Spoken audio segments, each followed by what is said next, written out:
Alrighty, great. Now I just see I've been on mute the whole time. Doi, doi, doi, doi, doi, doi, doi. Okay, that's not great. So, gonna have to try to cut some of that off, but a little later. So I guess my thing's not gonna go as long as possible, as long as I thought. So I guess my 15 minutes, that's gonna be basically about 16. Alrighty, great. Now I just see I've been on mute the whole time. Doi, doi, doi, doi, doi, doi, doi.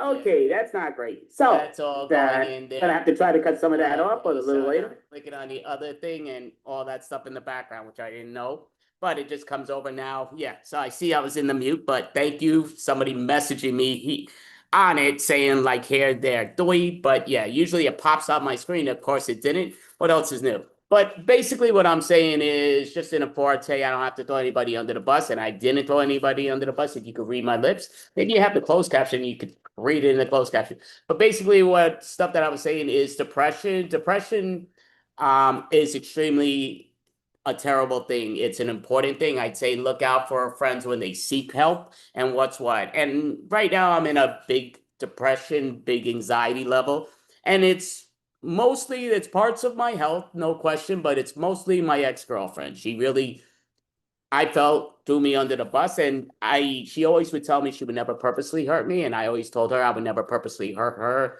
mentally, physically. I always told her in her reactions and everything else, I said I would never get in her way for anything, and I would always love to ride her shadow because whatever she seeks, she's going to deliver because she is so powerful. She was such an amazing individual, and I'm sure she is. I just haven't been able to speak to her or get a hold of her for anything. But she means the world to me, and I wish her nothing but the best. I just wish I had some clarity. I've been taking medication for my anxiety and my depression and all this stuff and here and there, and they're actually switching some of my meds tomorrow. I'm supposed to get that to switch over to here and there. So it's supposed to be a bit more powerful, which is helping. I mean, well, I'm hoping that's helping. Never know till we know. But what I'd say is with my ex-girlfriend, she had all my information down. She had everything from all my passwords and everything else. She meant everything to me. I trust her for everything. I still do. She meant everything to me. She still does. I would do anything for her. I would never do anything purposely to hurt her. Again, being drunk, I might have said something on Zoom because we were together on Zoom. It was three of us.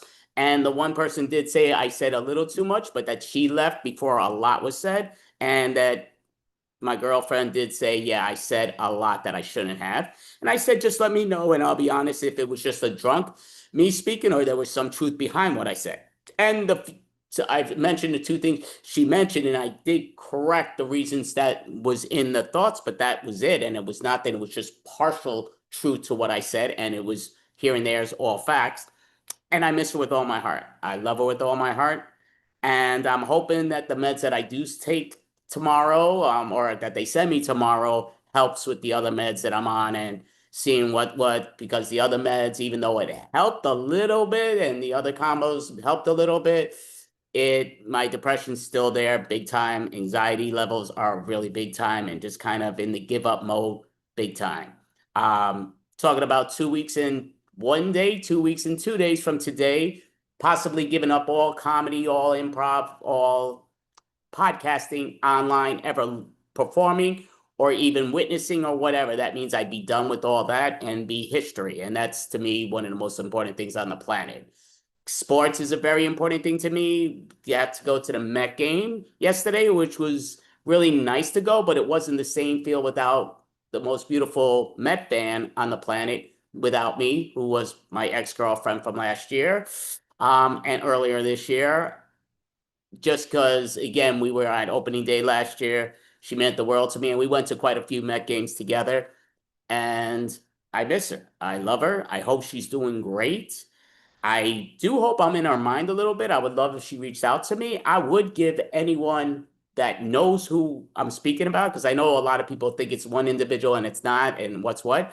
But those that do know, I would say if you could get her even just to watch the video, if you could get her to speak to me for 10 minutes on Zoom, I would pay $300. Not that I have cash unlimited, but again, she's well worth it. So I would pay $300 cash for 10 minutes to talk to her on Zoom, and I would pay $500 cash. Well, not cash, but on credit, and send it to her or send it to the individual that could do it, but you just have to tell me who sent it so I would know what's what, just because for 20 minutes that I could speak to her, just would love to get some clarity. I don't know if that would solve the problem, but I do believe that would solve a lot in my head just with the depression.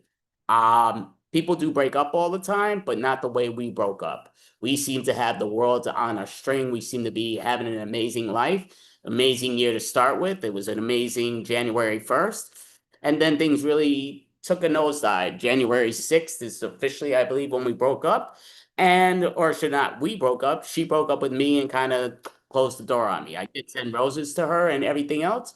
But yeah, it's all seems to be kit and caboodle and all that great stuff there. I'm looking at the timer right now because I do see the next individual that is popping up and he is doing the next minute. So I'm pretty much just going to say this is my break my heart story, even though I did tell a lot of it. It was before the flagrant I was on mute, but it's what I do best. A lot of mess ups. Good thing about improv, I'm an improv comedy, which I love. Mistakes are allowed. So, hey, it happens. Real life things aren't allowed. And I hope that she realizes that I'd love to listen to her when she told me things. But if she didn't tell me things, it's impossible for me to read minds. And I always said that in improv, and I always said that in the real world. And it's just truth. Please give me a chance. Speak to me. I think a lot of times she thought she told me stuff when she didn't, because if she did, I definitely would have heard it. But thank you. That's me talking about it. So this is our 68th month extravaganza, monthly extravaganza, 6.5 hours to 11.5 hours all along. This one is 7 hours scheduled. So for our first act after me bantering away is Captivate, who is on his way in. Sometimes the connection is a little bit slower. It's all good. We're just waiting it. So I'm waiting for that connection thing because I know it's there, but it's saying he's coming in, but it's still saying joining. That's the Zoom world that it happens at times, but it's still saying joining. I get, oh, there we go. Captivate. Captivate. Dun, dun, dun, dun. Okay, I'm hoping he could hop on. I know he's here. Hop on the panel. Let's see, maybe he's having a problem. Oh, there we go. Okay, I'm not hearing you. I don't hear you. Do you not hear me? Oh, he's on mute. Oh, okay, he's messing with me. Okay. I just saw you deliver a Martin Luther King speech completely on mute. That's what I do best. It's yeah, no, I doing what's what I But do best. imagine the possibility of these great historical figures delivering all these speeches on Zoom, and like everybody else, they forgot to press the mute. It's yeah, it's one of those me things, but yeah, it was usually It's it's not a not you on my thing. It's schedule. not a you thing, Andy. It's just a universal thing. That's why it just brought up memory. Just Abraham Lincoln delivering his speech, but he pressed mute button. So it's like, what is he saying? We don't know. Well, although, although, I think one speech, maybe that Hitler also has like a bit panting speech. He does that in recordings where he's just like doing that. What if he's on mute? I mean, he's German, so no one understood him anyways. But imagine that German people seeing him. I think he may have ulcers. I think that's what the great leader's talking about right now. How have you been, Dandy? I'm breathing. They say we got to take it. It's a good sign, supposedly. So, hey, I guess I'm doing all right because breathing, they say, is an okay sign. We got to grab that. But yes. Also, farting works as well. Just saying. That's also a Also, good sign. silent ones, they say, are not so good, the silent ones. But yeah. Yeah, they're silent but deadly. That... But is it though? Would you identify if it's a here's a weird thing. Sometimes you smell bad things and you're not even sure that's a fart unless you hear the noise. So if there's no noise, you assume it's something that smells bad, but you don't necessarily think it's a fart. This is what girls used to deceive us, by the way. There'll be a bad smell when we're with the girl, but you're like, yeah, but she's wearing an awesome perfume. She can't be her. It was her. It was her. uh Once again, I am hailing from the land of leopards, elephants, and crocodiles. It's me, Capel Dave. And yes, we are also another thing famous for, Andy. We got famous for not just lands and leopards of elephants and crocodiles, okay?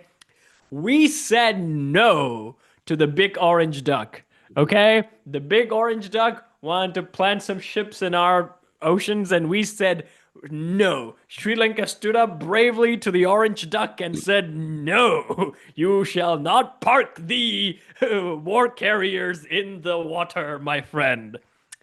This is what most of my white friends who are Americans posting on their Facebook, like how look how brave Sri Lanka is. They said no, this is how you stand up to bullies.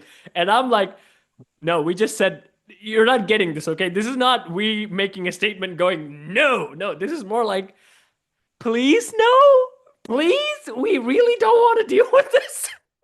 It is the most polite no you can think of because we do not want to do any of these problems that are happening in the world right now. But no, most of my American friends are like, no. America got its back broken by Sri Lanka's president because he said no to his face. Look how brave he is. Like, no, we did not do that, okay? We just said no in a polite way. We are Switzerland, people. We are Switzerland, okay? We do not want to do any of it. We just want to be Switzerland. A less rich one, but we just want to be Switzerland, okay? You figure everything out. Uh, but I gotta say, it's entertaining until it gets to you. You have no idea. Like most of my gym owner, he's constantly on the phone watching updates of all the war stuff that's happening on. It's a hobby for him. It's like, oh look at that, that's happening. Look at that, this happening. This is how we treat most of the world incidences that are caused by America because it's just basically is fun for us. But then like, oh, he asked Sri Lanka, shit, we're in trouble. This is how we react. Uh, but I gotta say, Andy, are you ready for World War III? Are you pumped? Are you pumped? I don't know if I'm going to be around for that, but hey, hopefully I'm not. But time will tell, and we'll see. Hopefully, people, no matter what, even if it's another 20 years, hopefully it doesn't happen. But we just never know. It could be another 20 days. It's just the way the world is. Yeah, it could be for 20 days. That's what people are saying. That's why I only one question. Are you pumped for it? Are you pumped for it? Are you ready to live your action movie days of what you saw as a kid? You're excited to be Arnie or Stallone? Huh? How are you feeling it? Arnie or Stallone, who are they? I don't know who they are. Just kidding. Just kidding. No, not charging admission, but yeah. And just for Funny the thing record, is, oh, I'm sorry. And I don't want to just, but I do apologize just because I was saying about, even though nobody could hear me, I was saying about, oh, I'm getting phone calls and text messages, and people know I'm doing the extravaganzas, blah, blah, blah. And I apologize because it was some family, it was some friends, and even Captivate. And the only reason I checked his thing was because he was next. So I wanted to make sure, oh, is he coming on? And then I'm like, he's telling me he can't hear me. I'm muted. I'm like, oh crap. And now I see that's what they all messaged me on. And I'm like, doi, doi, doi. So I'm very sorry. But I apologize to everyone. But thank you, Captivate, and all you hey, rest. But it yeah. was great comedy. It was great comedy. You can literally do this, Andy. This is a YouTube trick that recently learned. So YouTube has other languages upload button. Okay, so basically, if your video is in English, if you record your session on another language, you can upload that on the video so they can switch between. There's a setting called a language for Klingon, which is a fictional language. Nobody knows how to speak it, but it is available on YouTube. So what you need to do, you can put up any audio that's on a video and just mark it as Klingon, and it would go the same. So let's just say that this whole video when you were speaking and it was all muted, right? No worries. You record a lip sync of yourself and then add it as Klingon and then just put up a message. At the first half of the video, please change the language to Klingon. Then you'll understand what I'm talking about. It's, I will say, again, some of it was true, but some was comedy. So the first half of me being muted was the funniest stuff I ever said in my life. Oh my God, I can't get it back. Oh no, gotta take it, right? But yeah. Uh, Nobody heard but me. Uh, so the funny thing is, the reason why I asked about World War Three is because like I was Resident Evil 9 came out, which is a game that I played since I was a kid. Like I played Resident Evil 4 and then up to 6 and the 9 and things like that. And now it's 9, our hero is older and things like that. While I was watching Resident Evil 9, they actually aged the character that I grew up with. And then I strictly remember when I was playing the old games, I had a buddy who always with me. He's like a little bro. He was with me when I play games. He backseat games me whenever I play single games. He said to me when we were playing Resident Evil 6, man, so it would be so cool if there was a zombie apocalypse so we could be cool like him. And I was like, oh, you poor, sweet, naive boy. You have no idea. If the zombie apocalypse happened, we'd be the first to die. Okay, we can't have this stuff.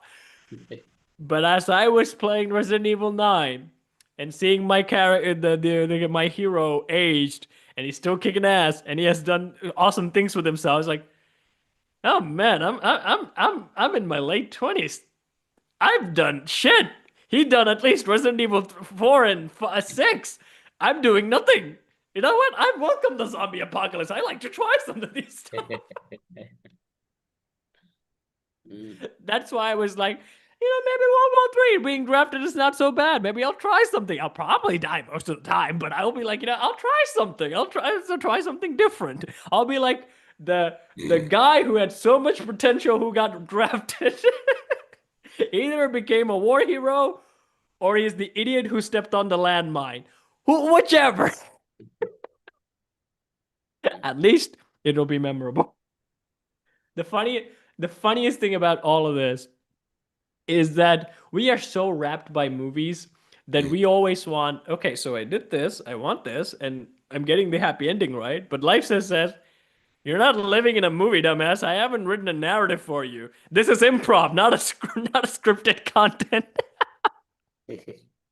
So basically, whatever happens, you say yes and then carry on, okay? If I throw Godzilla at you, you better say yes and then carry on. If I throw Scarlett Johansson at you, if you say no, you're an idiot. But if you say yes and then you carry on, okay? If I throw Superman at you, you say yes and then quietly back away because you'll probably not survive the DC universe. But the idea is life is weirdly improv and you just have to roll with the punches. It is boring sometimes, but you have to.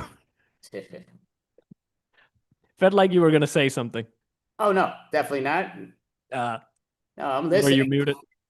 Oh, Were you muted again? Am I muted again? No, it wouldn't surprise me, but no, okay. No, I know the first time I did it because I'm like, all right, I put the 5-minute countdown and I'm like, okay, got to unmute and then it boom, boom, boom. But yeah. I do have to ask you, what is with the background? What are these people are saying? And why is that lady looks like she wants to take a bite out of me? Well, I mean, again, it's the virtual madness comedy extravaganza. So people are mad. That's the virtual madness. Again, it's March Madness, but I didn't want to. I use that every month. I mean, every March when I do it. But I'm like, yeah, you know what? Let's say something else because I'm going through my bogus crap. So I figured to do that, even though I was muted with most of it. But the two ladies here that are mainly yelling seems to be one's yelling in my left ear while one's yelling in the right, or vice versa. I don't know because the camera's doing the opposite, I think. But they both seem to be trying to make me hear. I'm a great listener, but I'm not a great hearer. But they're yelling in my ear, and I have no idea what they're saying. But the way they're saying it, it's not what they're saying; it's how they say it. So I'm like, I'm listening because they look very.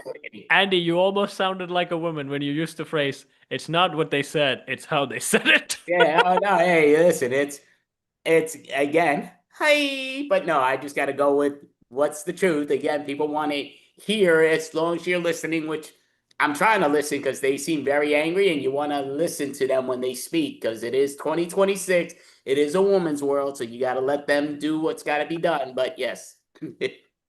Okay, let me tell you this. It's nobody's world.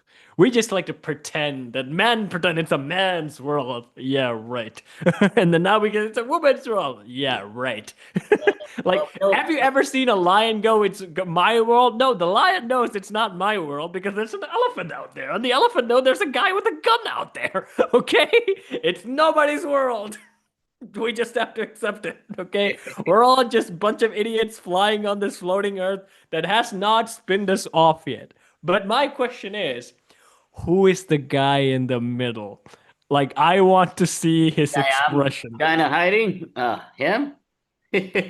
He's yelling too. Well, they were all mad. Yeah, I guess they're all somewhat yelling. I mean, the picture had them all yelling, and when I tried to fit it on, they all couldn't fit on, which was a big shame. But I was like, the two ladies really looked like you had to pay attention, so I let them be. But yes. Except the guy on the top, he has a smile. Check it No, out. Check that out. no, you see him just the bottom of his teeth. He's angry though. Again, like if you block the two ladies, it looks like they're smiling too. If you block their top part of their mouths, I definitely. never noticed. Let me see. Yeah. No, you can't. Oh, of I course mean, you did. no, you can't because if I block that, they still have a face and eyes going, ah. How are you seeing their face, their eyes? How do you see their eyes if you're just seeing the bottom part of their mouth? That's the key. Like you're seeing the bottom part of, you don't see his eyes. No, it's too large. Their mouth is too wide. Him.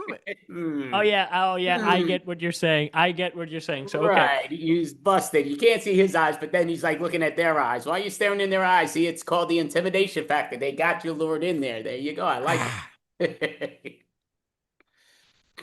Usually if I see a person who's yelling like that, I would just simply close the door. Not who, it's well, yeah, it is who. Who is doing it because it depends. Certain people, yes, certain people, hells no. But yes, you know. It's weird that I've gotten that when I was when I was younger, well, Oh, you weren't younger, older? You weren't older? I was constantly berated being the loudest person in the room because I apparently was very loud, which I did not know, which I did not even realize that I was loud. There was this incident, remember, that I from school is that I was talking to this kid. Apparently, the class was completely noisy, but then the teacher got really mad and she gave a death stare to everyone, and everyone shut up except for me, who was still going, by the way, for at least 10 minutes. And then my brain decided, oh, it's unusually quiet. And I turn, and the teacher's like, and cut to 2 seconds later, I'm in the middle of the class. Like I was put in the middle of the class. Everyone's looking at me, and I'm going like, ah. Still my favorite memory, but I think maybe that traumatized me enough so that if I hear any loud noises, I'm not much louder. But in any case, I do want to play some improv games. But first, I need to know how much time I have. You have right now, you have 14 minutes and 37 seconds. If you wanted to give us another mute speech, I'm all for it as well. But let's cook up some improv games, shall we? Let's cook up some improv games. The improv game is, Andy, you're gonna be a phone call. No, you're gonna be the phone call receiver.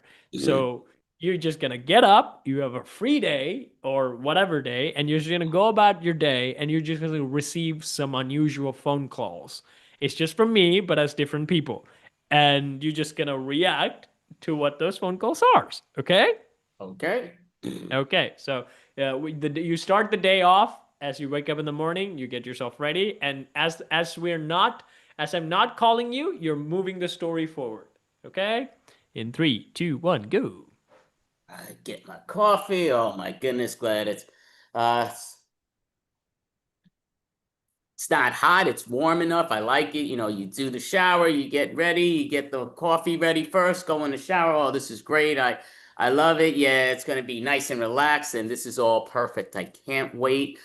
Another day to begin, another day to start, and this should be easy. Ring, ring, ring, ring. Okay. Yes, hello. Is this Andy Abramson? Yes, but who's calling? Who's asking? I am the Alpha and the Omega. Okay, and I don't know about the Alpha or the Omega, which one you want. I What? am the chosen one, the one who was sent to deliver you all. Okay, well, that sounds great. Well, you could come to my front door and deliver whatever you're delivering, but I didn't deliver anything. I have not. No, no, no. I came to deliver you, my son. I came to deliver you. Well, I've been born a long time ago. My mother spreaded her legs, I guess, and I came out. So, yeah, I've been born a long time ago. This is weird. Jesus fucking Christ. I thought this dude was. Okay, I'm Jesus. I'm Jesus. I'm Jesus. Yeah, you know what? Maybe you should think two, three times and find out who you are before you call me later. Oh, Uh, these strangers, they're ridiculous. It's kind of nonsense and all. Let me go back to my coffee and yeah, always like to drink my caffeine, drink my sodas, definite. I have a long day ahead of me. It's going to be a fun day, just going to venture into where you venture into and here and there. And oh, yeah, let me get some of the paperwork out here and put that there and there and there. Oh, yeah, don't want to get those pages mixed up either. But yes, it's all ring, ring, ring, and ring. yes, hello. Good evening. Is this Andy Abramson that I'm speaking to? Yeah, it's Andy Abramson, but you're calling New York and it's daytime in New York. Where are you calling from? Oh, I am calling you from the land down under, but I don't mean Australia. Okay, I don't know if that means you're a teenage mutant turtle that's inside the sewers, but how may I help you today? Ah, you joke, I love. I just heard a very good news that you actually turned down Jesus, mother flipping Christ. And I just wanted to personally reach out to this wonderful person who did that.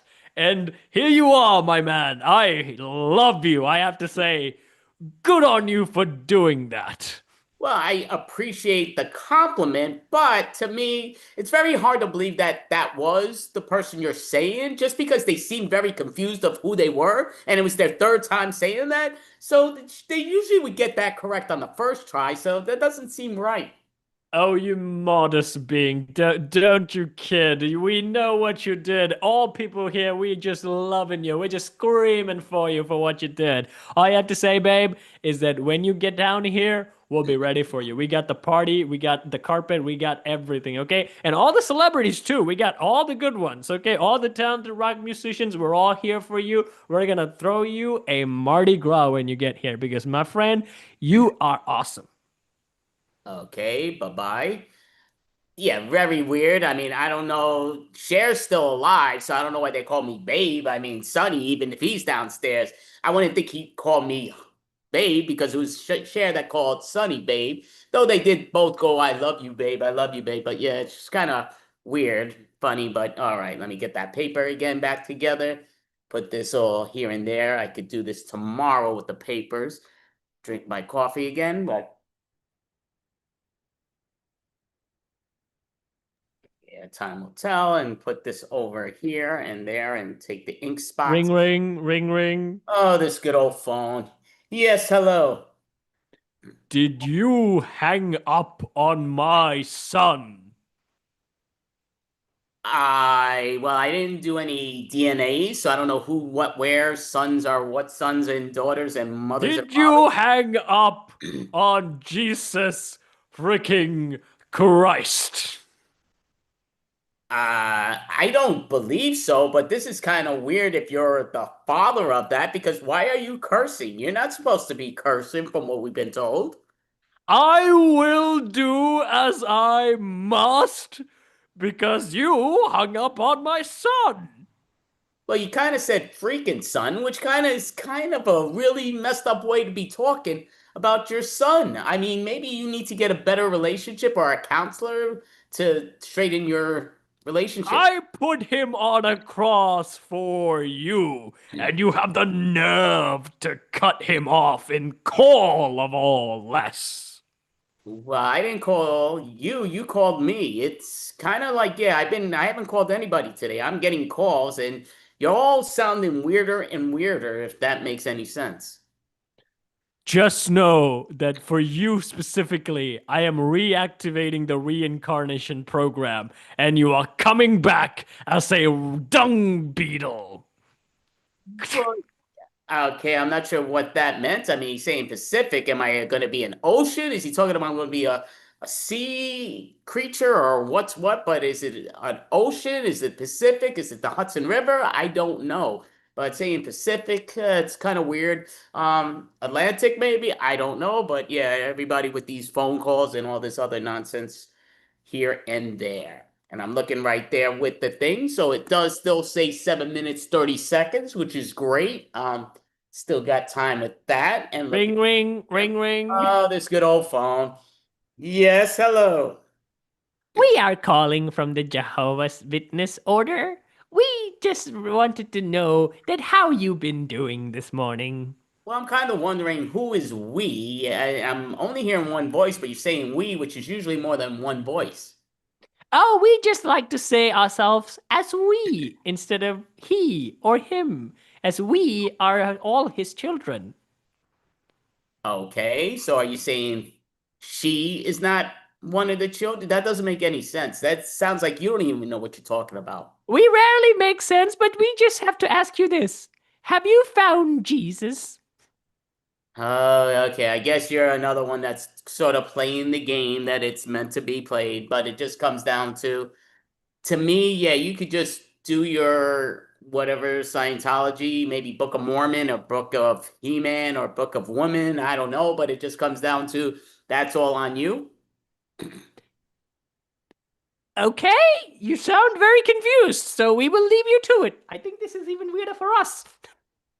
Okay, it sounds like a plan, I guess. Yeah, very weird. Yeah, going like looking right here. So we do have 6 minutes and 5 seconds, which is going here and there. But yeah, this is a great, Ring, ring, ring, ring. oh, great, good old phone. I need to get a cell phone one day. I definitely need to get a cell phone. Hello? Dude, dude, I just heard that you hung up on Jesus. Yeah, I guess so. I'm not positive. It's really weird because that's what's being said. I don't know if that's true or not because he You seems know, he very was giving a free ticket to Disney Heaven, right? He was just offering free ticket to Disney Heaven. okay. I don't know officially what that means exactly, but like I said, they seem very confused themselves, which is really weird.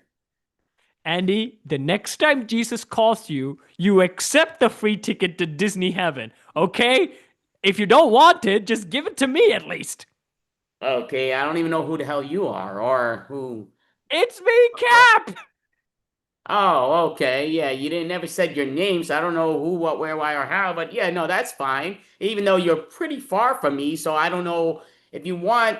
I could definitely send it to you, but it's going to cost you money for me to send that because it's probably expensive. I'm not sure. You need to really get a video phone. End scene. And down. All right. Bow, bow, bow. This was a lovely game that was taught to me in Monday Night Improv. It's basically a phone call. It's lovely to play with a lot of people so they can annoy you with call after call, but it was just me, so I had to call all three people.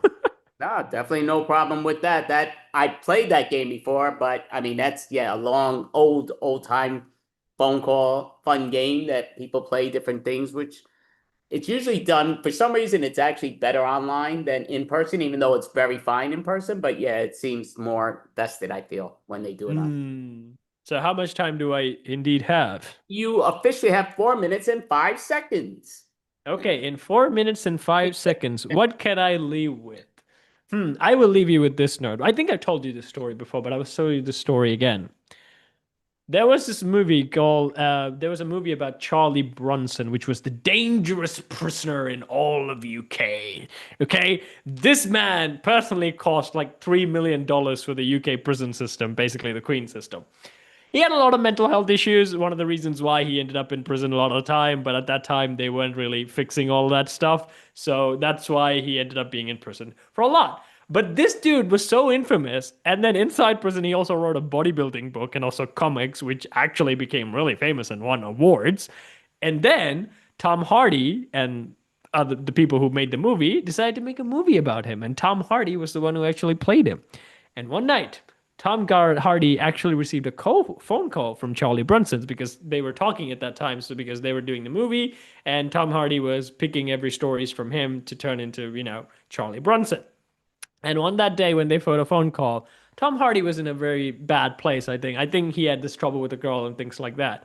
And he was feeling a bit sad and he was having a dinner. And then Charlie Brunson called and asked him like what he was doing and things like that. And then oddly enough, they talk about a story where someone has actually died due to some flooding incident because their hand got trapped inside a wall.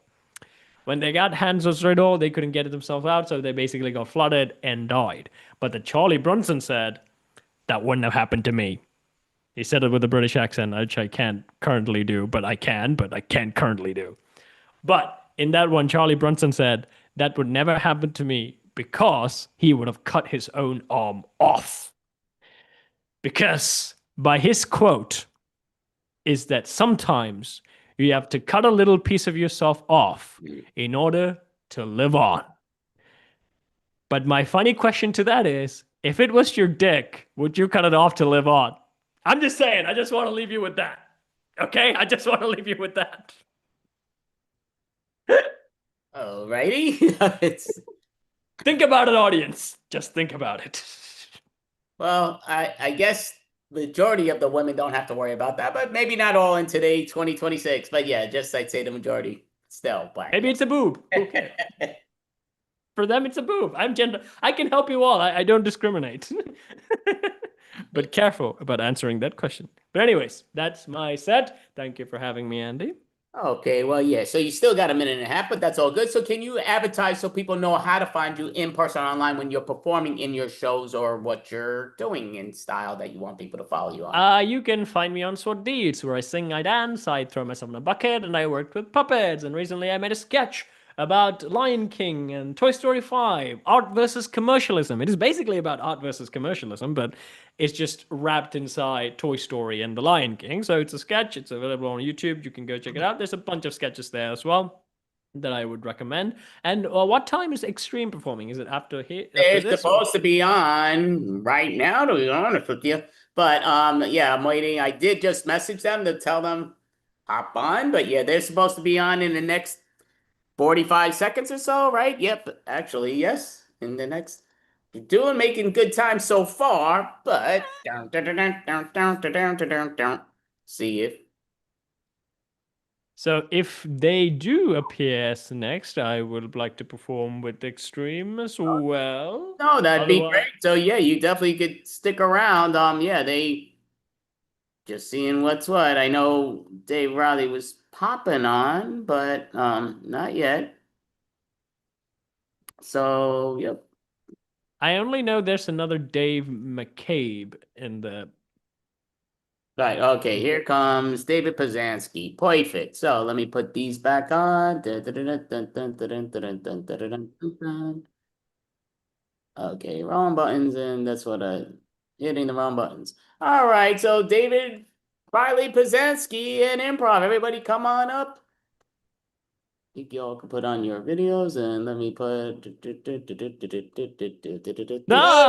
What's up, David Riley Pazanski? Well, who knows? Quite a lot. Hopefully. Now, let's have a look here. Here comes Norm. Fantastic stuff. So, welcome everyone to the Extreme Show, the fast-paced improvised comedy show, where we make up scenes, songs, stories, and so much more based entirely on the figments of your imagination. Now, and we have another Dave joining us. Dave McCabe, like we've done these shows a couple of times. I don't know if we've actually been properly introduced. You're just, you're sometimes here, and I'm not sure if you're a figment of my imagination or what. But hello, I don't think we've ever, because we always like join mid thing, and so we never get like the pre-introduction hellos like we normally would. So hello there. Hello, David. It's always been great to be a part of these sessions, and I certainly appreciate it, and I have a whole lot of fun with all of you. So thanks for the invite to be a part of. Well, absolutely. Norm, we've met before, haven't we? Yes. Let me put my last name. Oh, okay. Norm Chatbot. Oh, you're a chatbot. Jesus, I didn't realize you weren't real. Okay, Cap, you're real, aren't you? I am, but I'm just jealous. You have so many Daves running around. Are we going to be overrun by Daves at one point? I hope so. It's what we're aiming for. It's a movement. It's a movement. Although, actually, Cap, you are the only Kapilthave I've ever met. Is it a common name in Sri Lanka or? It's well, the only person I know with that name is the Indian cricket player who won the championship for them, but that's the only person I know with that name. It's Okay, well actually there you go. pronounced Cappy Dave. Cappy Dave. Yeah. There Happy you go. day. Right. Cappy Dave for happy days. Right. Now let's see what we're going to do. We're going to do some improv. And we are going to start off with a game of alliteration anarchy. Alliteration anarchy. The way this works is we're going to perform a scene. This will have all of us in it. And in this scene, each of us are going to be assigned a letter of the alphabet. And as much as possible, our goal is to begin as many words as we can with the letter we have been assigned. So, for example, if the letter we were assigned was the letter P, then you'd say, please pass the pudding. And you notice the word the doesn't begin with a P because it's only that we're aiming to begin as many as we can with that letter, not that it's a absolute rule. So let's see what our scenario is going to be about to begin with. So it is going to be about the drinks are poisoned. The drinks are poisoned. So quite a spicy one to begin with. Although they might not be spicy drinks, but the drinks are poisoned. Let's find a letter of the alphabet for each of us. And let's see. Norm, could you begin as many words as you can with the letter J? Kapilthave, could you begin as many words as you can with the letter D? Dave, could you begin as many words as you can with the letter T? Andy, could you begin as many words as you can with the letter H? And I will begin as many words as I can with the letter G. And the drinks are poisoned. Here we go. Just don't drink that, Jerry. Don't I Great. say delicious, delicious, my friends. Great grape here. Great grape. Gah! Tipsy is not the thought that I troubled with in my thinker. Oh gosh. Oh good gosh. That's great. What's in this? Holiday Jealous. heaven. However, here he has. Terrible trepidation. Tragic. Direct hit in the esophagus. Just Don't I jealous. feel it in my dick as well? Goodness. Is this Gatorade? Just go to the John. Here he has hickory. Hill there. How? Oh, Don't know how Goodness. it happened. Don't know how it happened. But I drank that, and now my dick is gone. Jerks. Hospital, help, hospital, help. good idea. Get us to the gynecologist. I Oh, mean, the terrible. general practitioner, the GP. Terrible thoughts, but twinkle in your eyes. Oh, Hello, holler. Hello. oh Just I've look What's up, at really, the Doc? J spot. I've really got a gastro nemesis. Meow. Oh, going on. This is a terrible drink for a D&D campaign. I'll just say that. Delicious, but terrible drink for a D&D campaign. Trending though. Golly. Jerky goes well with it. I've got gas. Gerp. How he has hangover.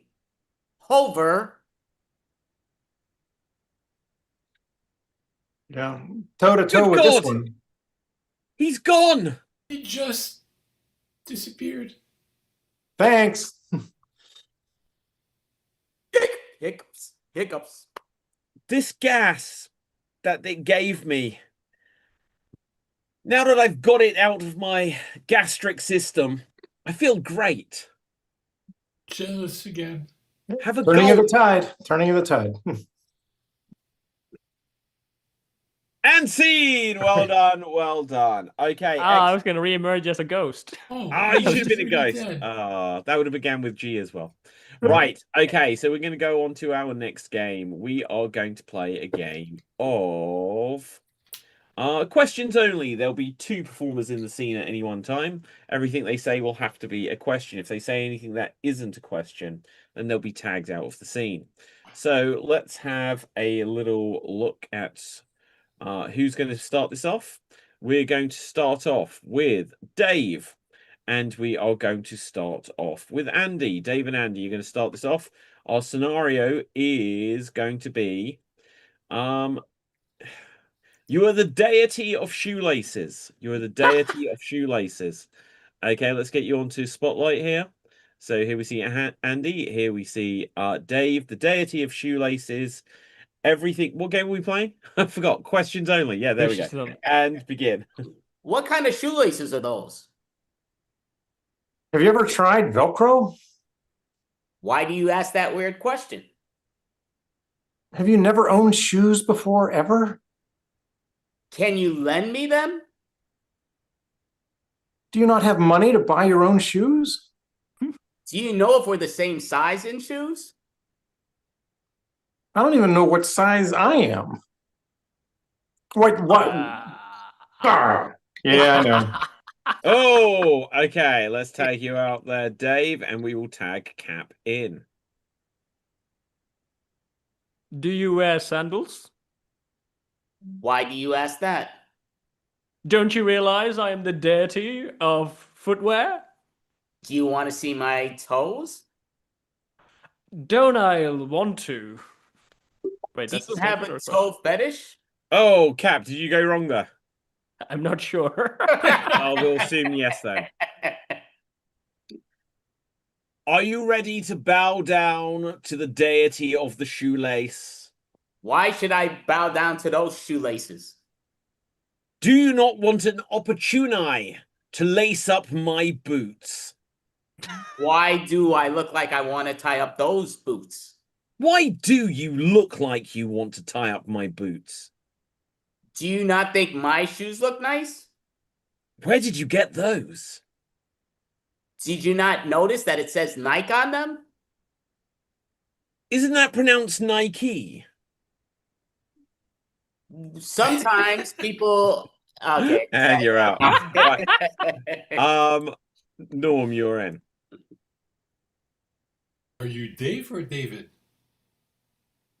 What does it matter? Doesn't it matter to the king of shoelaces? Did you recognize me? Are you more important than the deity of shoelaces? Aren't we one and the same? What's the difference? Can you not tell? Don't you look like a Dave? What makes you think that? Did you kill Cappy Dave?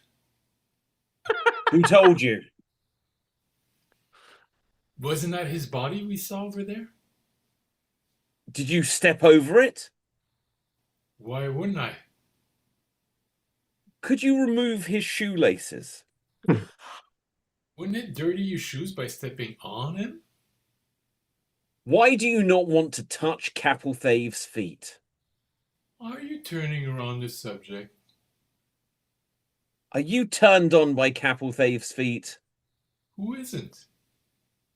Fair point. And scene. There we go. Yeah, there we go. Good. Now, That's where my shoelaces went. Oh, No. but that's where they went, but you don't know where they're going. Right. Okay. Now, let's have a look, see what's going to happen next. Next up, we're going to have a game of verbatim. The way this works is one of our performers will perform a 30-second dramatic monologue, and then another performer will attempt to recreate that monologue as precisely as they can. Let's roll a dice to see who it's going to be. And Cap, it is you. Let's see what you're going to do. You are in Atlantis. You are in Atlantis. Okay, 30 seconds. Take it away. Oh my god, we made it to Atlantis. This is so awesome. Disney is finally doing a sci-fi movie. How great is this? What? We're bombed? We're bombing? Oh, because people are into CG animation now too. They don't care about 2D. But look at this. There's Princess Kita. There's the Leviathan. We have a femme fatale. This is the greatest movie ever. No, you don't care. You only care about Toy Story 2 and 3 now. Nobody's gonna watch And animated that is movies time. anymore. That is time. Let's roll the dice to see who's going to go next. And next up to recreate that will be Norm. Norm, you'll have 30 seconds to attempt to recreate Capital Fave's original performance. Take it away. Oh my God, we're in Atlantis. Disney is finally making a sci-fi movie. It's fantastic. We got a Princess Leia and the Leviathan, and we got Dave and David. Oh, this is fantastic. People don't care about Toy Story 1 and 2 or 3 and 4. I can count. But this is exciting sci-fi for us. We're gonna die. It's gonna be fantastic. It's gonna be shoelaces and Leviathans. And that is time. That is time. Or it might have been. I forgot to press the start timer. Right. Okay. Let's roll the dice to see what's going to happen next. So going next will be Dave. Dave, you'll have 30 seconds to attempt to recreate Norm's recreation of Cap's original performance. You're not recreating Cap. You're just recreating the performance The as given improved by version. Norm. And here you go. Atlantis, finally, they're getting their stuff together. My God, Disney, you're using your head. I mean, there's going to be Leviathans and Star Wars things and other people and Dave and Davids and Capathevs and maybe even an Andy or two. It's going to be so entertaining. And, you know, I think maybe we've saved up enough money and we could probably go at least twice a year. It's Atlantis, right? Why not? I think I'm ready. Got your ticket? And that is time. That is time. Well done. So now, Cap, you will have 30 seconds to attempt to recreate Dave's recreation and Norm's recreation of your own original performance. And here you go. Oh my God, finally Disney doing something actually is money worth. Star Wars. No, it's not Star Wars, Dave. No, it's not. It's not Princess Leia. It's Princess Kita. No, you're princesses, okay? Disney did something unique. It was amazing, and you people didn't care about it. Okay, anyways. Got your tickets? You have... Okay, not only have you not recreated anything, but you've still got 7 seconds to go. Fine. I'll do. Oh, it's gonna be a great ride, and it's And gonna that be is Star Wars. time. That is time. That is time. Well done. Well done. Okay, excellent. Now let's see what's going to happen next. Next up, we are going to have some alphabet scenes. Let's see who we're going to have to begin with. We're going to start things off with Norm and Andy. Norm and Andy. Let's get you on spotlight here. So here we see Andy. Here we see Norm.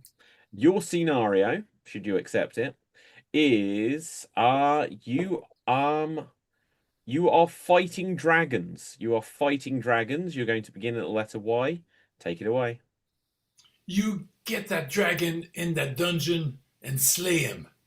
Zero chance that's happening, Your Honor. That is no way. They're gonna kill me. Armor's gonna protect you. Don't be afraid. But I think he could bite through this armor. Can is a big word, but he won't. Dragons, I never trust. No way, no how. Every time you strike him, he's gonna back up.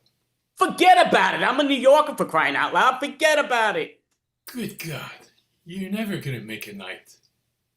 How do you think I could ever slay a dragon? That's ridiculous.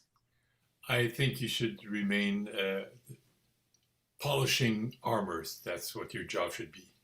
Just think, I'll polish the armor and you could fight the dragon, Your Honor. Knights will be fighting the dragons. You'll be polishing. Let's me shine this up, and it's really dull, to be honest with you. Maybe use your right arm, left arm. Know that this is my right arm, and now I'll use my left arm. Yes, it's really weird you said that. Okay, one day maybe you'll do karate.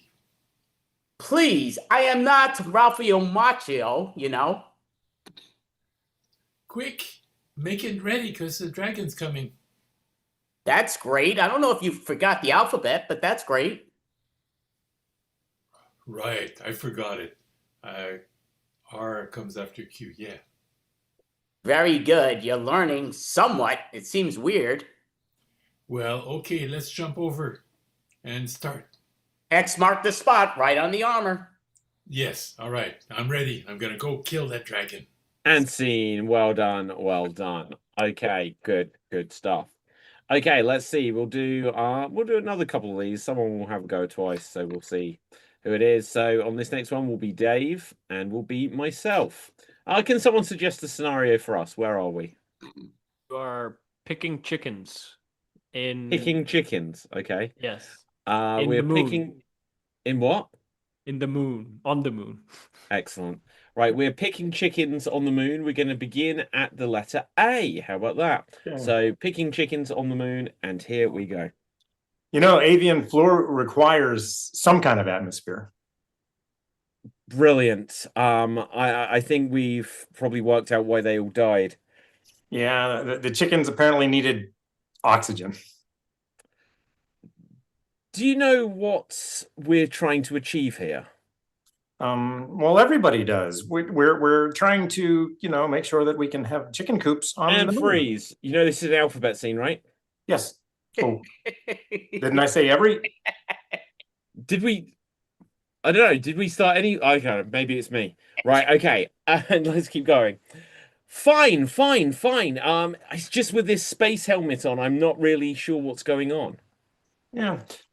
Good, because I don't think I know either.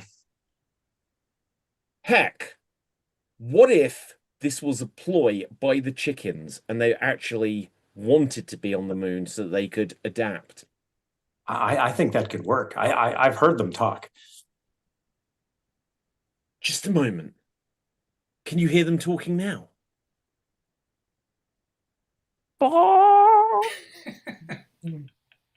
Keep quiet. I'm listening. Listening to what? Many chickens. No. It can't be. Over the horizon. The army of chickens is approaching. Or maybe they're just hungry. Please, don't let them see that we brought KFC. Quite, filling, but kind of greasy. Really greasy, actually. I'll tell you what, let's create a diversion. I'll go in the spaceship, you stay here. Great. Start running now.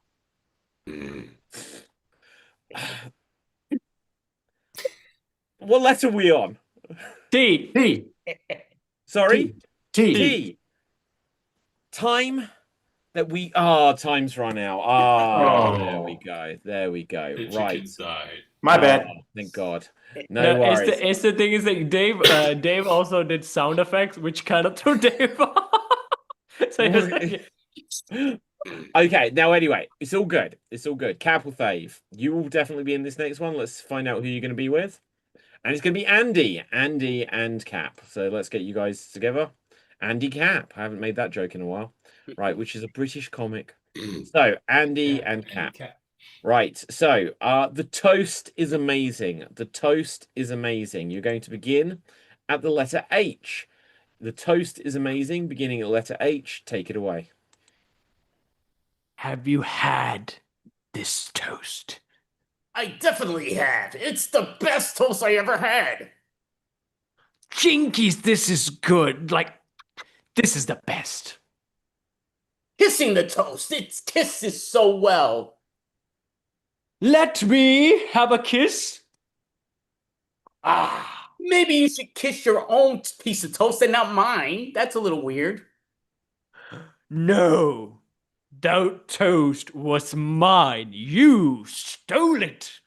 Obviously, I had my own and you had your own. You asked me if I had any. How would I have it if it was yours? That's weird. Peanut butter was on mine. Jelly was on yours. Quite true. But again, peanut butter and jelly together make a nice match. Right, I know you are a foursome person. Super delicious together. Let me get some milk because I love to dunk it in my milk. Tea! You're supposed to dunk it in tea! Unbelievable. You really know how to blow everything. No, tea is good, but not with peanut butter, and jelly. It's better with milk. Very much pissed I am at you right now, Andy. Well, I don't think you know your alphabet very well either. Maybe I'm wrong, but I don't think you do. Xavier gave me my own Sri Lankan alphabet. Yeah, I think you did make up your own alphabet because I don't think you know the actual alphabet. You cannot question my alphabet as well as you can never kiss my sandwich. Zero chance you know the alphabet because you keep switching these letters, which doesn't make sense. Andy, I'm about to declare war on you. Basically, you gotta realize you did this with Dave, and Dave told you didn't know the alphabet, and he was right. Can you not see what you are causing me to do? You are asking me to invade Normandy. Dave Pizdansky, he runs Extreme. He's outstanding, and you messed up the scene with him not knowing the alphabet. Everybody keeps mentioning this up. I just want to eat my sandwich and be with my Sri Lankan alphabet, okay? Forget about it. I told you I'm a New Yorker. Forget about it, I tell you. But again, you don't know your alphabet. Good God, man, you and your New Yorkness. You didn't invent pizza. Hi, I definitely know I didn't invent pizza, but I also didn't invent the alphabet. There's only 26 letters. Why is that so difficult for you? And that is time. Well done. Well done. Wow. Okay. So we did, I think, grand total 2, 4. Yeah, like we did 4 alphabet scenes. 3 of them, at least, we were discussing the rules of the game. So that's not bad. And in that last one, Andy, you were like, Cap, you just did a scene with Dave. And he's like, no, he didn't. Right. He wasn't in that scene. Right. Okay. All right. Don't worry. I clucked like a chicken. Hey. That's all I did. I just appreciate that you're paying full attention as much as I am. Right. So So many good. Daves in this room. There's Sorry. 2. Yeah. Everyone's Dave. Everyone has got like a prominent V in the middle of their or the end of their name, except for normal Andy. Norm. But that's 3 out of 5 isn't bad. So let's see. Okay. Next up, we are going to do some 1-minute remakes. The way this works is each of our performers will get 1 minute to recreate a famous movie. And they will play all of the characters in this movie. They will do all of the scenes, beginning, middle, and end of the story, just crammed into 1 minute. Let's see who's going to go first. It's going to be Norm. So, Norm, let's find a movie for you. My cousin. No, okay. The Towering Inferno. The Towering Inferno. And here you go. Okay, let's all cram into this new high-rise. It's the tallest building they've ever made. It's fantastic. It's newest technology. It's gonna be great. What could go wrong?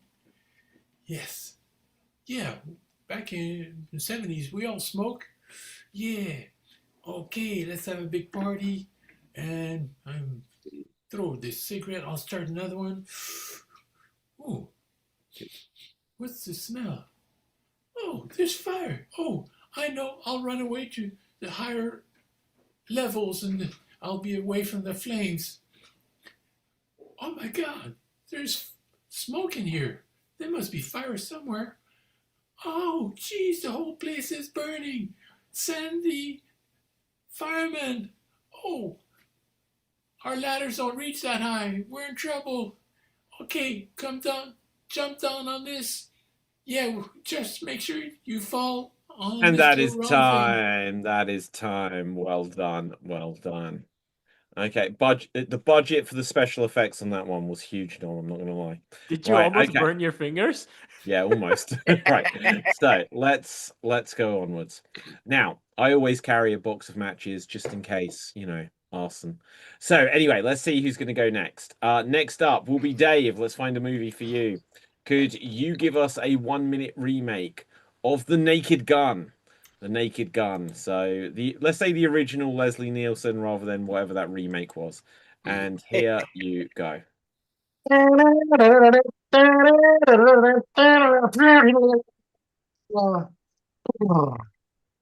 So there's been a murder. Yeah, of course there's been a murder. Hey, nice beaver. Oh yeah. Anyways, O.J. Simpson, you seem to be a good detective. So why don't you go ahead and go into this thing. Oh my God, I'm going to climb up on the roof. Oh crap, there's Doberman pinchers. Ah. Boom. I don't know, Frank. I think he's dead. I know, but I'm gonna ride around in this wheelchair for a little while. And I'm gonna pretend that I'm still okay. Yeah, I'm still okay. I'm still okay. Hi, I used to be married to Elvis Presley. Really? And you're a lot older than what I thought. Don't ever call me that again. Did I mention nice beaver? You sure did. Oh gosh. I think we can solve this case, but there's going to be a lot of puns, and I'm just really good at them. And that is time. That is time. Well done. Well done. Okay, fab. Let's see who's going to go next. Next up will be myself. Can someone suggest a movie for me? Ted. Ted? Oh, God. Okay, great. Let's see what I can do. And Ted 1 minute remake, and here I go. Oh boy, it's really raining outside. I'm so scared. Luckily, I got my teddy bear. Hey, do you know that you're 43 years old? You're too old to have that. Shut up, Mom. I need him. One day I'm going to wish upon a star and he's going to come alive. Hey, I'm alive. Look, I'm a teddy bear now. Wow, you sound exactly like Peter Griffin. Yeah, that's right. Look, this is gonna be Family Guy for the next hour, except for we're gonna effing swear a lot more. You know what I know? You know, I don't know what you're talking about. Sorry, I just ordered some hookers and I got some cigars. Do you want to do some coke? Hey, yeah, but remember that scene where we go to the improv? Hey, yeah, let's go to the improv. What are you gonna... Okay, guys, can we get a suggestion? 9/11. Whoa, you can't say that on this stream. It's what they do in the movie. Okay, we're not taking that suggestion. Can we get something else? And something else. Right, there we go. Now, let's go on to the next one. Who hasn't had a go yet? Because I forget. So we haven't had Andy or Cap. So next up will be Cap or Fave. Let's get a movie for you. And could you give us a 1 minute remake of Jumanji? Jumanji. And here you go. I'm a kid who's been bullied all the time. No, you shouldn't. When bullies get you, you should always bully them back. I think that's what the message is. Any case. We'll just play this game. Oh no, I got trapped inside the game. And inside the game, I'm the freaking rock. Smolder. I'm gonna ruin another franchise and you're gonna hate me for it. But you'll be happy that I'm doing it anyways. Robin Williams, who cares about acting ability? Look at my biceps. Look at them. Let me hug my chest. I can't do that. It's not in the view. Anyways, I'm The Rock and I'm an action star, okay? We're gonna get out of this Jumanji world and I'm gonna punch, abuse Kevin Hart for a while. Bang! Ba-ting! Cartoon sound effects! And then a striptease dance, and that was cool. I'm Robin Williams again. Oh no! What year is it? What? 2026? Shit! I came in the wrong one. I should have been when Obama was president. Send me back! Send me back! I'm The Rock again. It's just another merging counterfeit movie because Disney's had bought the rights and we're doing everything. Let's CGI Robin Williamson and not just put him on a tree. I'm Robin Williams again, and oh shit, I think I forgot how to do improv in this world. That doesn't work. All of my lines are improv, by the way. I didn't get any scripts. You know what? Back to The Rock. We can't improvise all that line. And that is time. That is time. Well done. Well done. Like did the Back wrong to the one. Future. Yeah. Right, okay. The Rock. Now, Andy, let's find a movie for you. Could you give us a 1 minute remake of Back to the Future? Back to the Future. And here you go. Oh, Marty, you know, you need to get ready for school. Yeah, I'm getting ready. Oh, my goodness, I got to see Doc before all that. Hey, Doc, oh, yeah, this is great. You know, yeah, I'm going over to school and everything. Oh, Marty, you got to understand, yeah, this machine, it's going great and everything going there. Yeah, I'll go after school. Oh, yeah, you guys are going. Oh, Biff, leave me alone. Oh, come here. Mess with them. No, oh, no, listen.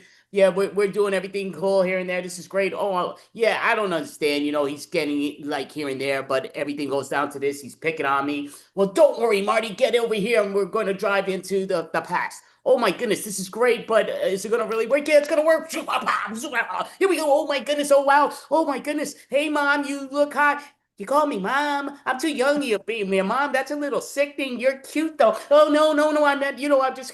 I like to call them all mommy and everything. And oh, this is great. Oh my goodness. Oh, he's cute. He's cute. No, honey, don't be looking at him. He's just overstaying over the night. And that is time. That is time. Well done. Well done. I do notice, David, that everyone is whenever someone is doing Back to the Future, you play extra attention.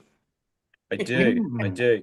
Which is pretty impressive because usually I pay no attention. So let's see what we can do. Now, next up we're going to tell some jokes. We're going to tell some jokes. And someone suggest a joke telling game. What would you like to do? The blank movie was Sex so with good me. or so bad. Okay, the what movie was so Norman, say that again? You get a suggestion, blank movie, and then you say it was so good or so bad, and then you make it fun. Okay, so it's just a random word though, right? Yeah. Okay, so the blank movie was so bad, followed by your pun. So let's see what we've got here. Random word. And the Caravan movie was so bad. If you have a joke, give a wave. The Caravan movie was so bad. Cap. The Caravan movie was so bad, I fell off the wagon. Aha. Okay, Andy. The Caravan movie was so bad, I am not a caravan. Aha. Norm. Oh, that movie was so bad, the theater was like a desert. Aha. Dave. The Caravan movie was so bad, it was more like a not Caravan movie. Ah, okay, let's get another word. We're gonna go with the keyboard movie. The keyboard movie was so bad. Norm. That keyboard movie was so bad, it left me with a sour note. Oh, the keyboard movie was so bad. I just wanted to escape. Andy. The keyboard movie was so bad, it was just so out of tune. I like the voice. Oh, yeah. Right, okay. Anyone? The keyboard movie was so bad. I just wanted people to give me space. Okay, anyone else? The keyboard movie was so bad. I just lost control. What other keys are there? Right. Okay, anyone else? Norm. That keyboard movie was kind of weird. It was QWERTY. Ooh. The keyboard movie was so bad that they didn't even play it. Cap. The keyboard movie was so good, I was pressed on the window screen all the way. Andy. The keyboard movie was so bad. The keywords, I was bored. Okay, anyone else for keyboard movie? The keyboard movie was so good, I couldn't wait to enter. Right, anyone else? Okay, let's get something else. So let's see what we've got. And the beer movie. The beer movie. Okay. Beer. Okay. Okay, beer. Okay, the beer movie was so bad. Okay, everyone's got a joke? Norm. The beer movie was so slow, it was just chugging along slowly. Haha. Dave. Yeah, the beer movie was so bad, we just hopped right out of there. Okay. Andy. The beer movie was so bad, it didn't even make Bud any wiser. Yeah. Okay. The beer movie was so good. Everyone was lager than life. Norm. The beer movie was so short, I wish it was longer. Andy. The beer movie was so great, it made the six-pack into a keg. Dave. The beer movie was so bad. I mean, I can't see anybody watching it and getting ahead. The beer movie was so good. It had The Rock and Kevin Hart in it. I just love The Rock and that half pint. Dave. The Mirror movie was so bad they had that guy Ron Weasley from the movie, and all he did in the screen was mug. Uh-huh. Cap. The beer movie was so bad, I had to take a shot. Uh-huh. Okay, anyone else for beer movie? Norm. The beer movie was really good, but I missed part of it. I had to go to the can. Someone might have already done this joke because, again, I wasn't speaking, so I wasn't listening. So apologies if it's already been done. The beer movie was so good. It wasn't just in 3D. You had to put on your beer goggles. Oh, Right. Okay, Cap. The beer movie was so bad, it burned me in my bourbon. Uh-huh. Anyone else? Let's get one more. One more random thing. And we are going to go with the Rosetta Stone movie. Ooh, the Rosetta Stone movie. If you have Norm. The Rosetta Stone movie was so confusing, I couldn't decipher it. Uh-huh. The Rosetta Stone movie was so bad I couldn't read the subtitles.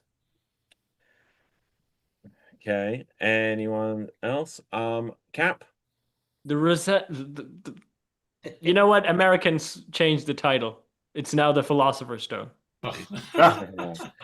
Norm. The Rosetta Stone movie was so bad, I just took some dope and got stoned. Aha. Andy. The Rosetta Stone movie was so bad that it gave me, I forgot what the word is. It gave me some holy mackerel. Gave me holy mackerel. It was really holy. Aha. The Rosetta Stone movie was so bad that I don't mind giving spoilers, guys. Sorry about this. At the beginning, Rosetta Stone, and at the end, Rose Shatterstone. no. Andy. The Rosetta movie was so bad it gave me kidney stones. Okay. Norm. They asked me if the Rosetta Stone was better than the beer movie. Of course. Haha.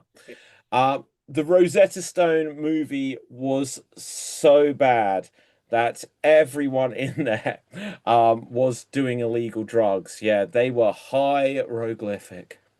Oh. Anyone else? Going once? Why do I feel like I know the stone, but never seen the movie or have any context of it? Wait, it's not a real movie, Cap. Yeah. Oh, okay. It's an Wait, actual hang on. stone. You saying that literally this is the end of this game, and you thought these were real movies? No, I just thought that one could be No. a real movie. No, it's not a real movie. It's a mythological stone thing, right? There's gotta Okay, be a so the movie. Rosetta Stone, they like French people like were digging a fort in like 1799 or something like this, and they found the Rosetta Stone. It was a big stone tablet, giant, huge, and it had inscriptions on several sides that all said the same thing. And it had two different versions of Egyptian like languages on it, one including hieroglyphics, and because of this, and then it got like whatever other languages that would have been contemporary 2,500 years ago, which they had deciphered, but this was the first time they were able to work out if this is what it says in this language we know, we can now work out what the hieroglyphics mean. So no Indiana Jones. Yeah. Flash forward, it's now an app. It is now an app. Yeah. Yeah. Okay, good. So, Google Translate. This was the educational portion of the show. sponsored by. Now, okay, so let's go on to our next game. We're going to have a press conference. The way this works is one of us will be the person holding a press conference, and they will not know the reason why they are holding it. Their character will, but the performer playing the character will not. And so I love how I've got the Northern Lights over there. That's quite cool, just for like an online stream, right?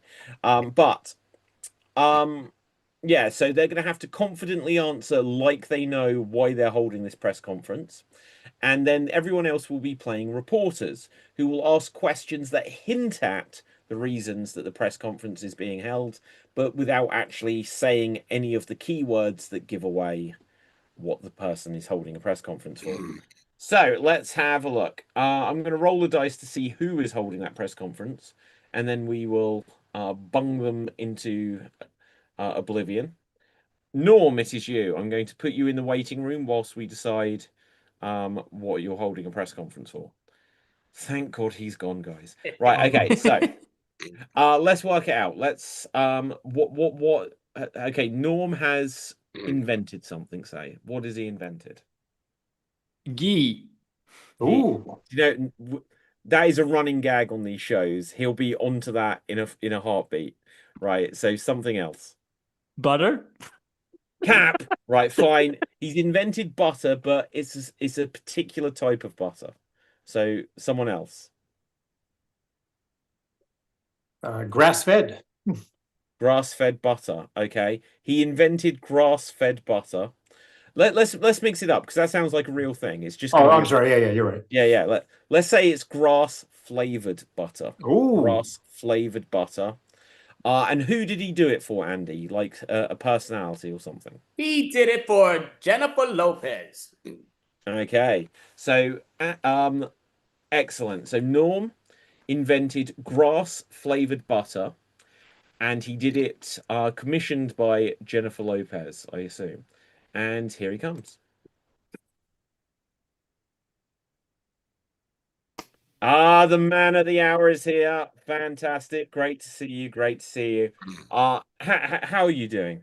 Excited? I'm doing well. I've got some trepidation because, you know, it was Big kind of day. sudden for Big me day. announcing. Well, to begin with, could you just tell us about the slogan? Yeah. Well, it's something I came up on off the cuff, you know. Well, I- what is it again? It's every day can be better. I like it. I bet it's got funny spelling on that as well, hasn't it? Yeah, you need Yeah, a there's a Rosetta pun in Stone. there. There's a pun in there. Okay, Andy. Yeah, so I'm kind of here from the report of, yeah, let's get the flavors right. But I'm just kind of wondering, what made you get that idea? Were you eating popcorn when you got this great idea? Well, anytime the idea came when I was watching a movie, so of course I was eating popcorn. Yes. Right. Oh, can I just clarify? If I heard the rumor correct, you were watching the Simpsons movie. Is the sequel all about Marge?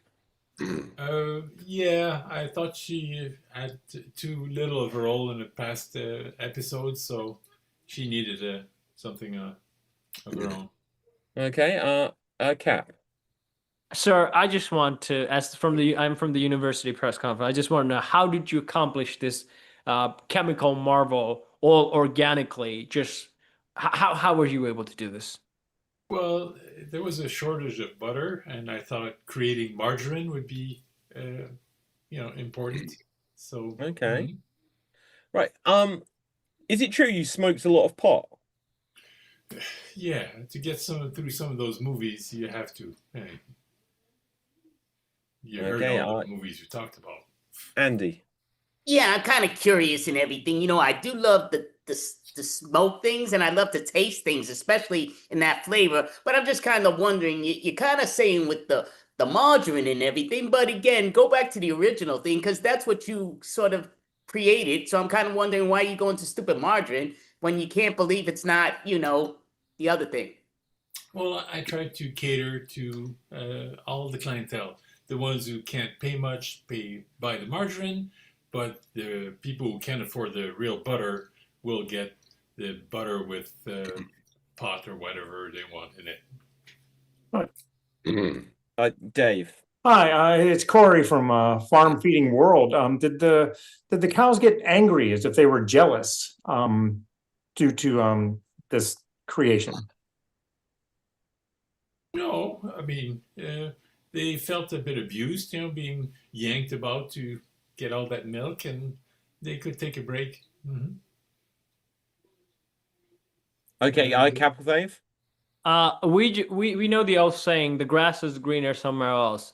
Is there any truth to that? I think you would know. Is there the most greenest grass ever there is? In Ireland, there is. Mm.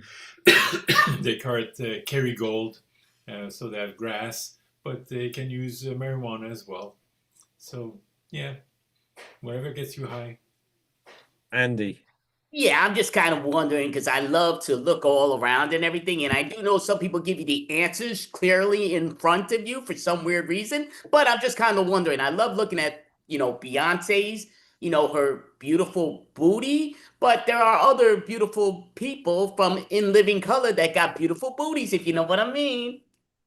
Oh, J-Lo? Yeah, she was did her best thing as a fly girl. Yeah, but you don't want flies in your butter.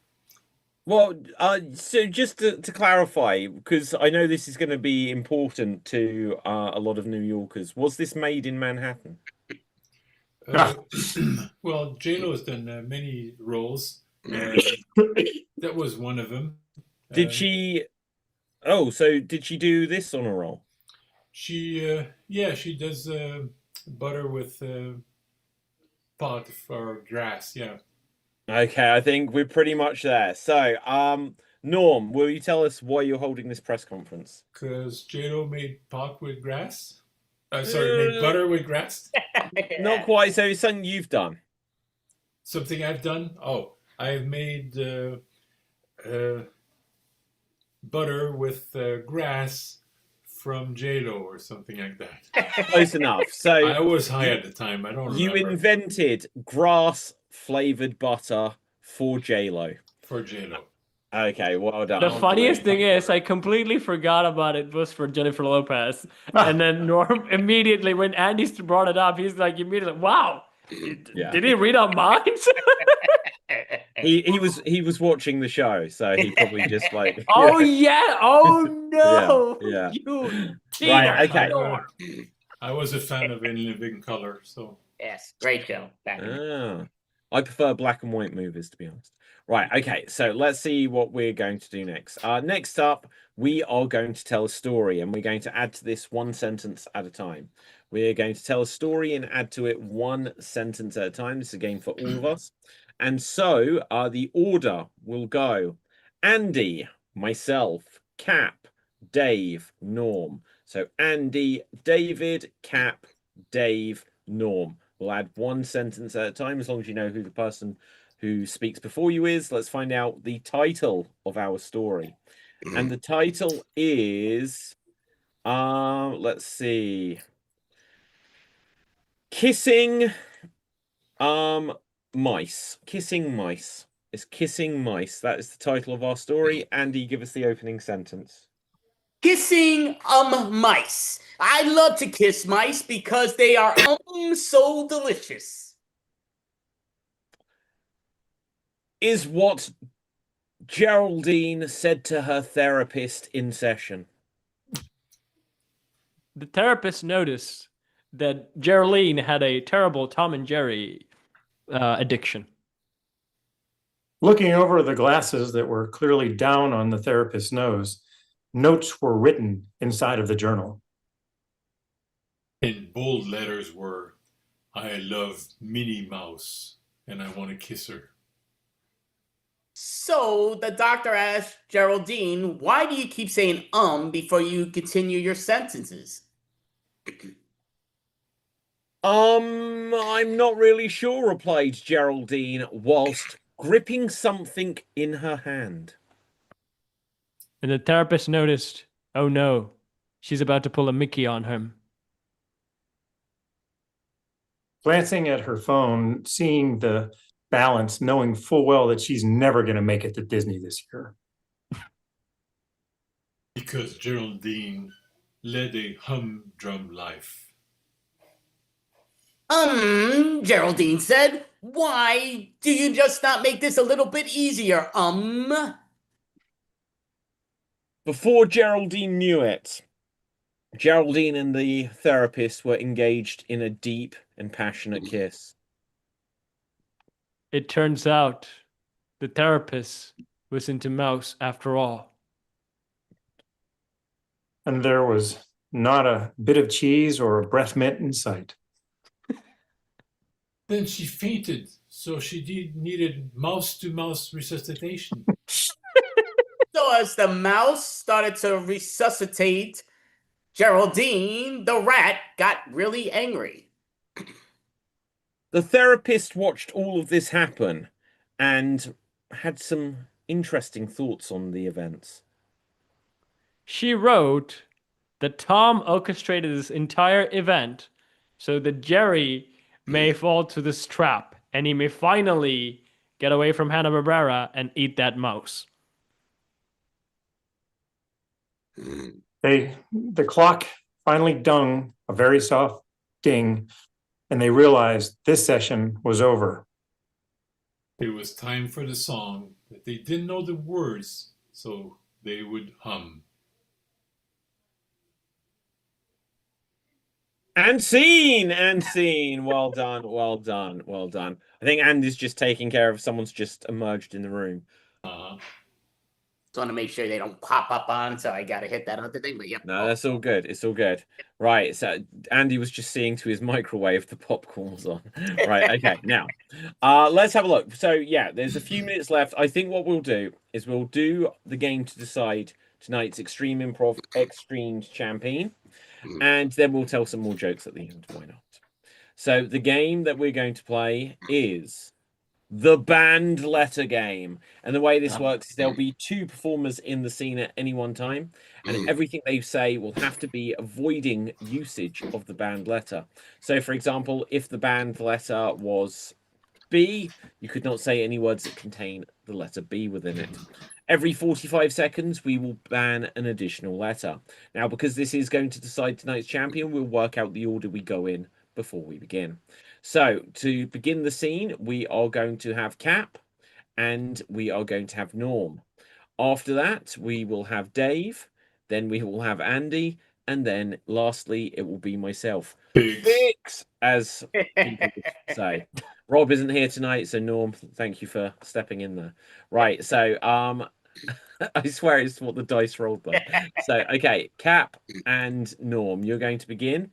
The scenario is, let's see, the train is late. The train is late. The band letter is the letter N, Norm. Okay, so the band letter is the letter N. Take it away. Let's take the subway. Why? Why, yes. I like ships. Ships float. They Yeah. can sink as well. Sink has an N in it. So Oh. eliminate me now. Yes, Norm, you are out. Dave, you are in. Give me a ship. What is really going on here? On. Ongoing. Right, okay. You're tagged out. Andy, you are tagged in and continue. Give me a ship. Sure, have it. What is the name? A name Oh. has a name. Oh, okay. And Andy, it is now you and me. And we have reached 45 seconds. So as well as N, a second letter is going to be banned. And it is X. So basically it's just N. So N and X are banned. And the train is late. Continue. Jupiter is what they call it. What? Jupiter. That's what I said. The subway? Sure. Why don't you feel that? Are you okay? I am great. Good.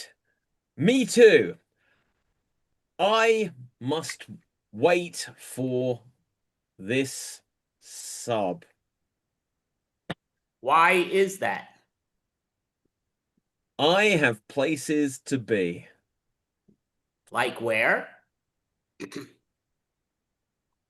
France. Oh shit. Okay, and Andy, you win. You're tonight's Extreme Improv Extreme Champion. Well done. Why do you have to go to France? You could have been anywhere in the world. Well, do you know what? My instinct was to say Spain, and I was like, don't say Spain, France. Okay. France. Good. So we're going to tell some jokes for the last 4 or 5 minutes. Let's see. Right. So the jokes we're going to tell this time are going to follow the rhythm of sex with me is like a blank. Sex with me is like a blank. And we're going to go with sex with me is like a hot water bottle. Do you guys have hot water bottles in the States? Yes. They're called flasks, right? No, Wait, no. that's liquor Okay, so inside the it's flask. like a rubber bottle to keep you warm. The- You're in Sri don't Lanka, drink so it's from it. probably always warm, right? Yeah. Okay. So it's like You fill it with hot water to yeah, and Yeah, so yeah. then you hug it to stay warm. Right, okay, so sex with me is like a hot water bottle. If you have a joke, give a wave. Norm. sex with me is like a hot water bottle. I'll keep you warm, but it might leak. Sex with me is like a hot water bottle. Yeah, I remembered the rubber. Cap. Sex with me is like a hot water bottle. Like me, you don't need it in Sri Lanka. Andy. Sex with me is like a hot water bottle because you're gonna be sucking on my bottle. Wait, you suck on hot water bottles. Right, okay. Dave. Each Yeah. his own. Sex with me is like a hot water bottle. Once the cork comes out, I mean, it's just a mess. Sex with me is like a hot water bottle. By the end, you will get scolded. Okay, anyone else? Dave. Sex with me is like a hot water bottle. It really starts off really, really hot and it eventually chills out. Okay, anyone else? Sex with me is like a hot water bottle. If things get too hot, don't worry. There will be furry. Ooh. Cap. Sex with me is like a hot water bottle. It's not gonna be cute and cuddly. It'll be hot and cuddly. Andy. Sex with me is like a hot water bottle because we'll be in the forest and I'll get to play with your beaver. Okay, right, let's get something else. So, sex with me is like a stethoscope. Sex with me is like a stethoscope. If you have a joke, Cap. Sex with me is like a stethoscope. Your heart will be beating like a train. Okay. On a similar note, sex with me is like a stethoscope. I guarantee there'll be a lot of beating involved. Ooh. Now, that was sort of beating off, not as in like abuse. That was for clarification. You're by yourself. It's We seen the masturbation whip, joke, it's David. not We a seen the whip. Yeah, no, it's a masturbation joke. It's Right. not a domestic violence joke. Come on. Andy. Sex with me is like a stethoscope because, again, you're going to be playing with my ears and you won't be getting beat the way that Dave was not talking about, but the other way with, the beating of the, who was Okay, so for clarification, that was a domestic violence joke, Andy. No, I know it Right, wasn't. okay. That's right. No, I know it wasn't. That's No. You said it wasn't the way I said it. Right, okay, Norm. Sex with me is like a stethoscope. We'll play plain doctor. Sex with me is like a stethoscope. I'll stick it in your ear. Right. Andy. Sex with me is like a stethoscope because you will be nursing me. Sex with me is like a stethoscope. If things are a little cool at first, just give it a blow. Cap. Sex with me is like a stethoscope. You only need to breathe, baby. Ooh. Norm. Sex with me is like with a stethoscope. First, I'll listen to you, and then I'll give you a shot. Dave. Sex with me is like a stethoscope, basically non-invasive. Sex with me is like a stethoscope. It's likely that by the end of its usage, there will be CPR involved. Andy. Sex with me is like a stethoscope. What, you don't hear me? Norm. Sex with me is like a stethoscope. I've got many tricks in my bag. Cap. Sex with me is like a stethoscope. You'll be pulsing all night long. Whoa. Okay, let's get one more. Oh, in fact, no, that's time. Andy, that's time, isn't it? Pretty much. I mean, That is time. Well done. Well Sex done. We only did one BDSM joke. but yeah, no, I mean, I definitely appreciate you all going around, but let's go around just to see where we could see you online or in person when you perform. Captivate, can you let the world know how to find you in person or online when you're performing? You can find me on So Deeds. Otherwise, you can find me on Extreme Improv doing all manner of things. Perfect. And Norm, do you want to let people know how to find you in person or online when you perform places? You'll find me here in a few hours. Okay, with There the you go. professionals, but thank you.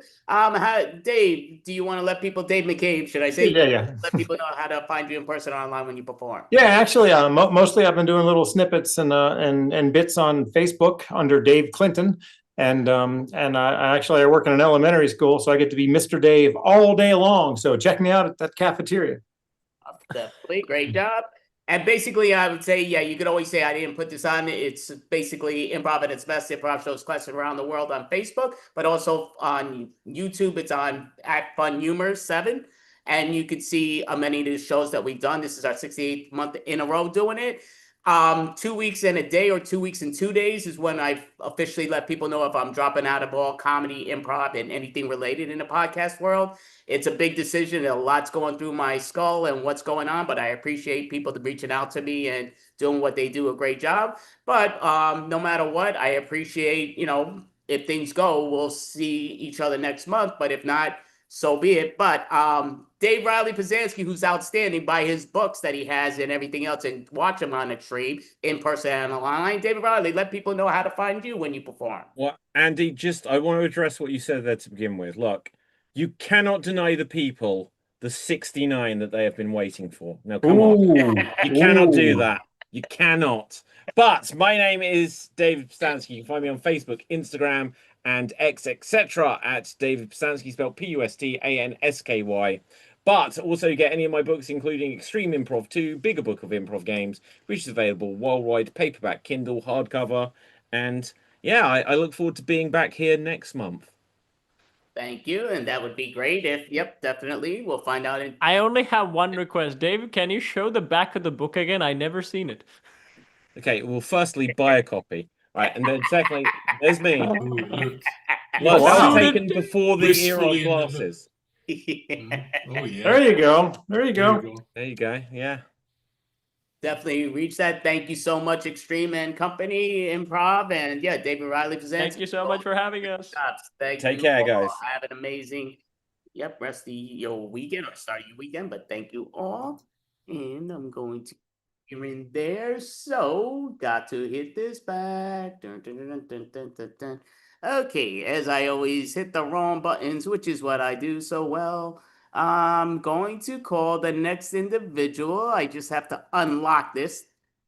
Hitting too many of these wrong buttons, but there we go. So, we are introducing the fourth smartest person, or fourth smartest man on the planet, Josh Previn. Josh Previn. Joshua Previn. Agent Joshua Previn. All right, perfect. Hey there, how are you? Can you hear me okay? Yes, definitely. Excellent, excellent. Okay, trying to get this set up here.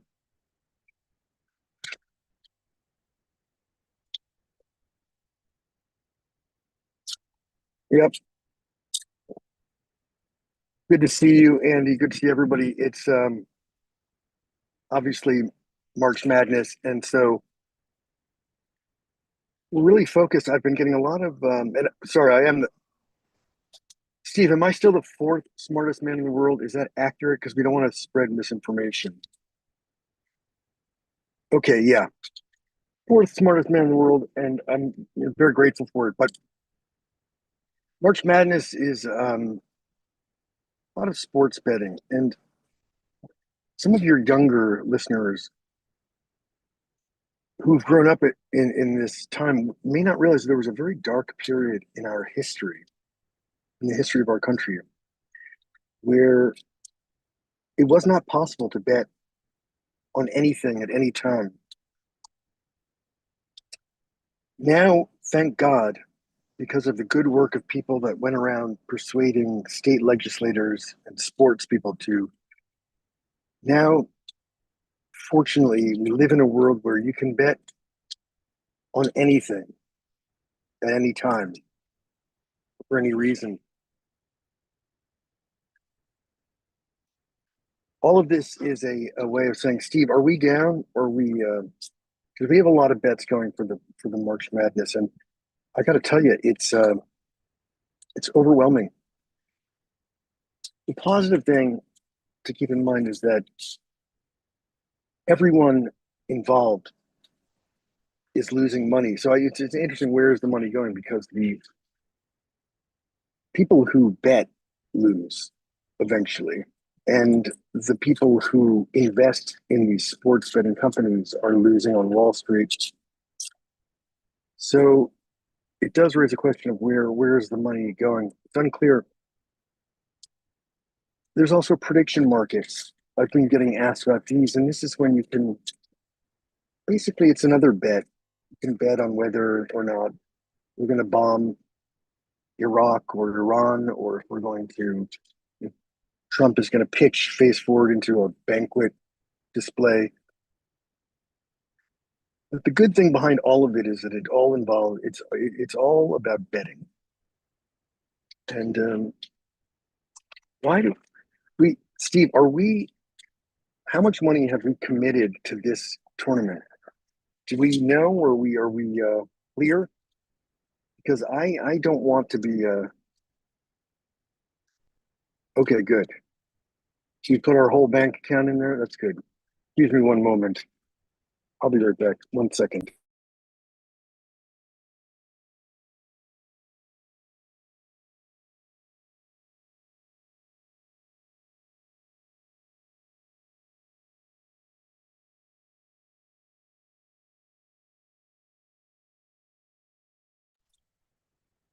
Okay, we're back. We got it.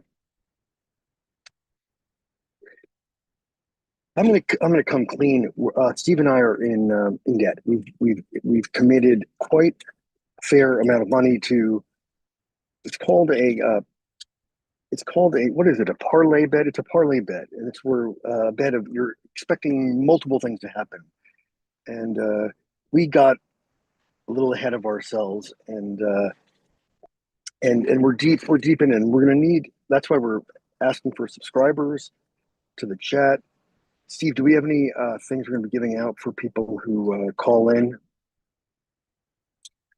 Yeah, we've signed some of our initial 8-track cassette CD that we made. We have some pieces of we have some silverware, I believe, from my old house. My mom found one of my T-shirts from high school.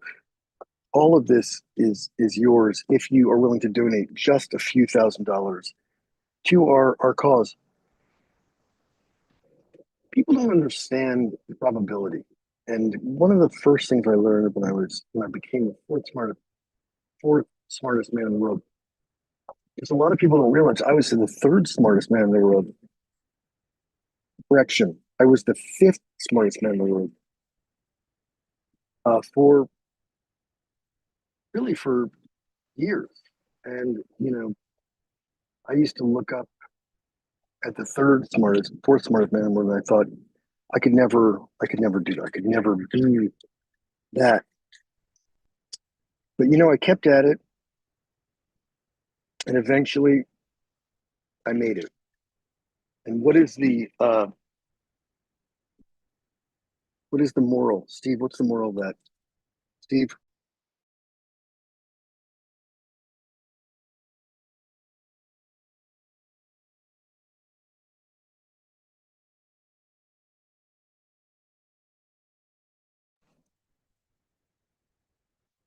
Steve, I want to bottle up this particular episode because I feel like you've been spot on.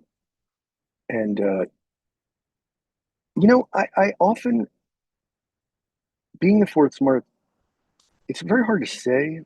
And that's one of the reasons I don't recommend that you go into this work, because to try to say fourth smartest, you usually end up lisping part of it. My point is that I get all the credit, all the glory, but Steve has been so important behind the scenes. He really is. He's done such a great job, and all these graphics, all the high quality of the video images you're seeing is all because of Steve. If Steve is, I just don't know what to say. We met when we were just 5 years old, and we've basically been doing this podcast since then. I used to be a lot smaller, but I was also the fourth smartest kid in the world, and that was, it was a different time. It was a different time, but Steve, let's see if we have any questions in the chat, because this material that I'm reading doesn't seem to be really popping like it normally does, and so yes, any okay, good. Okay, yeah. All right, so one of the questions that we're getting asked is, are any of our patents, have we made any progress? Thank you for that question. Yes, we have made some progress, on that. A couple of our patents have moved to the next stage. We have patented, and correct me if I'm wrong, Steve, we patented a basketball. This is relevant to, we have a patent for a basketball that it's a self-cleaning basketball. A lot of people touch a basketball during a game, and that's a good way to, in terms of what we've done is we've created a basketball that cleans itself through a series of sprinklers that pop out. And then, but one of the issues that we are running into is because the basketball is not bouncing that well, and there's things sticking out of it. So we're going to smooth that out, I'm pretty sure. Which brings me to one of our other things. It's a smoothing. When I say smooth out, we have a device that can smooth out anything that's crinkly, or if you have something like, could be some clothes, or it could be a problem in your life. This thing will smooth it out, and it's really Steve, do you have a design of it? Because I don't really know what that is. That doesn't make any sense to anybody, I don't think. We've invented a kind of chewing gum, which you're able to swallow. And that is, I guess, just candy. That's just normal kind of candy. We've invented what is it, Steve? It's like a helicopter, but it doesn't. Instead of the blade spinning around really quickly and going up in the air, this blade will. The blade itself spins around, and it goes up in the air, but it leaves the actual part of the helicopter on the ground. And the reason for that is that helicopters are incredibly dangerous, and you have to have your head examined to get into one. So I was thinking, wouldn't this be weird if I could get into it, act like I'm okay, I'm on board with this stupid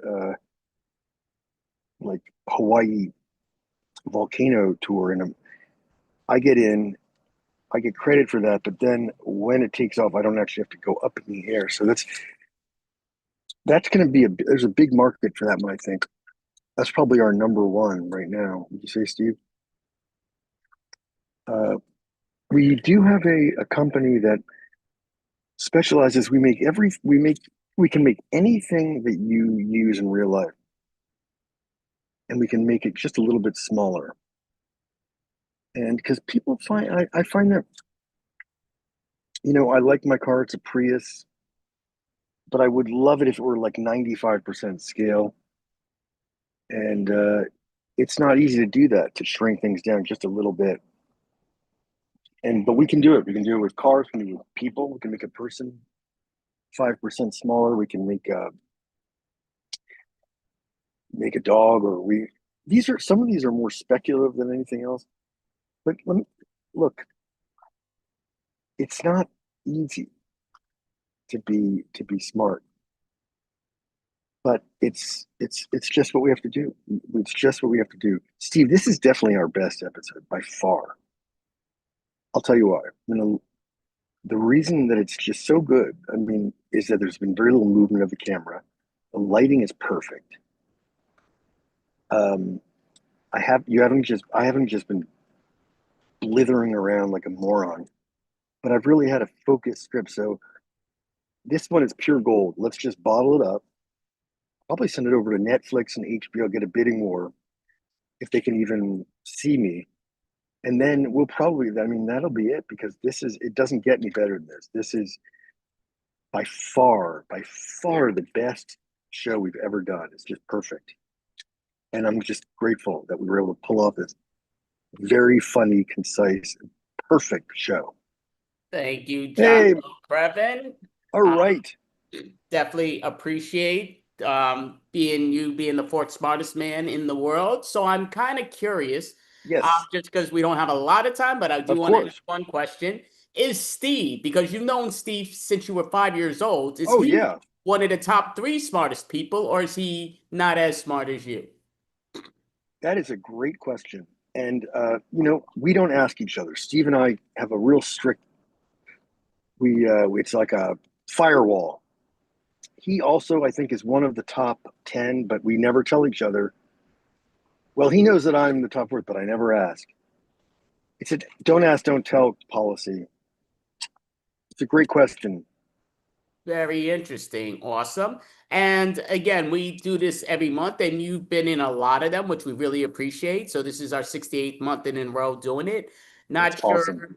Yeah, I mean, definitely appreciate it. Again, 2 weeks from today, 2 weeks and 1 day, or 2 weeks and 2 days will be when I let the world know whether I give up all podcasting, comedy, all improv, but I'll put it online. You cannot do it. But That would be a big mistake. Don't do that. well, I definitely trust you being the fourth smartest man on the planet. I definitely appreciate that. No question. You're outstanding. Do you have a website so people know when to find you online? I'm on Facebook. That's probably the easiest way. Joshua Previn. Okay. The same way you spell your Preven. name, right? Okay. Yeah, Preven. Yep. Yeah, perfect. So thank you, Joshua Previn. Great. Thank you. Definitely appreciate it. Have an amazing You too. weekend. Thanks. Get it. Take Thank care. you so Bye. much. Have a great one. Stay safe.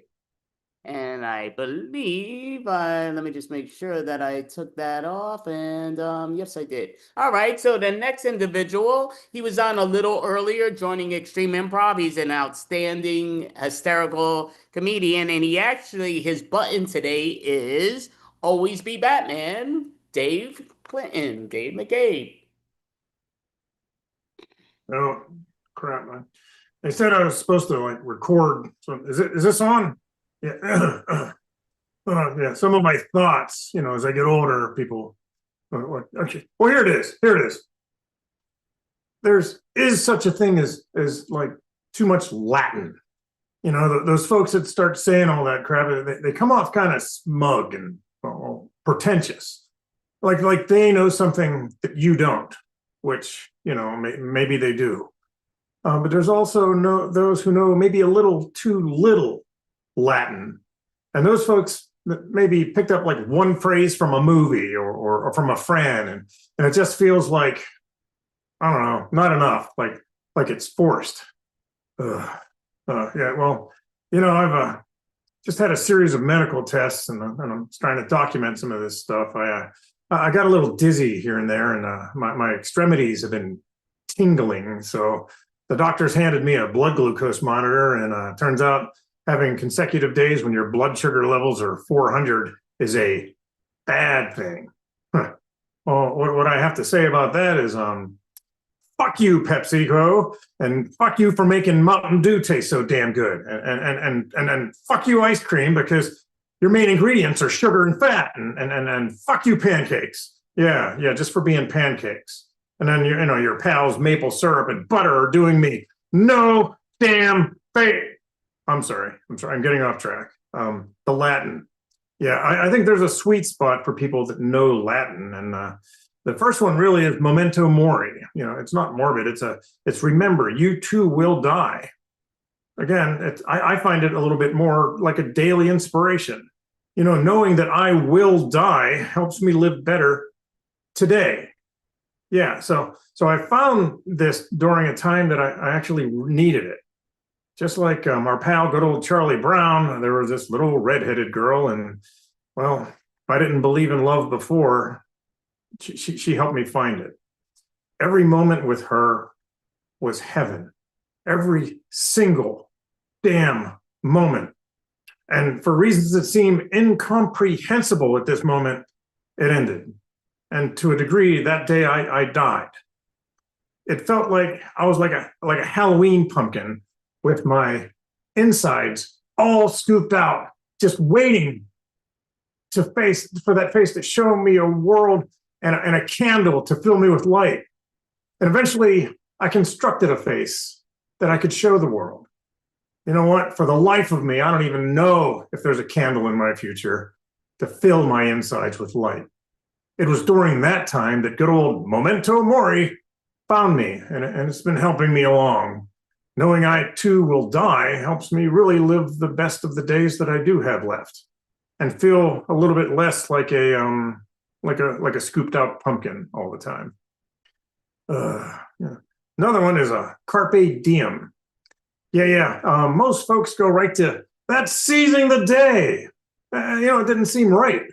Didn't seem like an accurate translation to me. So I looked it up, and more directly, it translates into plucking the day. So that makes more sense to me. Like seizing the day is more like capturing. You know what I mean? But plucking is like you are in charge and you are reaching out and you are taking it. Yeah, like plucking an apple from a tree, or like it has more meaning. Now okay. I typically go to the movies alone. I like to really sink myself into them. Hell, I paid my money. I want to really get in there in the movie. So I went and I saw that movie Joker a few years ago. Yeah, it was brilliant, but it was a disturbing character study. I loved it. Yeah, I have a friend who uses the term heady bullshit a lot. Well, my friends, that movie was full up with heady bullshit. And during that movie, ahead a few rows and to the left, there was this woman.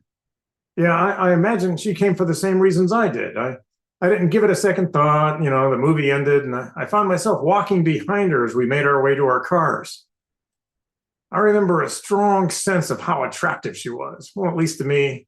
She was like in her late 50s, maybe. She had a confident walk and wore blue jeans, and her jacket was maybe a little bit out of style, but it looked good on her.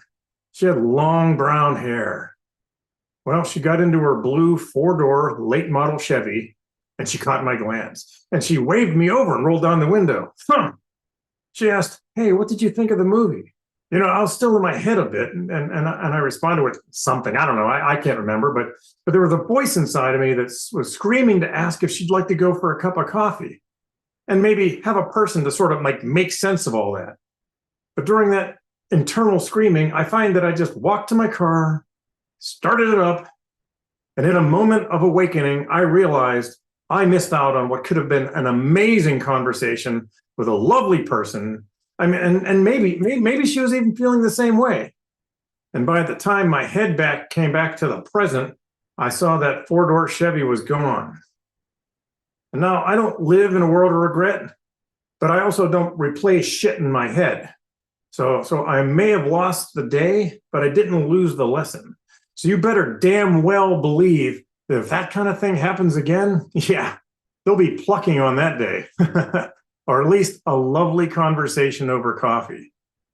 Yeah, another one that I really like is Tempus Fugit. As I put more mileage on this body, I absolutely know that time is most certainly fleeting. In a stressful job, in a shitty relationship, and maybe even a rut of depression.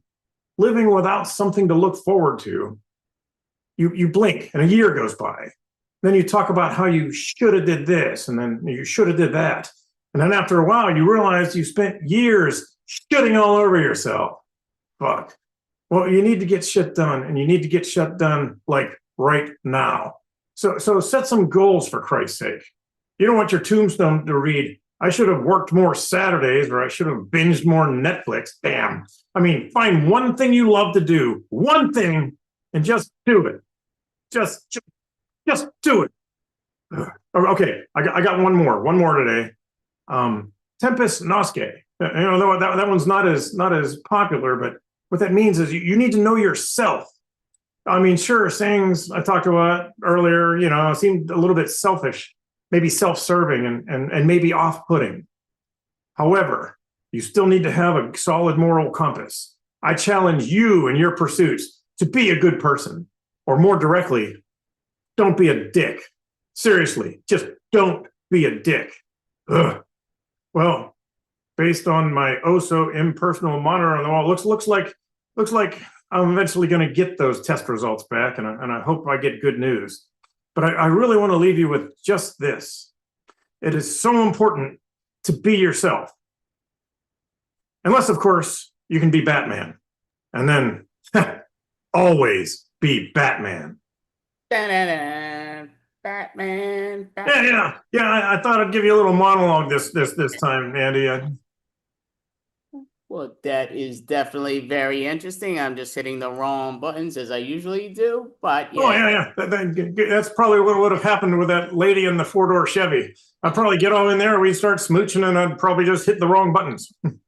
Well, yeah, so I don't know if you want to speak as with you are, which you're doing a great job, but I am going to ask you one question before we go to the next and continue with the extravaganza. This is the 68th month in a row extravaganza. And you did an outstanding job. It was very funny. And it's great for you to talk about Batman to some little degree, but yeah, it's really interesting. And I'm kind of wondering just in general, and for the record, we don't know 2 weeks in a day or 2 weeks in 2 days. We'll find out officially if I'm doing any podcasting, comedy, improv, or anything related, and that will be known. And then it'll either be, so we'll either have a show next month or not, but we'll find out in 2 weeks in a day or 2 weeks in 2 days officially.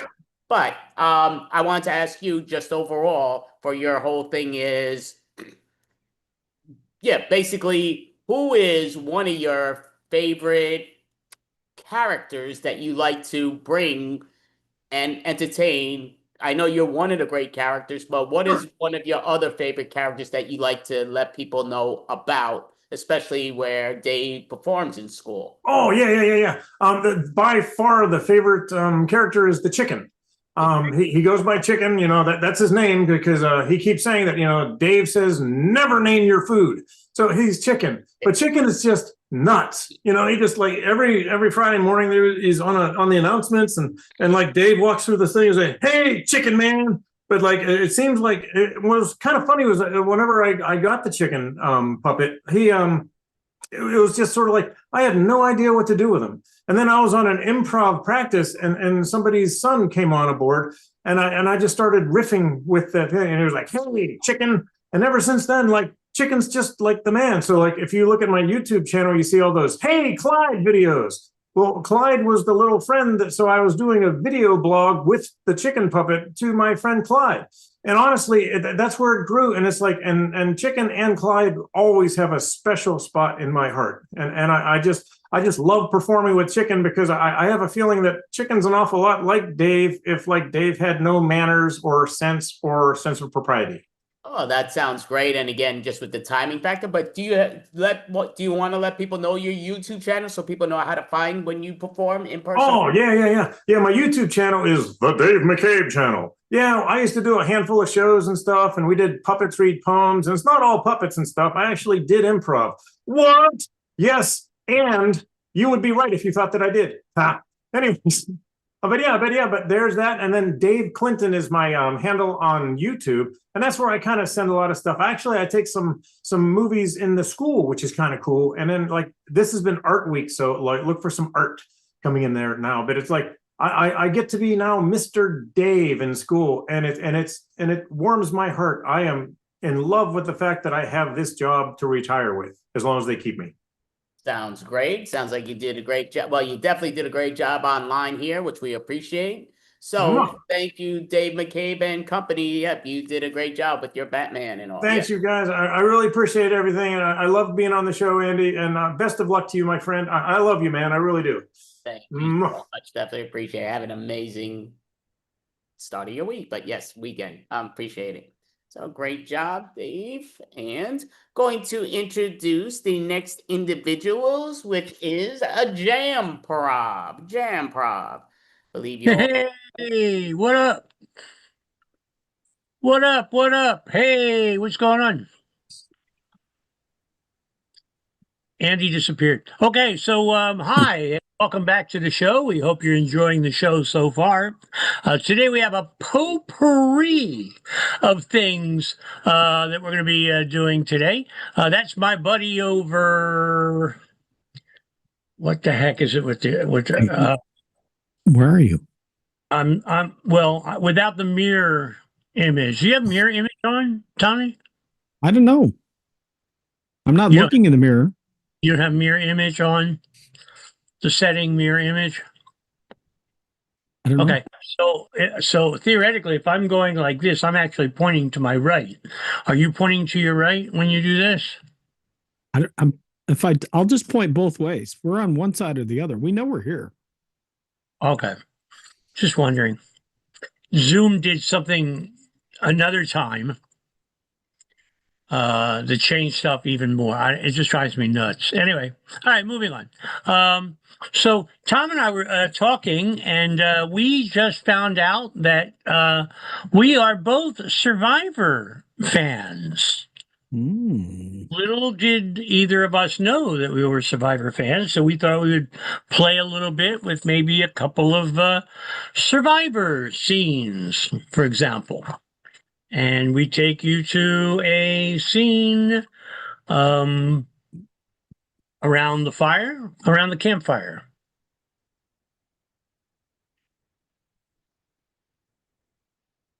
After a challenge.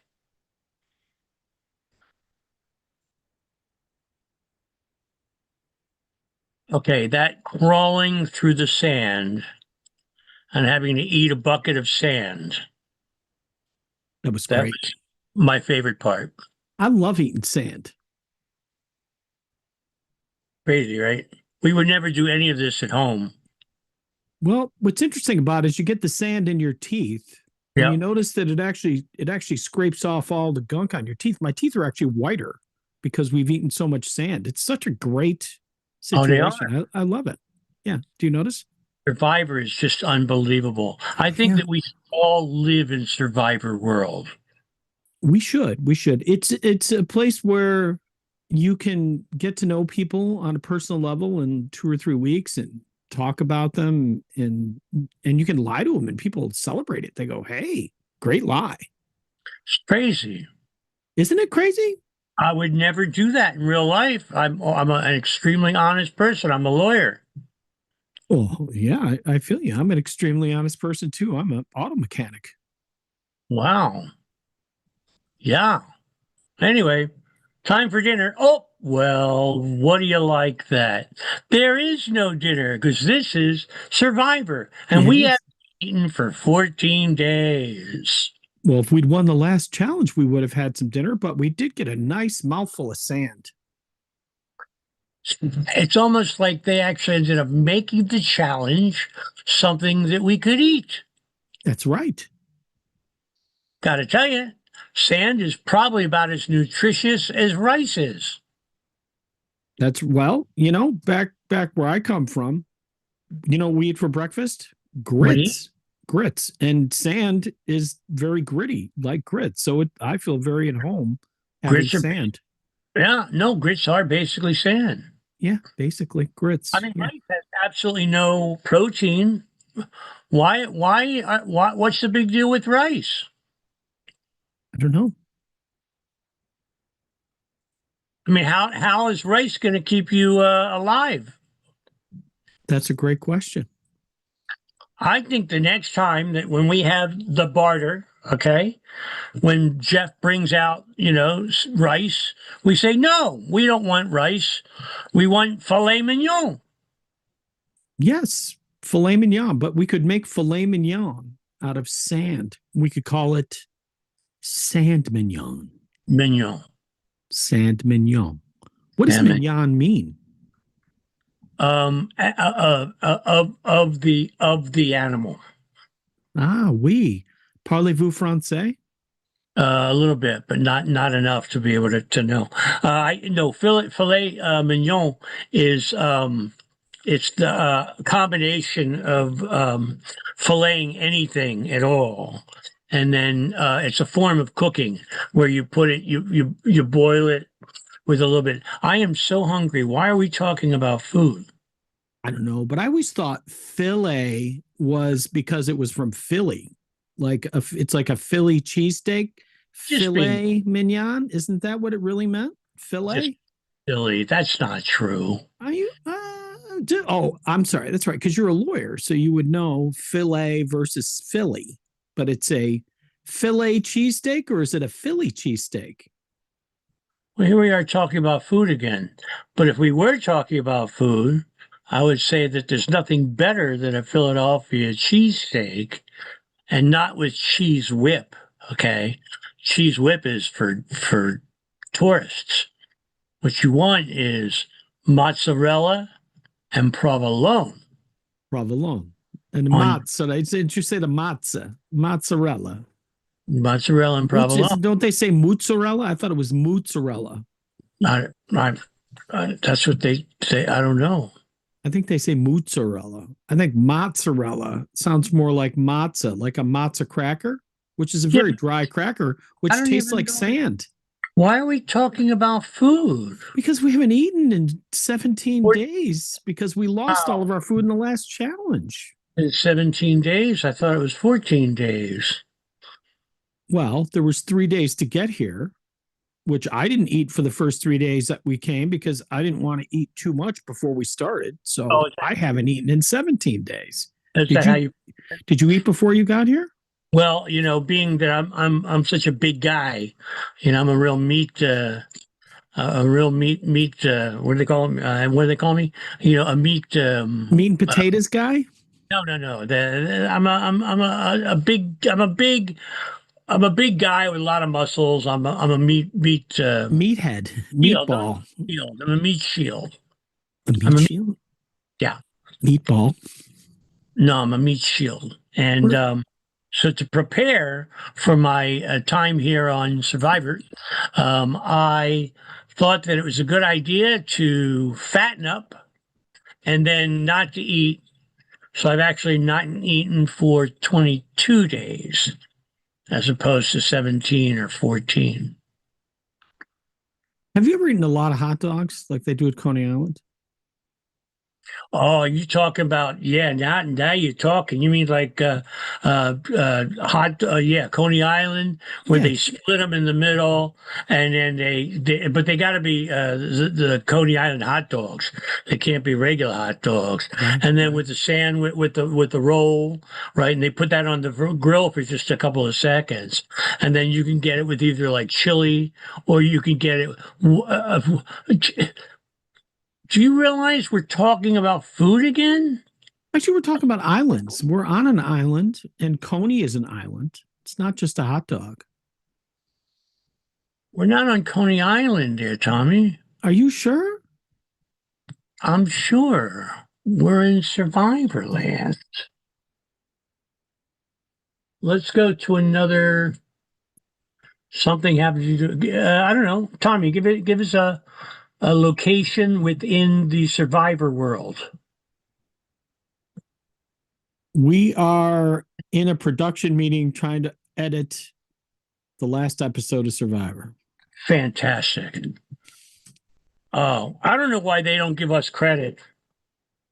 I'm telling you. Unbelievable. God, I've had to watch this person every week, and I don't see how they won. I don't see how they won. We make this show. We make the damn show. Okay?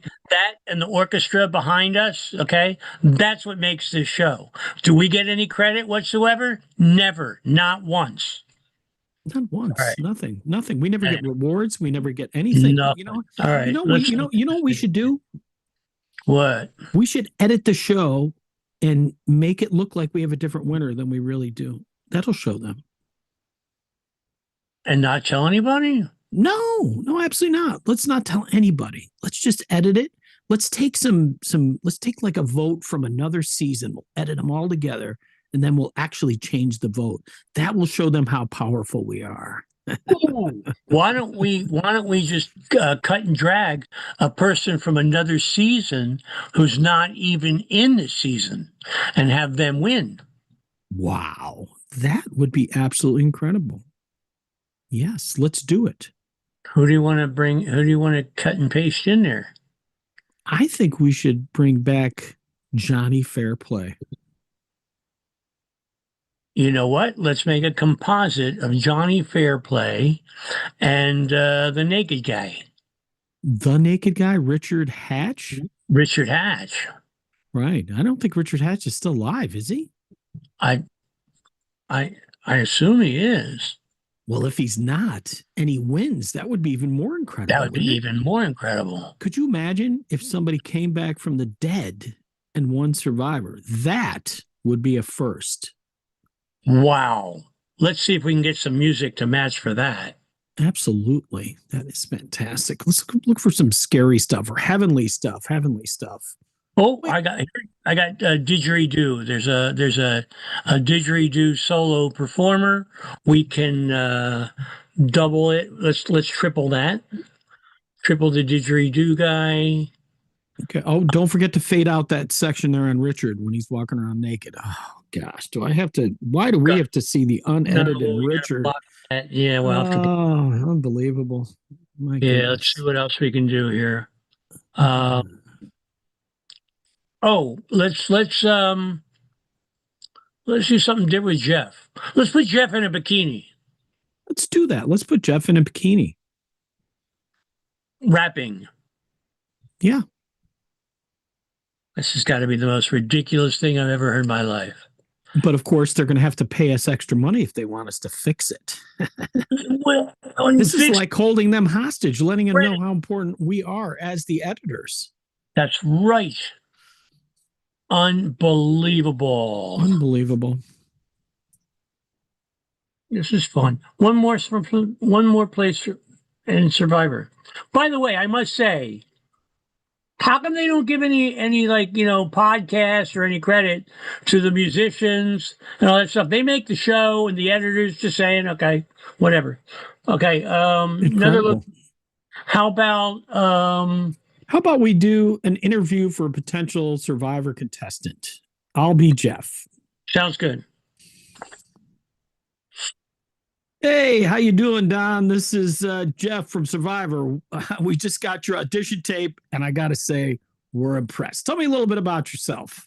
Well, I'll tell you the truth, though, which is that if it wasn't for the fact that I had actually gone to a past Survivor player and paid him a lot of money, as a matter of fact, to learn how to audition for Survivor, I probably wouldn't be here. I'm only saying that because my game is to be completely honest at all times. Well, it's crazy you say that, Don, because there's a lot of rumors out there about former Survivor players doing that exact same thing. And you know what I always say every week? There's no real advantage to it. So you're probably just pouring your money down the drain. In fact, there's a part of me that just wants to end this interview right now. But you know what? I like you. So I just want you to know that even if you hadn't spent that money, you'd still be here. That was a great audition tape. I'm glad you liked it. I'm here. I'm ready to go. I quit my job and I divorced my wife and I am ready to go anytime you say. Wow. You know, it's weird that you mentioned the fact that you divorced your wife because this season was supposed to be Survivor and spouse season. And one of the reasons that we chose you is because we really love the dynamic with you and your spouse. Is there any chance that you could get your spouse to come back to you and be on Survivor with you?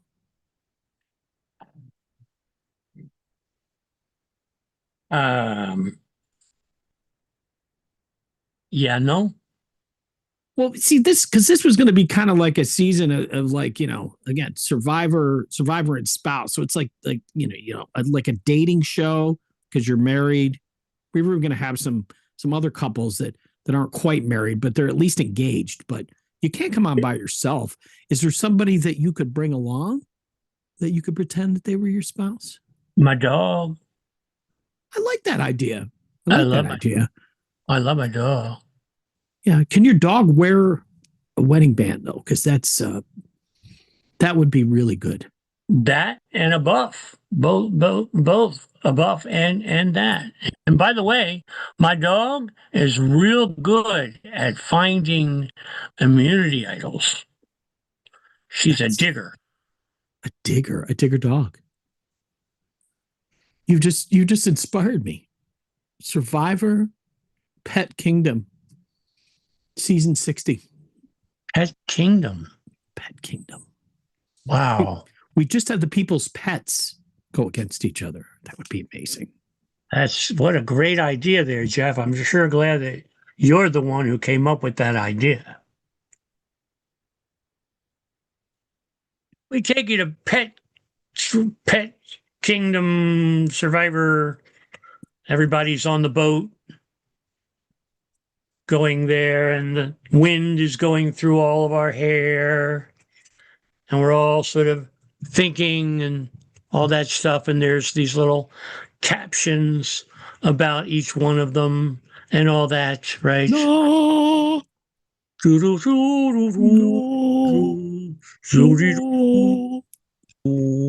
Right.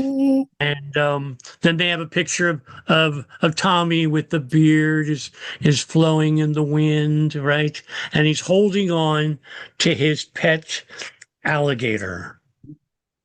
This is my pet alligator, and I am so happy to be here on Survivor because we're definitely going to win. We have been together for over 20 years, and I know everything about my alligator. And as the wind is blowing and stuff, and then they have the close-up of me, right? And I'm holding on to a duckbill platypus, and the voiceover. Platypus.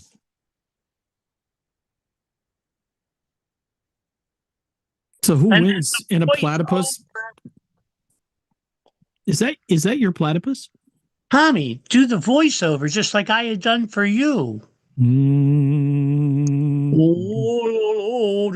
Duckbill platypus. Duckbill platypus, and as the wind is in my hair. 35 castawayed pets are coming to Fiji to compete for the first ever Survivor Pet Challenge.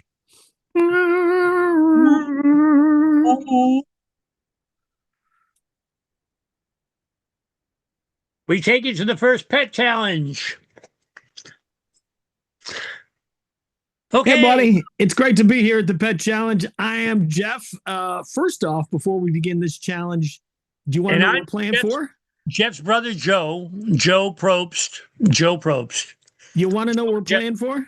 Yeah, what are we playing for, Jeff? What are we playing for? We are playing for a pound of raw meat, which is what every pet wants. A pound of raw meat and a year's subscription to Pet of the Month magazine. And you survivors, you have a big decision to make. Are you going to give that to your dog or to your animal, or are you going to eat it yourself? That's very interesting. It's very interesting. That's right. But you personally can't win. It's only the pet that can win. So the pets are going to have to get together and make a decision who's going to sit one out. Tribe A, who's going to sit out? Remember, you can't let the Chihuahua sit out. They sat out the last time. And you can't, no, I'm sorry. You can't have the cat because the cat can't swim. It's a swimming challenge. It is a swimming challenge. Mm-hmm. It's be a good time for the alligator. I'm for the alligator.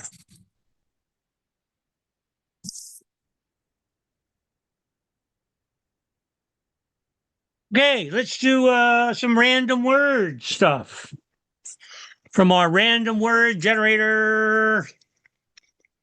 Yeah. One, two, Random word generator. Random word generator. Let's see if I got one. Okay. You want a noun, adjective, or verb? Adjective. Adjective. First letter. Q. Q. Q. Q. Q. Generate a word. Quiescent. I don't even know what that means. That's what we got. Quiescent. Welcome to improv. Quiescent. Quiescent.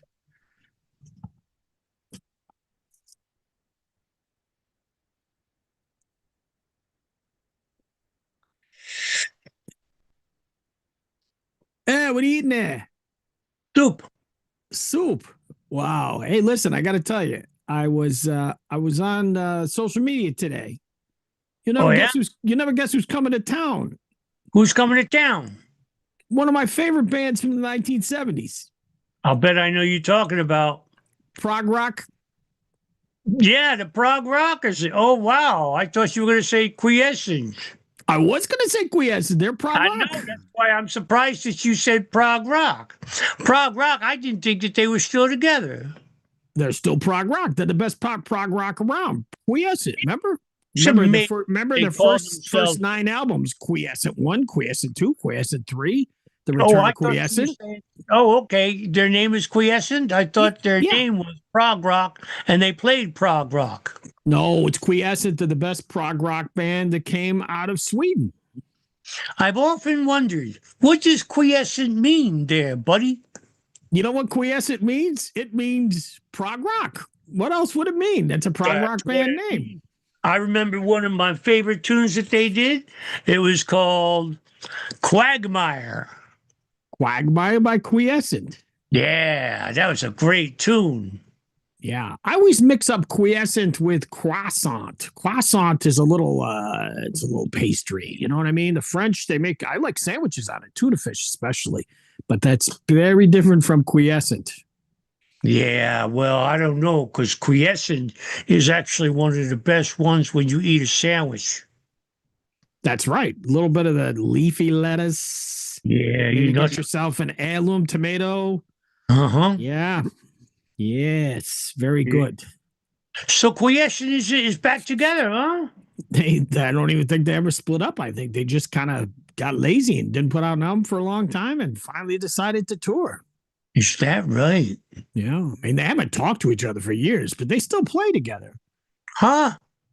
Yeah. This is their 9th farewell tour. I saw the first 4 farewell tours, and believe me, there's no better farewell tour than a Quiescent farewell tour.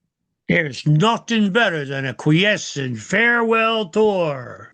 See ya, Quiescent. We take you to the Quiescent concert, and both these guys are in the audience. Man, these guys have gotten old. My God. Hey, take some of this shit. There we go. Yeah. Oh, God. Yeah, this is like watching like folks from an old folks home all rocking there, which is unbelievable. My God. Oh, yeah, I'm sorry, Usher. I didn't know that you couldn't smoke in here. Oh, Usher. Oh, paranoia. My God. Oh, what album is this song on? This is their first album, I believe it was. Quiescent 1. Yeah, remember when Quiescent actually came together the first time? That's right. It was awesome. And then remember the band before Quiescent? They were just called they came together. There was one band called Qui and the other band called Quiescent.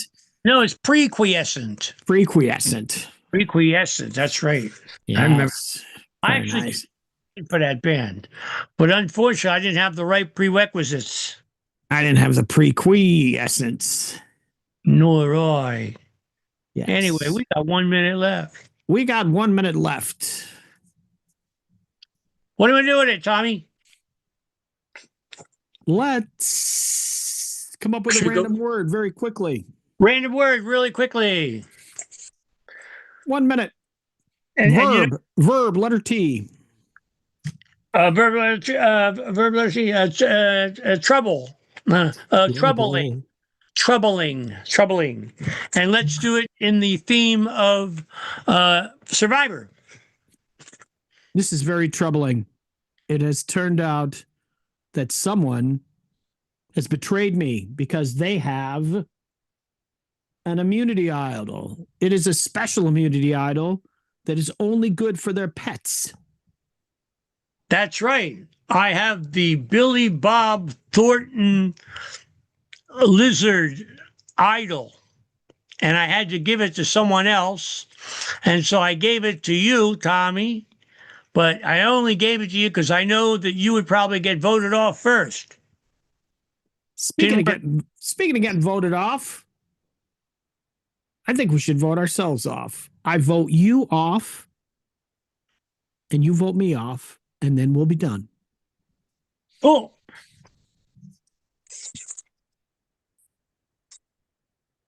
Tommy is end scene. That's us. That's us. All right, great job, Jamprov. Appreciate it. And listening in here and clicking off that part. But yeah, so I guess I'll ask one question like I've been asking people just in general for the Jamprov. So going to say, what is one of your favorite? Oh, didn't realize I wasn't on it. Yeah, I was gonna say Andy has So- disappeared. He's back. Turned into 3 people. So, kind of wondering, we'll ask you first, Tom. What is one of your favorite suggestions that you like to perform in Jamprov? Wow, that's a question I hadn't thought about, which means that it's a really good question. I do like I like interview situations where it's 2 people talking. We'd actually had a bit that we didn't get to tonight that was going to be a podcast about absolutely nothing. So I feel very comfortable doing improvs of like radio shows, television shows, things like that. Those are my faves. Awesome. And what about yourself, Don, for Jamprov? What is one of your favorite suggestions that you like to hear? I think one of my favorite suggestions was years ago when someone just went like, "Oh, on your dick," and we didn't let that happen. And I ended up actually talking to the guy, and it was really cool because it was not just a regular suggestion actor thing. We actually ended up having a conversation, and then from there we used some of his discussion in the scene. So that was really cool. Oh, very good. Very interesting. Yeah. And do you guys, gentlemen, have a website so people know when you perform in person or online, whether it is Jamprov or it's something different that you perform in? Tom, how about yourself? Do you have a website for Jamprov or others that you like to perform in person or online? I do have a Substack, which is different writings, podcasts, stuff like that. It's called Tuning In with Tom, Thom Jennings. So that's just got a bunch of stuff on it. Awesome. And Don, how about yourself for Jamprov or others improvs that you do? That website? Timeless Double Nickel Saloon is going to be happening here in just a little while. Also, Jamprov played at Room 52, and we're now looking for another space. I'm actually, instead of trying to get like a comic club or a theater, I'm actually thinking of going in another direction and going more like towards the metaphysical, or maybe yoga studios or dance studios or something to that effect. Watch this space for more information. Okay, very interesting. So I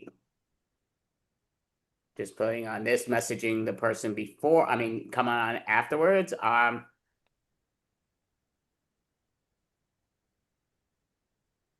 If not, we can go back to Survivor. I think we had only planned like 3 to 5 minutes of Survivor, and it's very true. We didn't know we were both Survivor fans until today. Are you a Survivor fan, Andy? I really am not, and I think I know my brother's a huge fan of that, but to me, it's the 50th one, and they have people that have been on like 7 of them and all. Listen, that's a bunch of nonsense, but that's my personal opinion. I'm not a fan. Haven't ever watched it, never will. But thank you both. Just yeah, we're all on time and all. You both did a great job, and thank you both, most definitely. Have a Hey, great hope to be back on. Always love being here, Andy. Thanks so much for having us. Hope we're here Definitely. next Thank month. you. Appreciate it. I definitely appreciate that. So Bye bye. bye. Take care. So yeah, so basically I am going to introduce the next individual and just need to put, okay, they were on a second ago, but now they're not. Alrighty, not a shocker. So, yeah, it looked like they were on a second ago, but yep, no. So now they're messaging me here and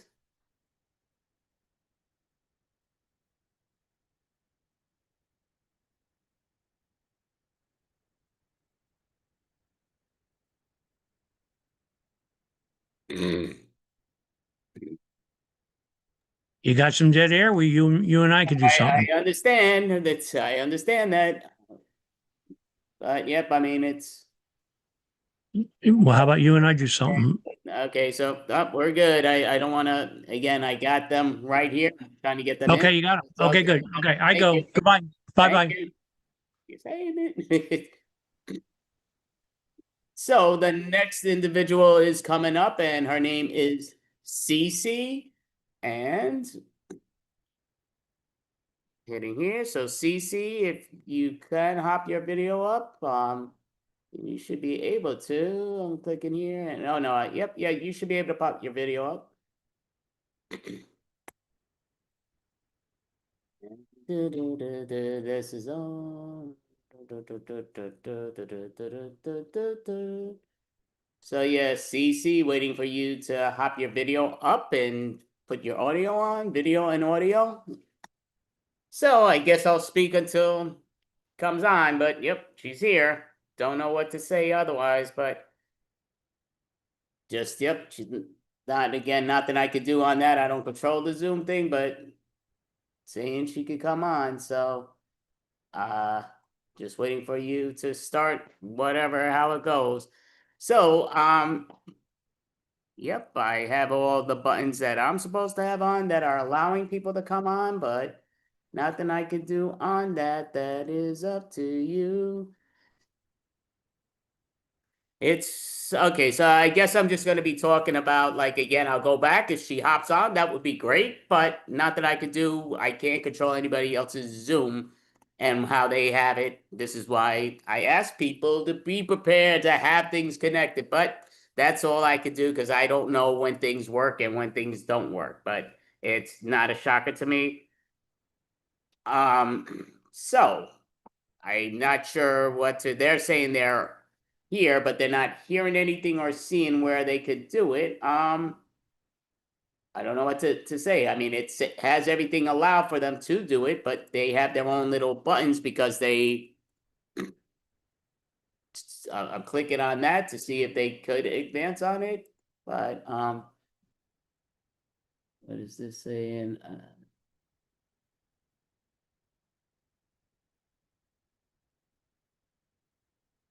Okay, so yeah, I don't know how to do this, but okay, yeah, so I don't know what to say with this. This is the first one that's had the problem online thing. I can't say what's what, and I know a lot of people are not vested in this, but again, this has been a over 6 year thing with the online stuff, and people again, some elderly people older than me really are good with this stuff. I'm decent with it. I'm not amazing with it, but again, it comes down to I can't control with what's being controlled on that. That's not a me thing, which is sad. So, I just guess I'll start talking about sort of what I was speaking about before. So we do this every month. And if the person CC can come on, that would be great. I just don't know what to say that they can't do what they can't do on the phone. But to me, it just comes down to this is our 68th month in a row doing this extravaganza. It's online, obviously. It's always between 6.5 hours to 11.5 hours. And it just comes down to that's how it goes. So I don't know again if we're gonna have another one ever again or not. And in 2 weeks and a day or 2 weeks and 2 days, I will let the world know online from the YouTube channel, from Facebook. And again, these have been on at Facebook Improv at its best improv shows classes around the world. Also on Socially Distant Improv, which is on Facebook, great Facebook page. And on the YouTube channel at Fun Humor 7. And you could go click on the live and see all the other videos and this one. And again, I don't mind advice, like tell me like here and there, again with my ex-girlfriend, who I know many people have told me I shouldn't try to go here. So we're going to try to see if we can get Cece on now. And there goes Cece. Finally. All righty. So I'm like, it's not working at all. Oh no. Alrighty, so welcome, Cece. Coming. It's kind of like one of the Anthony Rendot things. He's always in his car, usually 85% of the time, and then like the other 10, but at work, yes. That's my life. Yeah. About 90%. So what's up, Cece? Not much. Just trying to figure out this Zoom thing, obviously. Yeah, but yeah, so to what I will say is Cece's an amazing, and I'm not saying it just to say it, she is pretty much my favorite singer out there. Like, she's ridiculous. She sings so many different genres, which is ludicrous, and she is outstanding. So if she lets you know where she's performing, you should definitely see her. She doesn't do a lot of online stuff, but I think she should. She should let people here and there and know what's what, but I'd never be able to figure it out. no, that's not true. I could figure it out. You definitely could, but yeah, that's definitely not the case. But I'm just gonna start. Yeah, we're gonna go here and there. So, like I say, she's not good. She's an amazing singer. She actually did sing on our murder comedy mystery that we put on, and she was at the theme on that she sang. And she just, again, little glimpses that you hear, but again, she's just an amazing singer, and she did a great job with that. I wrote the little jingle type thing, but they put it, and she did the thing, and it was really cool on the Perfect Detectives. I'm blanking out. Kit Kat purrs. Yeah, Kit Kat purrs. There you go. Yeah, I haven't heard that in a bit, but yeah, so she did an amazing job, which I definitely appreciate. But kind of curious, growing up, what made you really want to get into singing, that you knew that you could actually sing? A lot of people, we all sing great in the shower by ourselves, but outside the bubble, what made you realize you actually had a great voice? Well, seeing Rent on Broadway, that was my first Broadway show. And that's what started the love of musical theater and singing. And then I started voice lessons at 11. And it wasn't because anybody thought that I could sing, but it was just to kind of get me out of my shell back then. And then I remember her name was Alma, and she was my voice teacher. And we discovered that I actually could sing. And nobody thought that I was going there to actually develop anything more than just, I guess, not being as shy. Okay, interesting. And just to say for Alma, who you're saying was your voice teacher and everything, is she the first one to let you know how good you were, or did you kind of hear it? Oh, she did? Yeah, I had no idea before that. I thought that there was something there, and I remember telling my mom about it, and she's like, yeah, okay. And I'm like, no, I think I can. And nobody believed it. But then, yeah, I went to Alma. Alma had she was more of a jazz singer. So it was more jazz to begin with. But there's a background in that in the family anyway. So I think that there was a connection there from the start. Okay, awesome. And you do quite a few of in-person shows, which is outstanding. Yeah. What do you change up the different type of genre of music, or how does that run and how does that go? So it'll depend on what show I'm doing. So we've done Broadway through the decades, where we did a 3-part series. So we started from, I believe we started in the 40s. And then we went all the way to today's music in between 3 shows. So we've done Broadway that way. We've done gigs around the area where we've done like R&B and rock, and it depends on what kind of audience you have. So I do have a friend that we're thinking of trying to branch out and do our own thing as well. And for us, it would be more standards and more like very vocalized sets as opposed to just certain genres. So anything with like big belty numbers and like good duet, just nice mixes and stuff like that. Oh, okay, interesting. And with the shows you usually do, how many people usually perform with you? Is there a certain group that you're on, or is there different groups? Is it depending on what show? So it'll depend on the show. So usually, the Broadway through the decades, for instance, I also directed that. And I'm the one that did all the song choices for everybody. We had probably about 13. No, we had way less than that. We had maybe 10 performers. And then when we go out and we do like the bars and stuff like that, we have done where it's like a few of us, maybe 5 of us. But looking to branch out with my friend now, it would be just the 2 of us.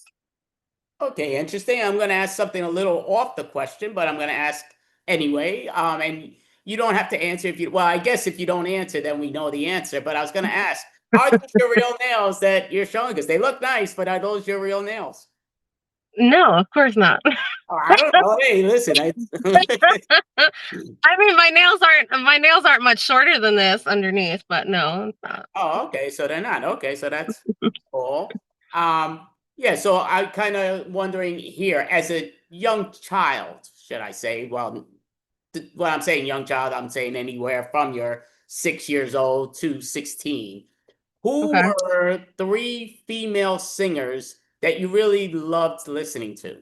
3 female singers back then. Okay, so are we talking about Broadway or we're talking about anything? Any sing. It could be Broadway. It doesn't have to be, but 3 singers Anything. that you love that you stood out to you that you really loved in their styles. Okay, so Christina Aguilera is always my number 1. Always. Pink was a big one back then as well, and she's still phenomenal. And I would say probably Sutton Foster for Broadway. Okay, very cool. Interesting. Now, what about 3 males that you loved hearing back at ages 6 to 16? What were 3 males that you loved, whether it was Broadway or not Broadway? All the boy bands? No. Clay Aiken back then? What? Clay Aiken was great. Yeah, I'm trying to think. Clay Aiken was definitely a big one. Who else did I listen to? I guess not as many males. Not as many males. So, were you a claymate? Is that what they call? I was. Yeah. I don't. I'm sure you were one too. It's okay. Oh, listen, Clay Aiken was an outstanding singer, outstanding vocalist, no question. I never deny that. And again, those that have watched him on American Idol. American Idol season 2, he came in 2nd place for Move It Stutter, but he actually, his last song, which was Bridge Over Troubled Water, he held that incredible note. But Cece actually does hold an insane long note when she does belt certain tunes, which is outstanding because it is not easy to hold those type of notes. And to me, I just don't understand how people could do that without coughing about 10 times before finishing those notes. But You take a really big breath. That's it. yeah, it's that simple, guys. What's wrong with all of us? But no. Yeah, I don't. So I'm kind of curious now. Saying from your early adults to now, which she's still obviously very young, but just saying, who are three male vocalists that you like a lot, whether it's Broadway, off Broadway, or singing wise? Three male vocalists that you love today. Male, it would be Aaron Tveit, Jeremy Jordan, and Josh Groban. Josh Groban. Okay, interesting. So very nice there. And what about three women that you love their vocals, whether it's Broadway, on Broadway, or what's what, but that in today's world that you In love? today's world, I would say Shoshana Bean, Still Sutton Foster, and I mean, Idina Menzel is up there. She's very talented. Right now, I stick mainly to Broadway these days. I don't really listen to the radio much or any of today's music. I stay away from it unless my son is playing it, and then it's god awful and I hate it. It's usually mumble rap or something. Perfect. So what I will say, and I also know that you've done improv in the past, and I know it's not your Yeah. love. I know you really love the singing and your voice is ridiculous. Kind of wondering, do you ever do kind of an improv comedy singing forte in your shows? No, I have not. I have Oh, not. is that But something that would be in your thoughts, or because I would think that'd be so in your style, I would think you'd be able to do that. I've never thought about it. See, I need to be her agent. I could get her down so many things here and there. And like I say, she has a ridiculous voice. And what I'd say is people that are in her area should definitely go see her shows, and they would definitely, I guarantee, love him. Spectacular. So, kind I of. will say the closest thing I got to improv lately was I ended up, Batsu came to Tampa and they have a card game now. And my friend bought the card game and we went to his house and played it. And it actually was very fun. Oh, well, that's interesting. I have the card game here. Oh, do you? I bought 5 years ago when the Coviverse first started and they first pulled out the cards. But yeah, Yeah. I bought that. And Batsu, which is an amazing show with different Mhm. punishments and everything here and there. And I do know they went out in the area where CC was, but they originally started in NYC and they did Chicago and they go elsewhere. But I mean, we used to do a show called 11th Hour that was right after them. So we used to see them get to perform a bunch of times, even if we were running here and there. We always got to see parts of it. But again, I've seen 10 shows live in person that it had nothing to do with our shows because they are so outstanding and hysterical. And we did 2 podcasts with 2 of the individuals, from Joe Texas, who's brilliant, and Yeah. Taylor, who's outstanding. And yeah, so we got this, and now we got officially a third one. But yeah, from that area. But Yeah. so now you like the game, huh? The game was fun. It was fun because I remember, because I used to go to Batu every single week when it first started. So I remember pulling out the cards. I'm like, oh, I remember them doing this game. I remember them doing this game and this game. So I'm like trying to explain to my friend, this is how it goes. But it was fun. It was a good game. It's definitely a good party game. It would be fun. No, I do. Like, I thought it was funny because we used to take like a few people and nobody really wanted to do it. Like, we wanted to do the punishments and all, like putting Yeah. bags in your pants and keeping it there for 45 seconds or whatever and doing dumb things like that. But yeah, no harm, no fun. But I mean, no foul. But and that's how they sort of do their styles. But they're very hysterical and very funny, which is great that you did that. Yeah, got to perform that. So, sort of wondering, just in general, if somebody played the movie of the life story of Cece, Oh, what God. amazing singer, and who would perform that? You can't perform it yourself, but who would perform as Cece? Oh, no. Why are you going to stump me like that? um, Oh my gosh. And they could be even, you could say, dead or alive. So it could be somebody from the 20s, if possible, if you think they would be the perfect one. So then can I bring Selena back to play me? Sure, of course. That's why I'm saying That's what I want. That's dead what I or want. alive. That we said, but yeah, okay. So Celine would play you think? We want Selena. So you want Selena, but then wouldn't Jennifer Lopez would have been a nice pick for you now? Yeah, even but Jennifer Lopez can't sing. though- she definitely could Don't sing. give it. She may No, not don't go give to me. the- No, no. Definitely she could sing, but again, she's not like one of the upper tiers, but she definitely could sing. But And she's old. Just saying. what's old?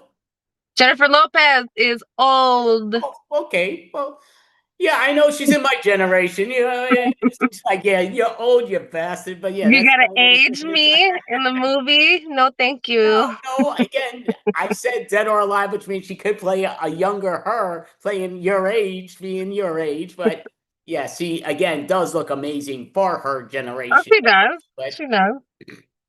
so kind of wondering, like here and there, sort of thinking. So we're having Selena play your life story. So now, out of curiosity, what is this song that is out there that you would like to be your theme song for the life story of CC being played by Selena? Let's do Wanted Dead or Alive. By Bon Jovi? Yep. Okay, interesting. I love Bon Jovi, and yeah, very interesting in that type of music tale. So now we're going to say, what if you created your own title of a theme song? What is the title of your own theme song that if they made you sing it, but it's going to be out in the movies? What would be the name of that theme song that you're doing?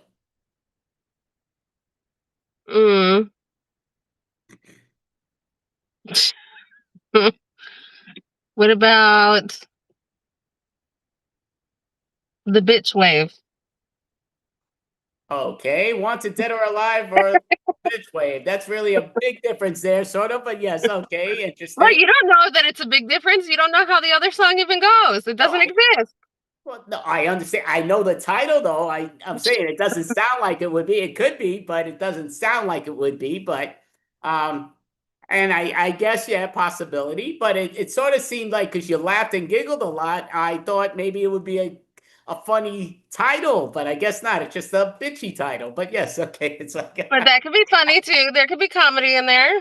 I didn't say no. Right? Okay. Well, that's awesome. So, sort of thinking, as a child, now we'll go back to your childhood days. Like I said, from 6 to 16, what was one of your favorite sitcoms to watch? Friends. Friends? Hands down. You think Friends? Friends? I would say The Nanny also. That was a huge one.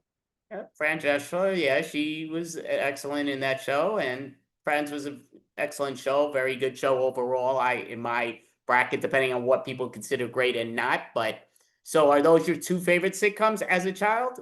I would say so. And what's your favorite sitcom right now?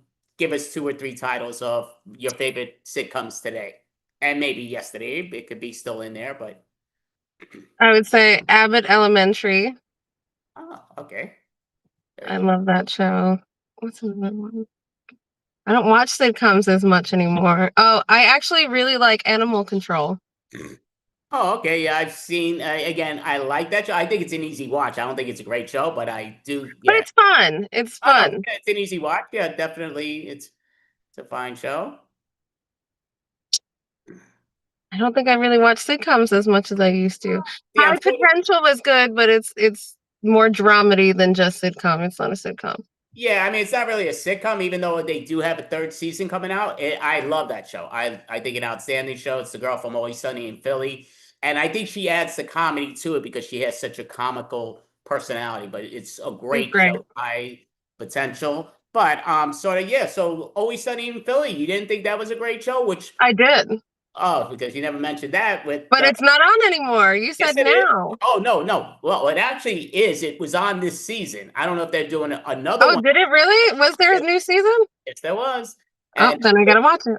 And it actually Tank. I mean, Abbott Tank. What's the name? Elementary. Abbott Elementary. Abbott Elementary. Oh, they had the 2 seasons crossover. ago, they did the crossover and they jumped on. Always Sunny in Philly jumped on Abbott Elementary, and now this season, Abbott Elementary crossover to Oh, Always Sunny in really? Philly, and it's a continuation, not a continuation of there, but they're going to the thing. So yes, it's still a sitcom, but yeah, and it's a All great. right, I'll go watch it. Danny DeVito and company. See, I'd love to, like I always said, yep, great show. Always Sunny in Philly. And great cast, great hysterical comedy here and there with that stuff. Most definitely. Do you think they should do Always Sunny in Philadelphia musical? Do you think that would be Yeah. cool? Absolutely. Would you want to be in an Always Sunny in Philadelphia musical? I would do it. Why not? Would you play D was her name, wasn't it? D? Yeah, D. Yeah, it's been so long since I watched, but yeah, it's D. Would I you? don't think I would fit the description of D because Well, they make fun of her for being like a bird and like being this. Yeah. I could be the waitress. well, yeah, the waitress, yeah, what's his name? Yeah. But she's actually married in real life to one of the To Charlie. Yeah. So, but the one that's madly in with her, but yeah, so it's interesting with that. And then D's married to Mac in real life. Yeah, I mean, and originally because of Mac on the show became gay, I thought he was really gay. Just for what then I saw, oh yeah, they're married, so it was like okay, and I guess you still could be because we know that's happening in other places, but with the marriages and what's what. But no, but I do think great show, and I big fan of Abbott Elementary, though I believe this is their last season because No, is it really? Oh yeah, I believe so because the star of the show, the short girl. I think she was just like, I've had enough of this. Right now, I want to do other things. So, so I believe that's officially their last season of Abbott Elementary. But Oh no. a great show, and so it just comes down to with what's what. And to me, it just goes with here we are. So, just kind of curious too. I don't know if you sort of do things. So just sort of do things. No, it was actually now that it was another one. I don't know if you ever watched it. Did you ever watch Broad City? Never heard of Broad City. That was a really good one. Might not be your type of show. What is it? A bunch of women? No, it's just two girls. Okay. Two girls in New York. It was funny. Is it a musical? No. It was a sitcom. It was on Comedy Central. Okay, interesting with that. So, looking here and there. So, just out of curiosity, what is? I know you have a show coming up. What is one of the songs that you're singing, or even if you want to mention a few? I don't know if you do or if you don't. If it's that I only have one. Oh, you're only singing one song. I am. Oh, what song are you singing? And I Am Telling You from Dreamgirls. Oh, okay. Well, yeah, it's a great song. And she'll definitely, no doubt, do an amazing job because it is. It's like an American Idol spoof, and I'm playing one of the judges, so I'm not one of the auditioners. It just takes place during an audition day, and my character, the other two, well, mainly the Simon Cowell judge, keeps telling me that I never should have been there. I'm supposed to be a rapper. And he's telling me that, I'm not qualified to be here. Why am I a judge? And throughout the whole show, he keeps telling me that I have no talent. I shouldn't be there. So then at the end, I come in disguise and I audition. And that's where my song comes in. And since you're one of the judges and you're the rapper judge, do you rap at all in the show? Unfortunately, no. Oh. They should have thrown some rap in there. I know. Like I said, I should be her promoter. I should be her. Yeah, there's no question. To me, I do wish I was an agent because to me that's a no-brainer and perfect. So let me hit this. Come do it. Be my agent. Let's do it. I would do that in a heartbeat. No question. If definitely looking here, so I just got to hit this thing. So we got that down. You get a finder's fee for all the gigs. So, but So yeah, kind of wondering with here and there. And it is funny, kind of like with what I was saying, where Cece's in her car, and I said she's kind of like Anthony Renda's. He's always in the shows, and he 85%, 90% of the times in his vehicle. He's actually on next, so he came on Oh, the really? podcast. So we'll find out in a few moments if he's in his vehicle or not. But Maybe we're in the same car. Maybe he's in the back. so I'm kind of wondering, just again in general, for it is, do you have a sort of a website so people know when you do perform in person, where you're performing in person, or do you have a website online so people know when you perform online that people can find when you perform in person, if that sort of makes sense? But I guess Instagram, it would be Cheryl Celine on Instagram. okay, so yeah, so definitely I would say, yeah, you definitely should follow her and see, yeah, her again. Like I say, I don't know if she sings on her thing, or do you sing on your Instagram? No. No. Again, it's like a wasted I'm talent just going down the drain. I am not a social media person. I'm not a technology person, as you can tell from earlier. I don't do the website stuff or the yeah. No, well, I mean, yeah, well, that was. I definitely thought she'd be better, no question. She's like, I'm like, holy mackerel, yeah. So not good, fine. No, I'm bad. Because yeah, she's like, I'm like, yeah, you're supposed to be on. She's like, yeah, they're making me do this, they're making me do that, they're making me like, this is 6 years old. This Zoom stuff on now, but yeah, it's like, but Oh, I'm so sure my son could have figured it out quicker. But yeah, well, yeah. I mean, it's most likely. Again, don't know what he does on Zoom and not, because again, you kind of, if you're new, even if you're not familiar to a different thing, it does change things up a bit. But sort of, so yeah, you're saying that's your only thing, with the website to follow when here and there. Now, on your Instagram, do you advertise that you're performing places, or do you even want I to? will. Oh, here on. Oh, so when's the next time you are performing, out of curiosity, so people do know, sort of? Well, the show I was talking about is this Saturday and Sunday. Oh, this Saturday and Sunday. So tomorrow and Sunday. Yep. Okay, interesting. No, that's awesome. And what time is your shows? Are they both at the same time? Are they at separate times? Because Saturday, Sunday, or Saturday is at 7 and Sunday is at 2. 7 and 2? And Mm-hmm. how long is the show scheduled for? 2 hours. 2 hour shows. Mm-hmm. Cool. And is it over at a place with food and drinks? Is it a place just with drinks? Is it just food, or is it none of the above? Bring your own bottle? I have no idea. This one is none of the above. We usually will do where there's food and drinks, but this time it doesn't have either, unfortunately. Okay, interesting. With that, so are people able to bring in stuff, or they can't even bring in stuff to the? Oh wow. No. Okay. That's that's There's a bar like a few blocks away. It's fine.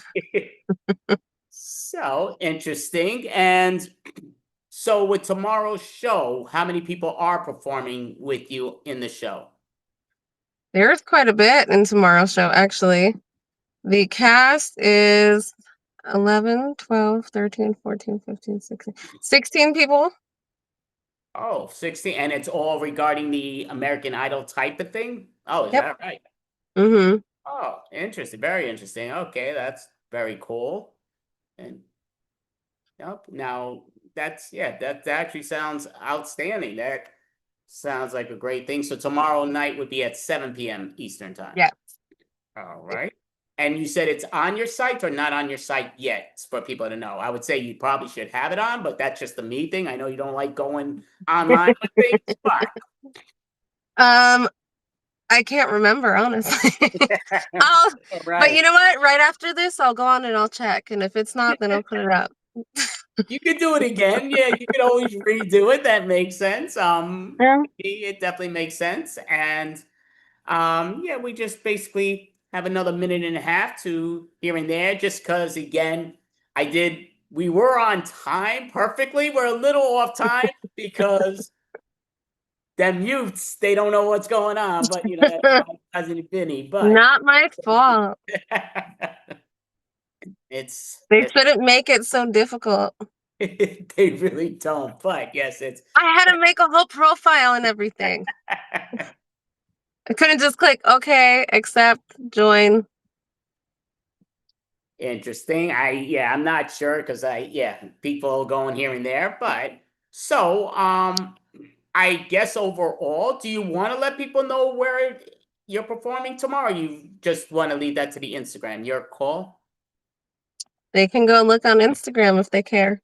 Yeah. So, and I would say, to be honest with you, you should definitely check it out because again, she's an amazing talent, and I'm sure her group is also very good. But I know she's like ridiculously the best of the best of the best. It's ridiculous how many styles of genre she sings. And that's the one question then. What type of genre are you singing tomorrow? Well, Oh, Broadway. yeah, that's right. You told me the song. I forgot. Yeah, that's okay. And But you know what? I might go sing rock at the bar afterwards. I don't know. We'll see. is there a karaoke bar you're going to afterwards? There's a bar close by that they have karaoke like 5 nights a week. Oh, okay. Awesome. So thank you, CC. Great job. It was definitely real fun seeing you and hearing you. And again, it's been a while, and I know that Zoom connection didn't work with you so well, but thank you so much. And like I say, definitely follow her on Instagram and find out where she's performing because she is outstanding and an amazing voice, ridiculous. But yes, thank you so much. Well, I appreciate it, and thank you for having me. Break a leg tomorrow in the show and Sunday, but thank you. Thank you. Bye. Have a great one. Thank you. You too. It is. So great job. So now I am gonna unlock this other thing so people don't hop on other people's things, and we're gonna introduce Anthony Renda. Anthony Renda. Perfect. Ah, thank you, Andy. Thank you, Extravaganza, the March version. All right, it's always the last Friday of the month, and I have to, when you get older, like, what month are we in? What month are we? Am I the only one who says that? You got to ask yourself what day it is today. I asked myself that repeated question several times. I asked myself what month it is. All right, it's March. Let's hear it for Cheryl. I didn't see her, but I wish I was in the same car as her. All right, she's okay. Well, we're not in the same car. I'm not in no car. I'm at work here. This is Crunch. You can tell by the colors. Crunch, the gym, not the bar, not Crunch Bar or Captain Crunch cereal. Okay, I got to make money. All right, because most comedians don't get paid. I've been doing comedy for several years. Every time someone asks me, like, how long have you been doing comedy? I'm like, about 7.5 years, close to like 7 years and 10 months. All right. And whenever I say my answer, they start laughing hysterically. I'm like, why are you laughing? It's not a joke. They just think I should be 10 times better. I said, it's a struggle. It's a struggle. All right. Not everyone's meant to be, Dave Chappelle, Eddie Murphy, or Kevin Hart, or Ray Romano, or Sebastian Maniscalco. Some people are supposed to be mediocre. But you're looking at it. All right. I say damn good. All right. Like if Netflix offered me a special, like, hey, Ant, we want to hire you like for 10 million, I'd be like, okay, I'm gonna quit Crunch, quit real estate, and quit all my jobs. I'll go to Netflix. 10 million. All right. What did Matt Rife get? 20 million? I'm only asking for 10. I'll be happy with 2. Matt Rife got like 10, 20 million and he bombed. I heard it was horrible. All he does is, goes after, he talks to the audience about pretty girls. All right. Matt, aren't you gay? I'm just joking. All right, that's a rumor. No, he's not gay. He's in a relationship. I think he just broke up with his girlfriend, so he might be suicidal. No, I'm just kidding. All right. Congratulations, Andy. I've been doing the show for over 5 years. I don't know, 55 months in a row. What it's called? I think Andy has a streak. I think I missed 1 month. I hope it continues. It's always a fun to do this. I look forward to this. I look forward to this for the whole month. All right, just kind of how pathetic my life is. All right, everybody's like, live your best life. Yeah, travel the world. I can't afford it. I'm gonna stay here in the East Coast, New York, Brooklyn. All right, all right. let's start with some politics. What's going on in the world? What's going on in the news? I have no fucking idea. I haven't watched it. Can anyone keep me up to date? What's going on? No, I don't watch the news because all you see in the news is who's getting raped, who's getting murdered, wars, crimes, and ISIS doing this, and it's crazy. Who wants to watch that? There's enough negativity in the world. Like I have to turn it off. All right. You heard what happened in LaGuardia Airport? Air Canada. All right.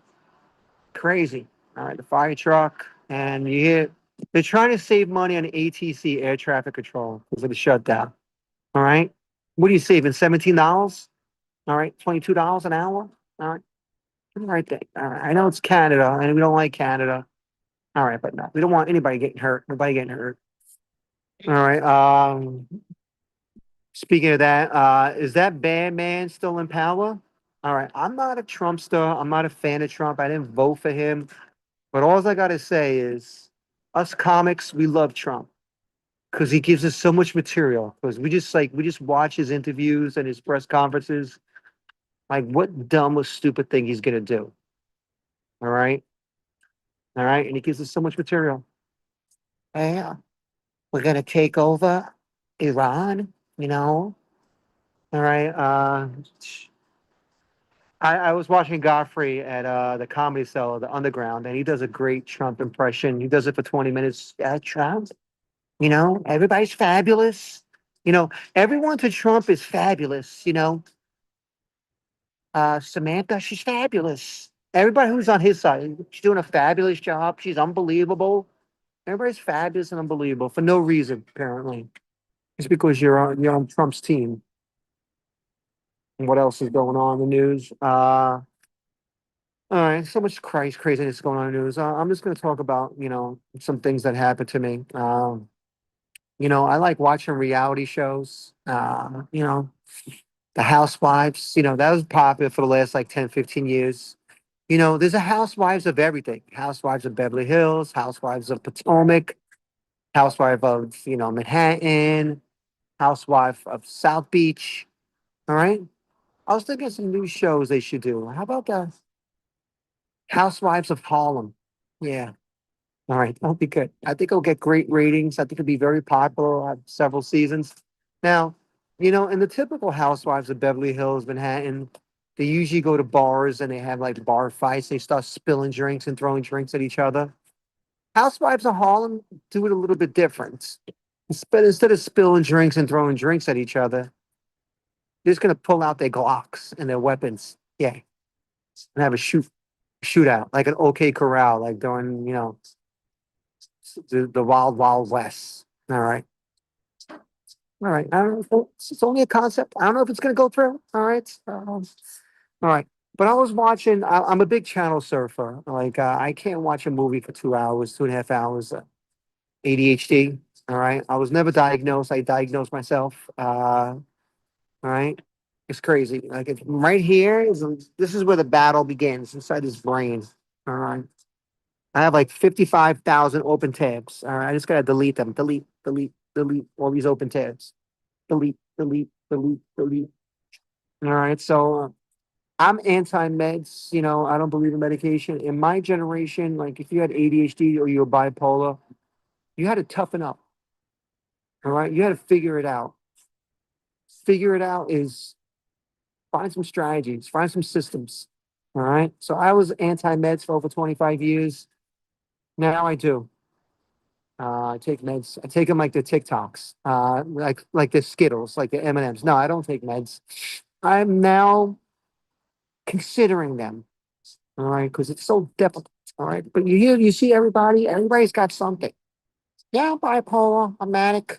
Yeah, I'm PTSD. I'm like PTSD. Were you in Vietnam? Were you in Afghanistan or the Persian Gulf? Isn't that like a war disease? Like you were in the barracks and you were fighting for the war? And you think like a hand grenade is going to come? You're going to be attacked by the assailants? All right. I don't know.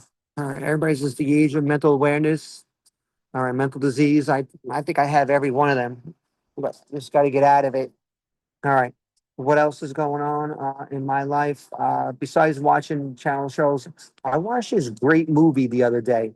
I don't know if you guys ever heard of it. It was Leprechaun 2 in the Hood. All right. They made a second one, In the Hood. The first one came out in 1994. It was like, oh, this one really hit well with the gangs. All right. The leprechaun would get shoot by the gang and he couldn't get killed. All right. So let's make a second one. I saw it. I couldn't stop watching it for 2.5 hours. Yeah, I watched the whole thing. No, I didn't. I watched it for 7 minutes. I'm like, I don't know how the hell this is a movie. There was these gang members and they were shooting the leprechaun, trying to take its gold, and the leprechaun's like, "Give me my gold!" And he's shooting, and he had these special powers where they wound up shooting themselves. It was crazy, crazy, crazy. That's all I gotta say. But go see it for at least 7 minutes, 10 minutes. All right. Here's a show I've been watching the last few weeks. I think they stopped recently showing it. It's called My Strange Addiction. Yeah, I don't. It's on Wednesday nights. It's on TLC, and some of these people have strange addictions, like the title says. I thought I was crazy and wacko. All right, these guys are definitely make me seem normal. All right, one had a strange addiction of eating cardboard boxes, cardboard. One had a strange addiction of eating cushions and beds and pillows, the ones you see in sofas or, and couches. I'm like, what? How do you eat that? One woman, actually a daughter, had a strange addiction of sniffling her father's underwears. All right. I watch these shows to say to myself, hey, I'm not that strange. I'm not that weird. I'm not that crazy. All right. They make me seem very normal. All right. This one caught me in particular. All right. And she was a female and she was dating this guy and she wouldn't tell him about his strange addiction. It's about her eating habits. She wouldn't eat in front of him. Everything she would eat, she had a blend in a blender, eat it in liquid form, and she would eat it through a straw through her nose. All right. And then finally, she's going out with a boyfriend for like 3, 4 months. She went to a restaurant. She never went out to eat with him. So she ordered what you call avocado toast, and she told him to blend it. The waitress like, what? You want me to blend avocados? I never heard that before. So she did it, and she came out, and the boyfriend's looking at her. Okay, maybe she likes smoothies. All right. Then she started eating it through a thick straw through her nose. All right. And the boyfriend's like, what are you doing? What are you doing? She goes, I didn't want to reveal this to you, but this is what I do when it comes to food. I blend it and I eat it through straws. And he's like, why don't you ever tell me this? This is not normal. All right. And he goes, I never seen you do this before. He goes, I didn't want to eat in front of you. If that happened to me where a girl I was dating was blending something and she was eating it through a straw through her nose, I'll be like, check please. And I'll just leave and flee. All right. That's me. It's the Italian way. The Sicilian. We're temperamental. We don't wait. We don't cut, we just go. We're hyper. Low tolerance. All right. Speaking of that, what's going on in my life? Opening day baseball. Mets won yesterday. Yankees won 2 days ago. Let's go. Right? I play on 2 baseball teams in Long Island. It's a men's senior league. 35 and over. Let's go by his age group. All right. We have some guys in the 30s, some guys in the 40s like myself. We have some guys in their 50s. All right. When we play baseball, we attempt to play baseball. My cousin came to a game recently, and he's not into baseball. He's more of a football, soccer player. And he said to me after the game, he goes, Anthony, Brenda, were you guys playing baseball? I'm like, yeah, it's baseball. That's what you see on TV with the major leagues. Yeah. Right. And then when we play baseball, everyone thinks they're a superstar. Like Mike, my shortstop, he's an accountant. He's like, yeah, I could have made it to the show. I could have made it to the major leagues on the Mets or Yankees. And I'm like, Mike, you got 2 bad knees. All right. You got a big pop belly and you can barely walk. All right. I don't know if you can make it home. Okay, walking home. All right, everybody's a superstar. Everybody's an all-star athlete, like the Trump. Yeah, Trump. All right. What else? I play baseball. I pitch, and I play first base and outfield. And when I pitch, your body's dead. Okay. So they say, when you play sports, you're supposed to take some more vitamins and supplements.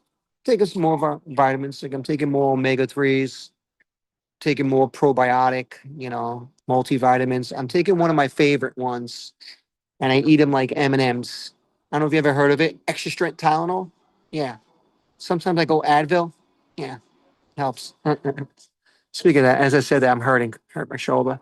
All right. What else?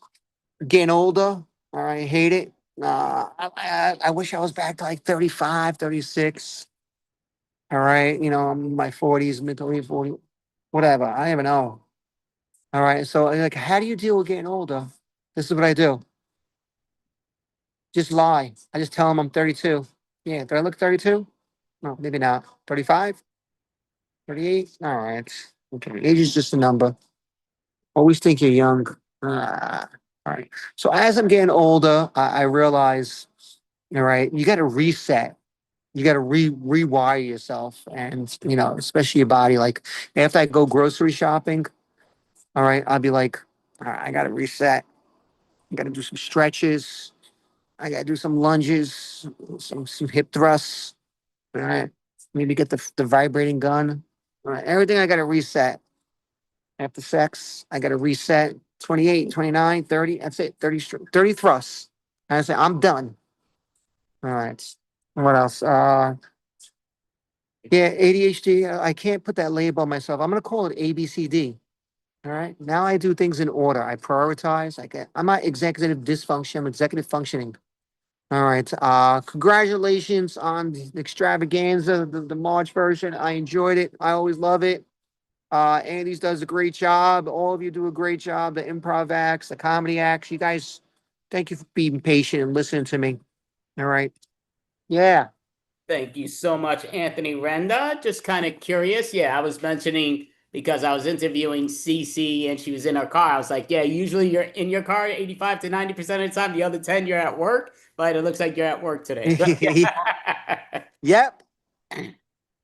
No, that's awesome. And kind of curious, gonna ask you a simple question. Where is somewhere that you're going to be performing soon that you haven't been to before, out of curiosity, whether it's in person or online? Well, I did virtual comedy for years, for over 7 years. I'll do it every so often. Now I have my base. So what I'm trying to do is I try to do a show every 2, 3 weeks. I go Long Island, Nassau, Suffolk. I'll go to Governor's, the Giggle Room. I'll do Whiskey Rocks in West Babylon, which I did last week, and I'm gonna do again next month with my cousin Mario Bosco. I don't know if you guys know Mario Bosco, the short guy with the bow ties. That's my cousin. He's a little weird, so he's performing too. So I'll be at Whiskey Cellar, Whiskey Rocks, April 24th, West Babylon. At what time? It starts at 8, but it doesn't start till 8:15 because we never start on time. Yeah, but we'll start eventually. Well, that sounds awesome. And do you have a website so people know when to find you in person or online when you are performing overall? Yes, you can see me on YouTube, some old videos. I got some new videos coming up. Anthony Renda, you can look YouTube, TikTok, some bad ones at the Wicked Monk. Oh my God, some bad ones. I gotta take those down. But yeah, YouTube, Instagram, you can look my name up, Facebook. You can see some shows and stuff like that and videos. Not many. Like I said, I'm like Cheryl. I don't like this Instagram, social media. I was born when the first computer came out in 78, 77. Okay. All right. These computers crazy. I don't know. But I'm going to do more, a little bit more as the time goes on. Thank you so much. I would, definitely go see the show he was talking about, and follow him online, even though he's rarely on it, but he'll advertise hopefully to where he's performing. Thank you, Anthony Renda. Thank you, Andy. Have a great one. Hope to see you soon. Take care. Have an amazing one. You too. So I'm looking right here just to hit off in here and there. And we do have more members, but as normal, we got a little bit less tonight, but it happens. No harm, no foul. So I'm just kind of going off to what I've been saying for throughout the show, just because I'm not sure if this is going to be the last of the extravaganzas or not. We'll find out officially 2 weeks in a day or 2 weeks in 2 days. I originally was saying next week, Sunday, but then I figured, oh, wow, it's on Easter, and I will not do that on Easter no matter, if it's a positive thing, then yes, but if it's a negative thing, I definitely don't want to do more than that. But I mean, to me, it's basically I'm going through a lot of depression, a lot of anxiety problems. I'm on medication that they just took me off today officially, and I'm going to be on tomorrow with brand new ones that are coming through supposedly, and mixing still some of the old ones with the new ones and fun stuff like that. But hopefully it does benefit me, which they're hoping that it does, and that makes two of us, and seeing where it takes us. But time will tell, and yeah, like I say, a week in 1 day or a week in 2 days, I will post it online, whether it would be either all podcast, all comedy, all improv, anything related in person or online. I would not deal with any of that. I'd be just let go, and I wouldn't respond to anybody's email after that, unless pretty much I stay on, which I'll let people know on that day. It's a Saturday, Sunday, but so with no more of that, now I could click the button. So we are going to introduce a small team today, but the Improfessionals, come on up. Look at the hair.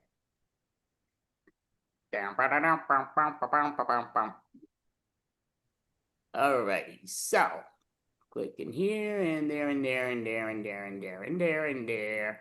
Alrighty, so I knew Norm was supposed to be on. I'm not, at least as far as I knew. He was on earlier tonight, and he said he'd be on now. He might have fallen asleep. I don't know, but I think it's still early, but you never know till you know. But here and there, and I'm just numbering you all, the 0 through 3s. That's all good. So, got the Inspector Gadget again song in my head for some reason. I haven't watched That never forever. happens. It is amazing. I don't know why that song, even though I liked it, but I haven't watched it in 4 decades, maybe. Yeah, easy. But yeah, I'm just seeing if somebody did message me. Nope. Okay. Yeah, well. So Or improv for us. so I'm putting them on. And we're doing that. Okay, so I'll just put that on there and there and there and there. Fun stuff. Alrighty, so we do have Leah Goldfarb, we have Melanie, we have Christine, and I'm Andy A, and we are the Improfessionals. So we do have more members that just aren't able to get on tonight, or maybe running a little late. Time will tell. Never know till we know. But it just goes here and there. And I did write up some games in here and there, and I keep getting messages, so I'm hoping that this is somebody saying, oh yeah, they having a problem getting on. Okay.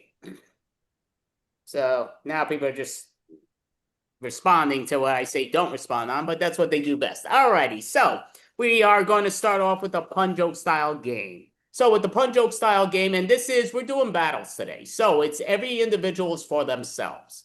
I pretty much won't be able to, I'll participate, but I won't be able to get any points because I don't think I can win. Oh, I can't win. I was going to say, oh, I'd love if I had the opportunity to win, but I don't have that opportunity. So it's these lovely ladies against themselves unless somebody else joins in, but they will have a head advantage no matter what. So we're going to do a joke pun style game. So the game we're going to start off with is, it's not you, it's me. It's not me, it's you.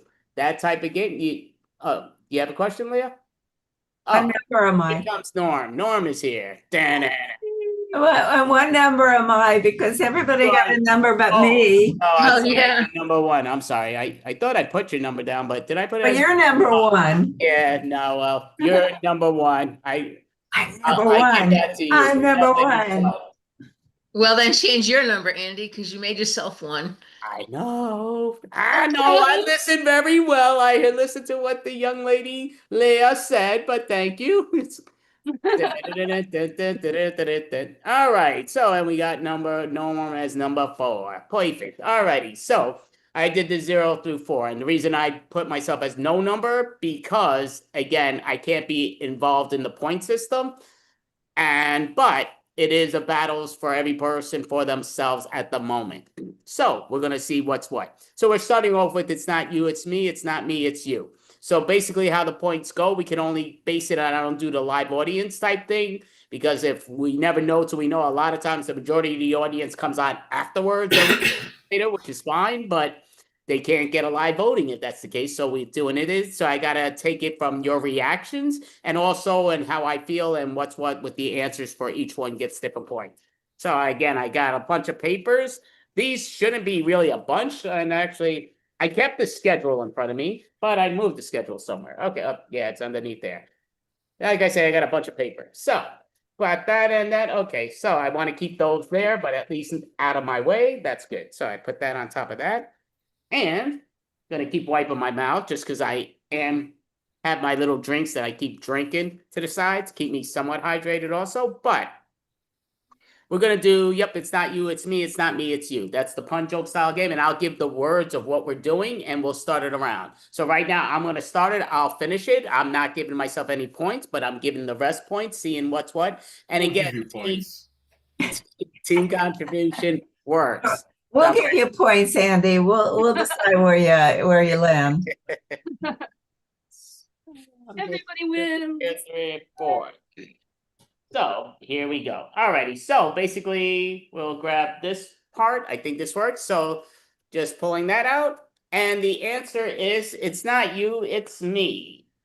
Chef. Whatever chef makes you think of. The theme of chef doesn't have to be the word chef, but whatever the theme of chef is.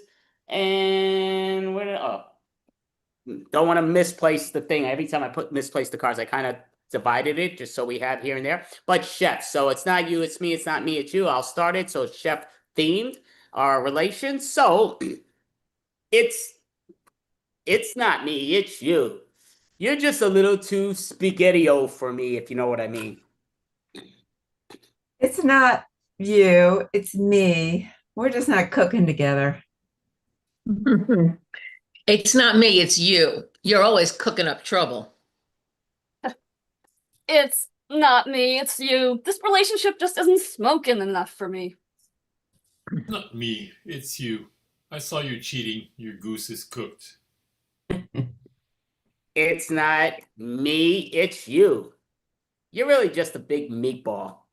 And put that outside the door. All righty, so going to give a little hand. I did the little point system there. Put that away because I'm just going to, I already mixed these.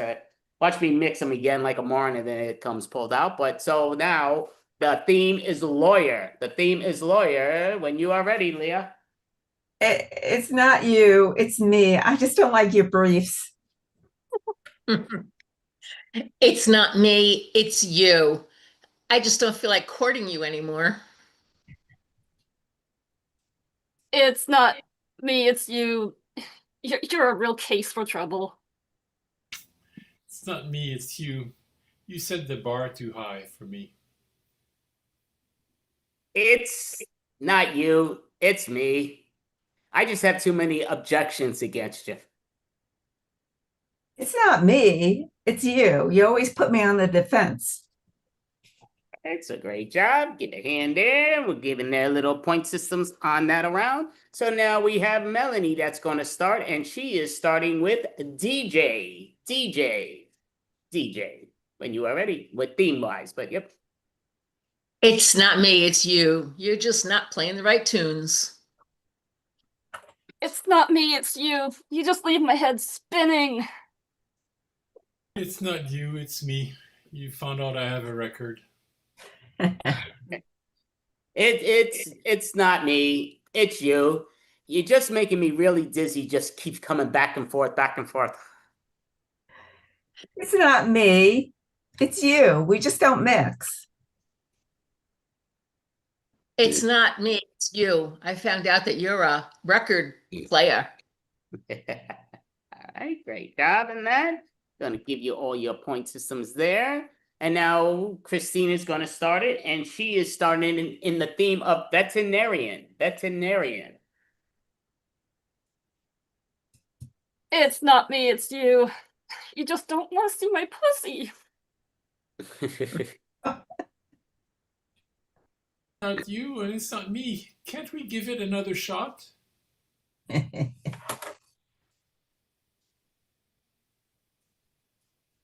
Oh, it's not me, it's you. You're just playing with my birdie a little too much. It's not you, it's me. I got cat scratch fever. It's not me, it's you. You get so catty. It's not me, it's you. You're always putting me down. Oh. We'll get that in hand, and we're going to do this game a one more a time. So Norm is going to start, and Norm will finish. And his suggestion is a bomber theme when you are ready. It's not me, it's you. You just don't want a fork. It's not you, it's me. I'm sorry, I'm just a real jackass. It's me. It's not me, it's you. We've just hit a drought. It's not me, it's you. I found out that you're such a hoe. It's not me, it's you. I think we just milked this relationship for all it's worth. It's not you, it's me. You just don't like how I plow. Okay, flower now. Okay, so there you go. So that is the pun game around for here and there. So looking around, I did put the points together, didn't add them all up together, but that's all good here and there. So looking right here and take that off, I started numbering things here and there and odds and ends and ins and outs. But we are going to do we're going to do Match the Voice. Why not? So Match the Voice to me is a real fun game. Match the Voice is just exactly what it says, but I will give out the words. I'm grabbing out my cards here. And we got less people than I thought, so grab too many cards, but it's all good. So I'm going to be number 5 if number 5 comes out because I'm a 0 number. Sort of feel that way in general, but yes, I'm a 0 number, so I'm playing the card. And we're going to mix it up. So, well, we're going to have it each week. That's right. So the key goes down to, I'm going to take out my number first, because I'm going to guess. So what it is. So if you can trick me, you're going to get a point for your system. You're going to get, obviously, the first time around, you get your points each time you get somebody fooled. If you don't fool them, you get minus points sort of thing. But if you do fool them, and the one that guesses wrong, obviously gets full, then they're going to lose points on that. But except for you, truly, I ain't got no points. But, so I took my 1 out. Yes, I did. Okay, and there's 2 4s here, too. I really just see it's not just me in the number game. It's even me with the cards, like 2 numbers bars. But, yeah, we put that away. All righty. So, I'm going to start. So, the deal is I'm looking at the wall here so nobody sees what it is, and I'm going to pull out the number. That's the one that's going to go perform. And if for some reason I turn it around this way, just let me know, turn it around, because I'm not looking at the cards, but I think I'm going to do this right.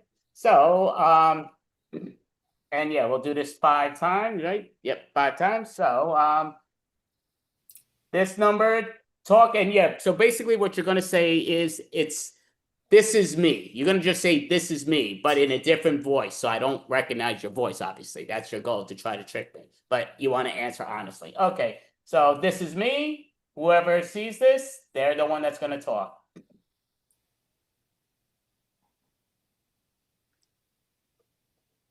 Today.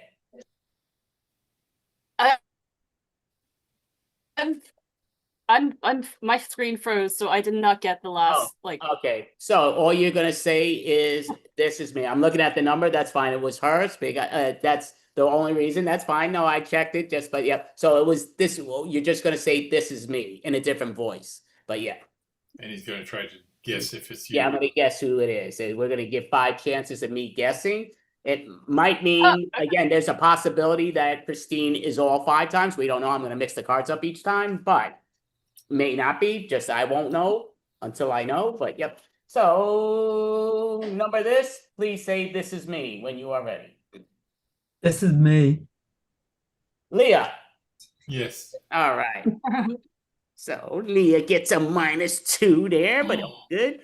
Oh, hard. So, gonna mix this up. And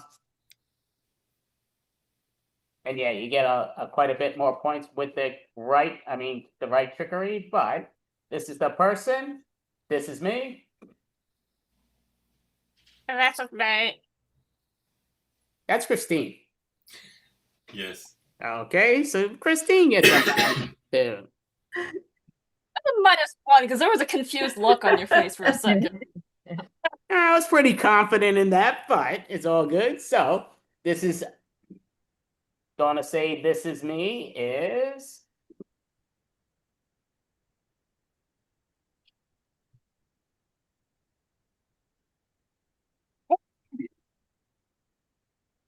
I'm not hearing anything, so you have to say this is me. This is me. Okay, that definitely sounds like Christine. Pulling up my card. Now she gets a -4. Stop picking threes. That's not a fair game. Okay, so this is who's saying this is me. This is me. That sounds like Leah. Nope. Oh no, so that was Christine again, I guess, but oh no, well I don't get again. So Christine gets her points because I didn't guess her right the first time, but so yes, so Christine gets hope. There, and that was 4, right? Oh no, that was 3. That was 4. Nope, she's 4. This is the 5th. I am 3. I'm sorry. I am 3. Okay. Give me the right points. I want them The back. final one. No, I definitely did the right points. Okay, that's definitely Leah. So that's right? Definitely Leah? Yes. Yeah, It was Leah. Yep. okay. So going around here. So now it's gonna be Leah's turn to guess, but so Yeah, by trying to disguise your voice, Leah sound more like herself.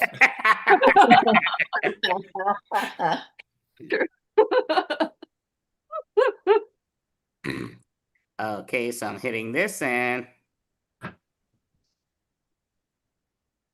alrighty, yep. So Leah, you're gonna look away and then I'm gonna mix the cards up and obviously, oh, you know what? I could just replace her number. I don't have to even put the 5.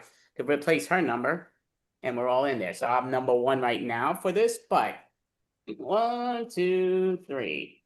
So this is me. Sounds like Andy. Yeah. Yes. But you get the points. I obviously don't lose no points, but yes. So I think that me and Norm are going to be the 2 easiest to guess in most cases, but you never know till you know. But yeah, okay. And yeah, just make sure I give the right points. So looking on the other screen and I see Leah looking over here. I'm like, oh no, don't look. Oh, now you're talking. You tell me to look No, I away. said I'm looking at the other screen. Oh, God. Yeah, so okay. So say this is me.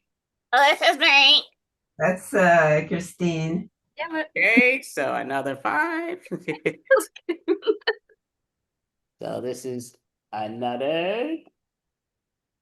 You haven't picked Norm once. Norm or Melanie. They I understand he's in there. I can't. This game is rigged against the card picker picked. This is me.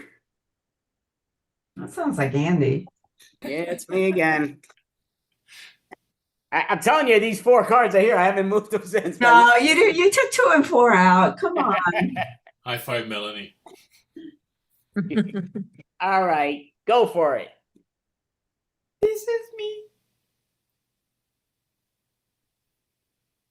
That might be Norm. Yep, got another one. And one I more. didn't know your voice could go that high, Norm, but I'm impressed. So this is the final one. Bow, bow, bow, bow. Go for it. This is me. That was Christine. Yes, so she was a perfect 5, 10, 15, 20. Perfect 25 there for Lee. Okay, so if I lose, it'll be because of this damn game.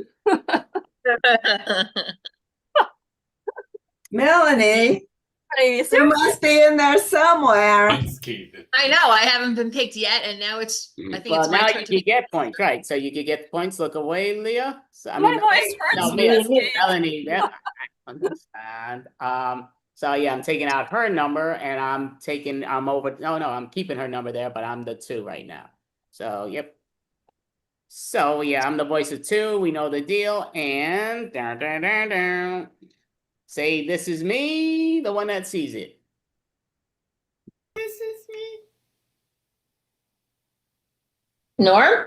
Yep. Okay, +5 there. Said me and Norm are gonna have the hardest problems getting these ones, right? Maybe Christine too, because she's been. Christine's gonna run out of voices. Only because you keep picking my damn card. Go for That's it. what I mean. Yes, me. Was that the? Was that This Is Me? Yeah, that was it. Yeah, what else? Yeah. I think Andy. Yeah. Yes. Yeah, I'm not no repeats here. I mean, you gotta. Yeah, that's. No, nice try. Got that No, crap. I didn't sound like This Is Me. I thought it was just Okay. somebody. Well, if you hear something else, it's still the same voice thing, right? But okay, go for it. This is me. Norm. Yes. All right, 3 for 3.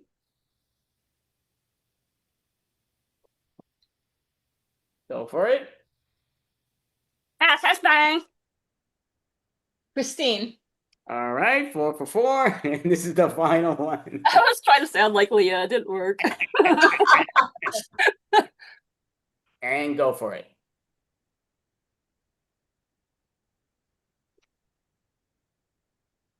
All right, yeah, that was a mistake. Okay, so taking that was a double card. Or not double card, but my own card. All right, so go for it. Yes, it's me. Andy? Yes, Yes. okay, 5 for 5. All right. He gets her 1 point. So we can hear it there. Oh.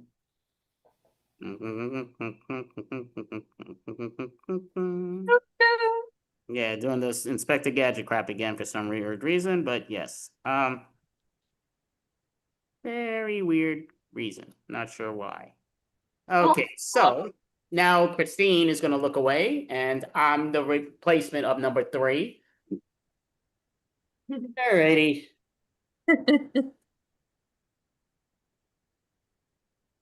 Go for it. This is me. That was definitely Norm. Okay. I said so. I said this is me. Yeah. All right, so now go for it. It's me. That's Andy. Yep. Okay. Alrighty.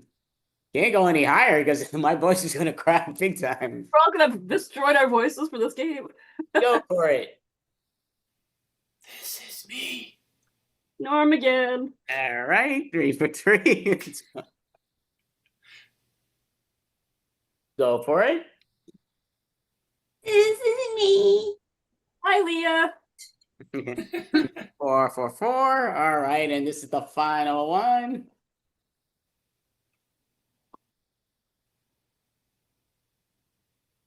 This is me. Hi, Andy. All right, 5 for 5. So yeah, she's done with Nobody's that. getting fooled. No, and Melanie is getting away with not having to Well, do. Melanie is not even part of the game. I don't know what she's doing here. Yeah, her number's in there. See, number 2's right there, but nothing. So maybe. Oh, that's number 3. Oh, There's 3 in there twice, I think. that's 2 and is that 3? Oh no, it's 2. I'm right. Okay. No, that is a 3. No, Where's I know that's the 3, but that's a 2. That's what I'm saying. Okay. So now, Norm, you're gonna look away.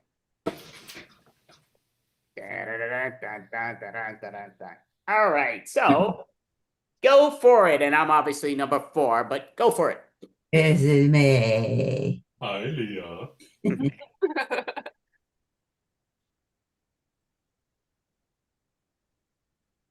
Go for it.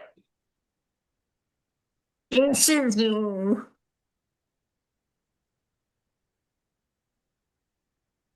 I think it's Sandy, but I'm not sure. No, well, you're definitely right. You're not sure, and you are wrong.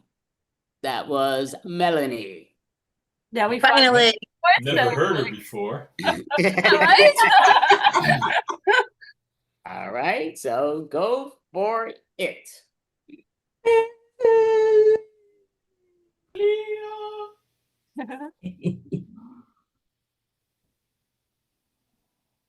You got it. You got it. Oh, did he get it? Yeah, yeah. Oh, I didn't. I thought that was you who said that. Okay. Yeah, that was him No, imitating me, imitating me. Oh, okay. Go for it. This is me. I'm not sure this one, but I'll say Leah. No, Christine finally gets away with one. All right. Good for you. With at least two. All right, so this is the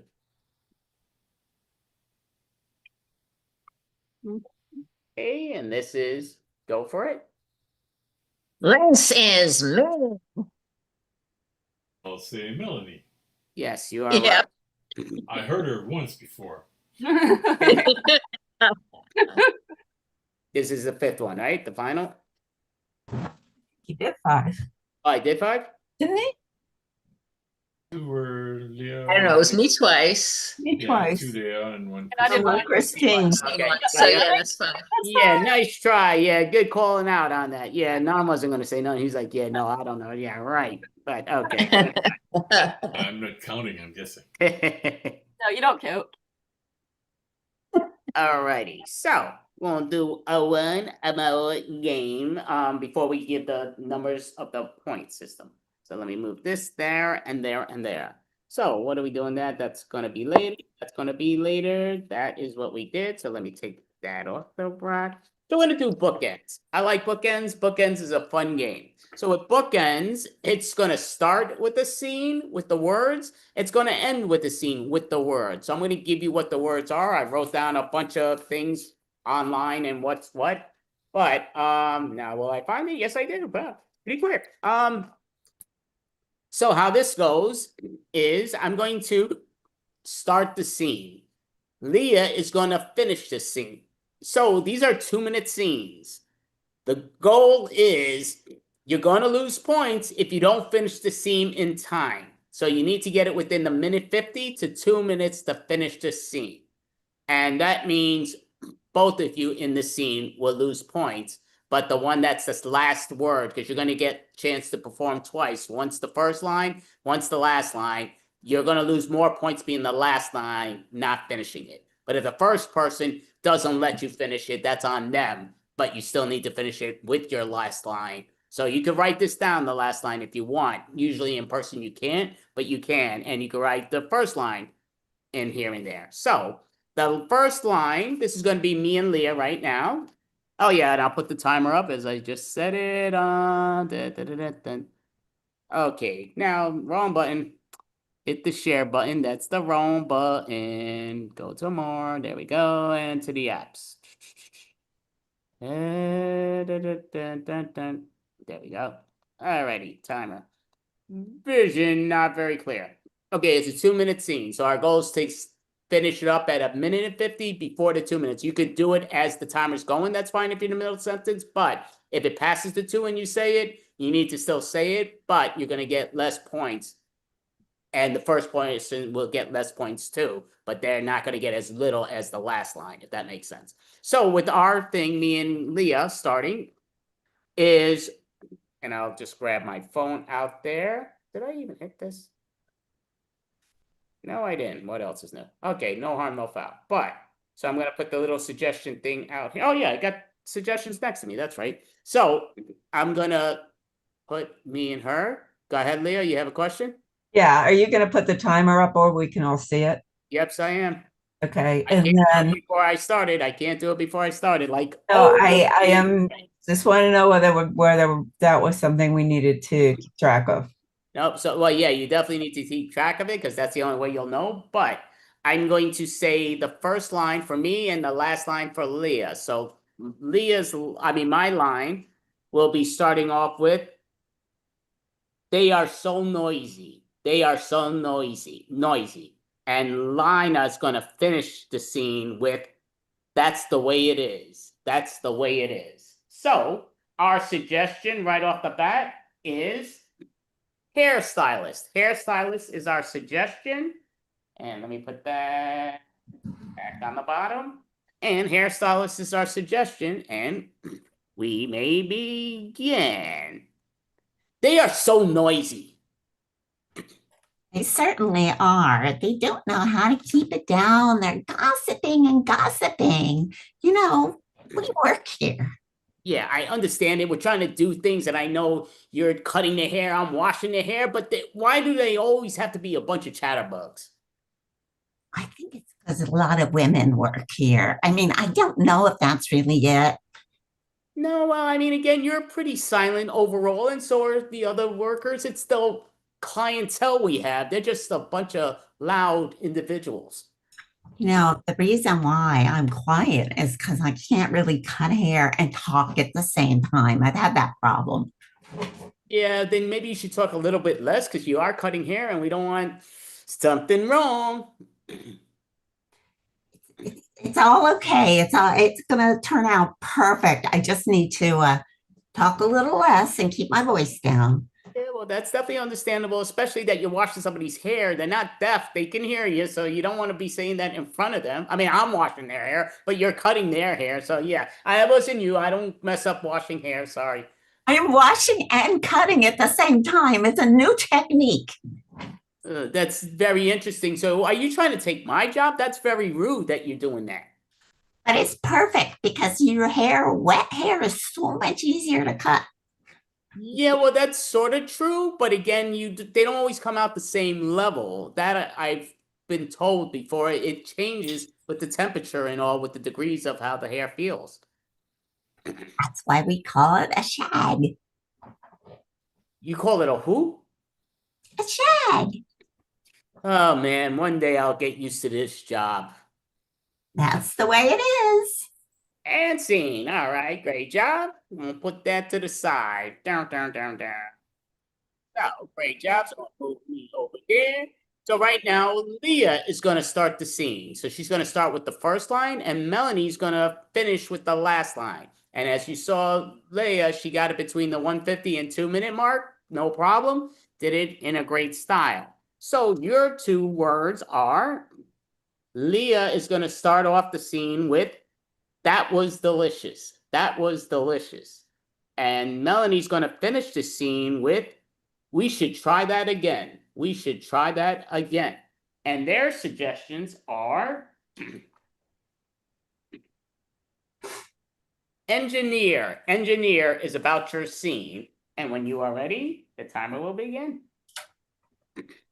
That was delicious. Yeah, it certainly was.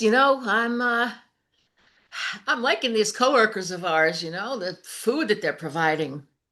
It's so good.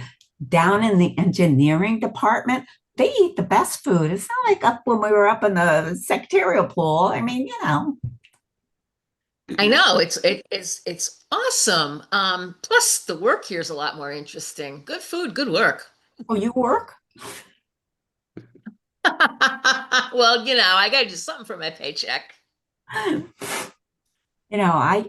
sometimes I just I take a little break. I don't know if you noticed. Have coffee, another Danish, whatever. Well, yeah, who doesn't? I mean, we gotta have some time, rejuvenation time, I call it.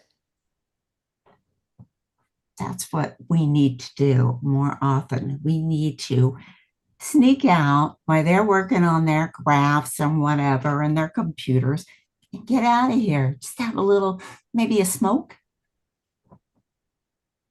I mean, I don't smoke cigarettes anymore, but if you have something good to smoke. You read my mind. I have something, and it's even better than a Danish. Yeah, let's just light it up now. I think we should go outside. Boy, All right. they're so busy watching their computers. They won't notice. That's true. That's really true. Oh man.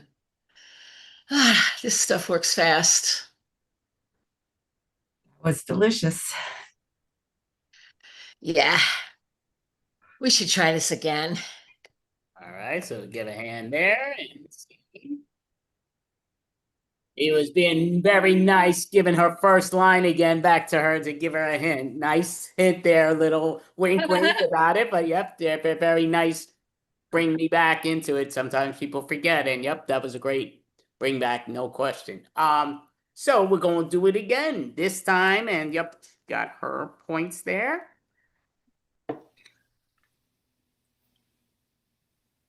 Okay, so yep, and she gets that there. So Melanie's doing the first line, which will be really beautiful night. Really beautiful night. And the last line will be by Christine is have a great weekend. Have a great weekend.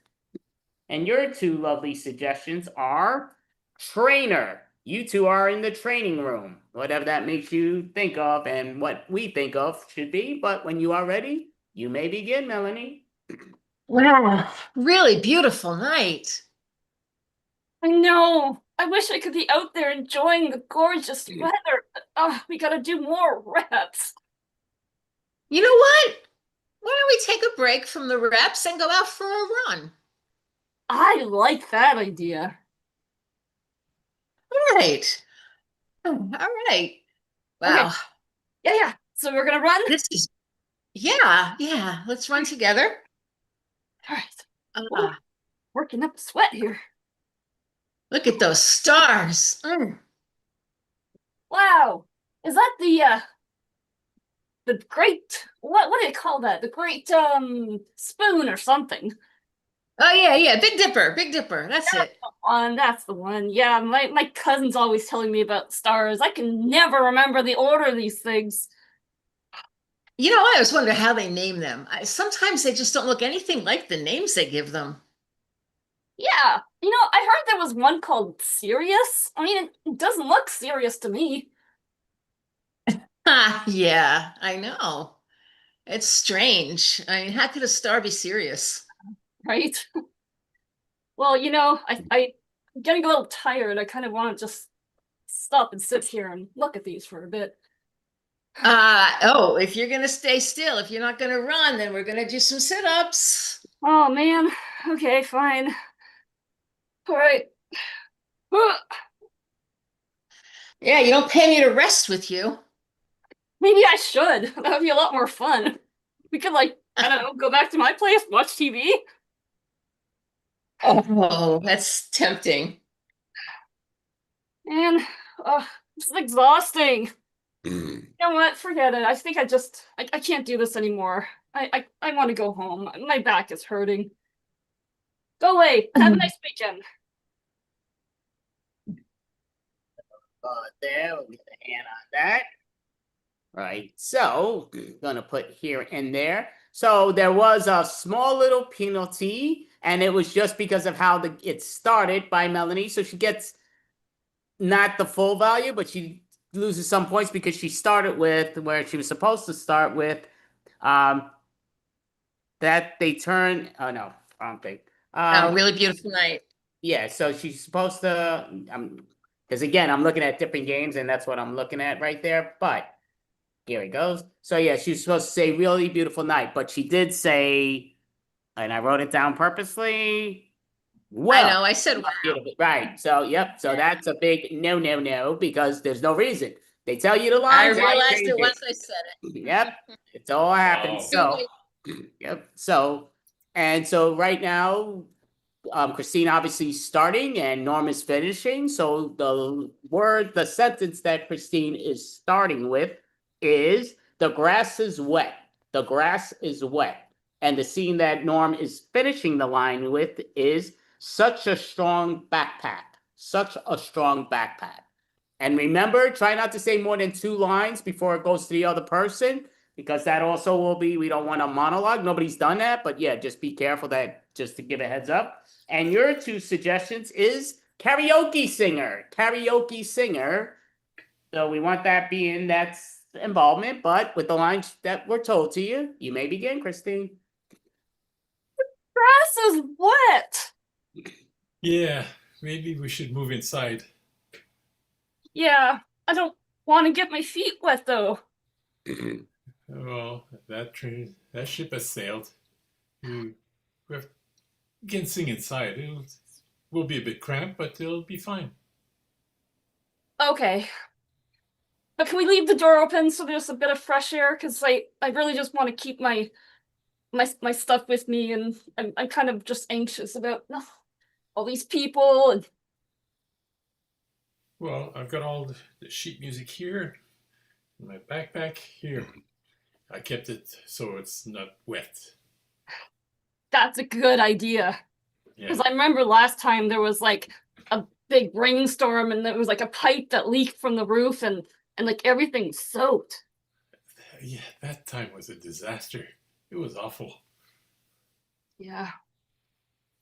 Okay, well, I think, are you gonna sing the first song, or We're not waiting for the 3 others?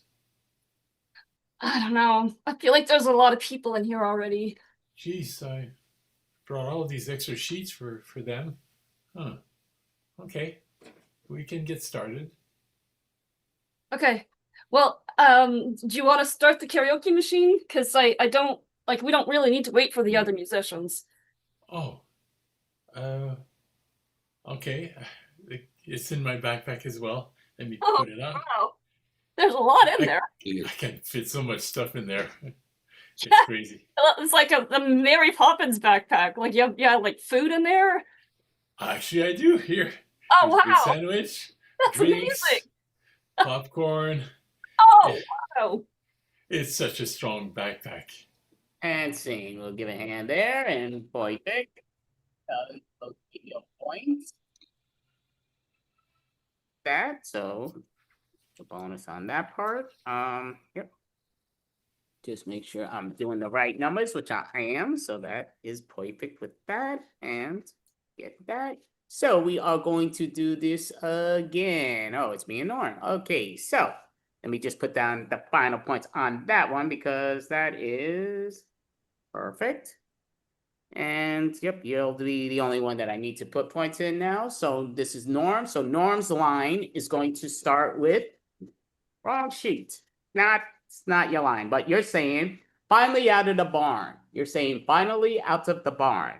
And I will finish the scene with I need to stop biting my nails. I need to stop biting my nails. And our suggestion is, can't be that because we just sort of did something close to that, but pilot. Pilot is our suggestion.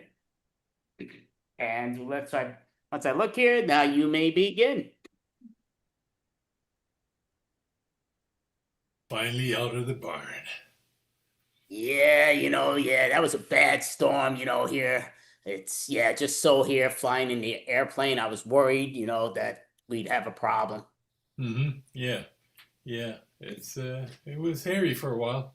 Yeah, I like how you compare it, because you were a farmer, and you compare it to, you always say, when we get into trouble, you're like, oh yeah, we're out of the barn, we're out of here, we're out of there. I love that gusto from you. Yeah. I don't put up with any bull crap. Oh, no bull crap, no jackass crap, or no crap whatsoever, which I love. Yeah, that's a great forte. Yeah, we're doing our job, making a lot of hay. Yeah, hay, sometimes, the horses go a little buggy, and so do the cows. Don't have a cow, man. No, the Simpsons.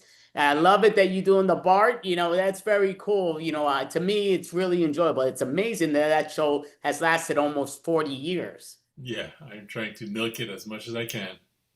Yeah, it's been, again, they've had over 800 episodes. And again, in a few years, they will have their 1000th episode in their 40th year. I wonder if it'll happen at the same time. I don't know, but they've predicted so many things in their shows. It's amazing. Oh, it is hysterical. And, they've had so many great guest appearances. They even have Family Guy on it before and vice versa. But yes. Yeah, yeah, yeah. I never understood the spiky hair though. That from Lisa. I mean, and even Bart. It's kind of weird. But, Well, they're running with the family. I mean, even though the mother and the father don't have the spiky hair, but the father's bald. That's the main reason. no, Marge has the big hair because the creators would be a baby and he saw her hair go forever. I need to stop biting my nails. Yeah. Let's see. So the bonus points go out the door for Norm because he's continuing. It was after the time was over, so it's okay. Yeah, so he didn't let the scene die because he would have got bonus points. Only 2 got the bonus points, and that was both Leah and Christine. They were the 2 with the bonus points. But yep. So we're giving that total, and got to write down the first score. And alrighty. So right now, gonna take some water here, ice water. But yes, it's water. I'll drink to that. Because I am coffee. I'll take a little beer. Yay, we're all hydrated. Woo! And a little soda. Yes, okay.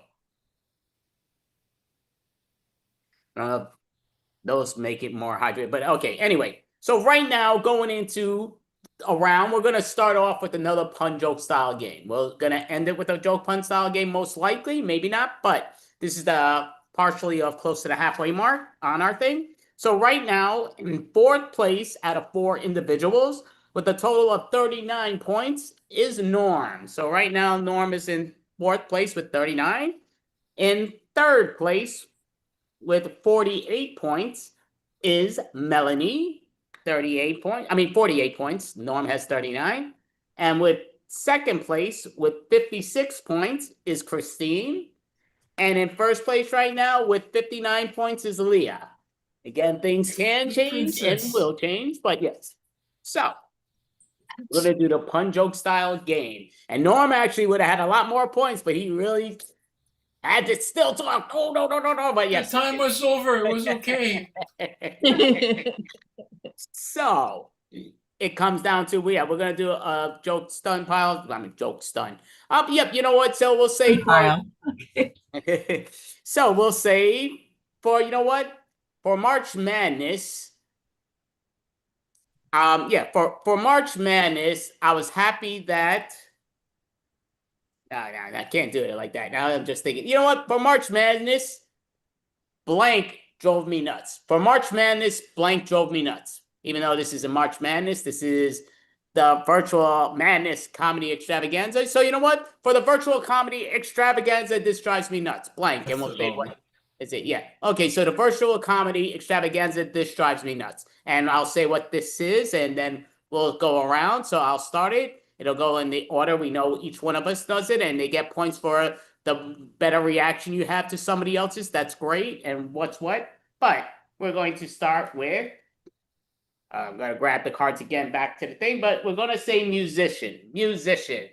So musician, I got to keep it out because I want to forget. So for the, comedy virtual, holy cow, I'm never going to remember this. For the Virtual Madness Comedy Extravaganza, what the hell would I even say?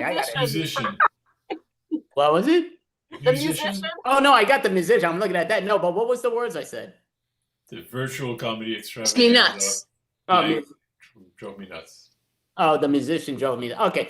Yeah, for Virtual Madness Comedy Extravaganza, the musician drove me nuts because he just really went all over the place. For the March Comedy Virtual Extravaganza, the musician drove me nuts because he was just staying out of tune. For the Virtual Madness Comedy Extravaganza, the musician drove me nuts because he wouldn't play with me. For the March Comedy Virtual Extravaganza, the musician drove me nuts because we really had to debase ourselves. For the virtual madness comedy extravaganza, the musician was driving me nuts. I just had to tune him out.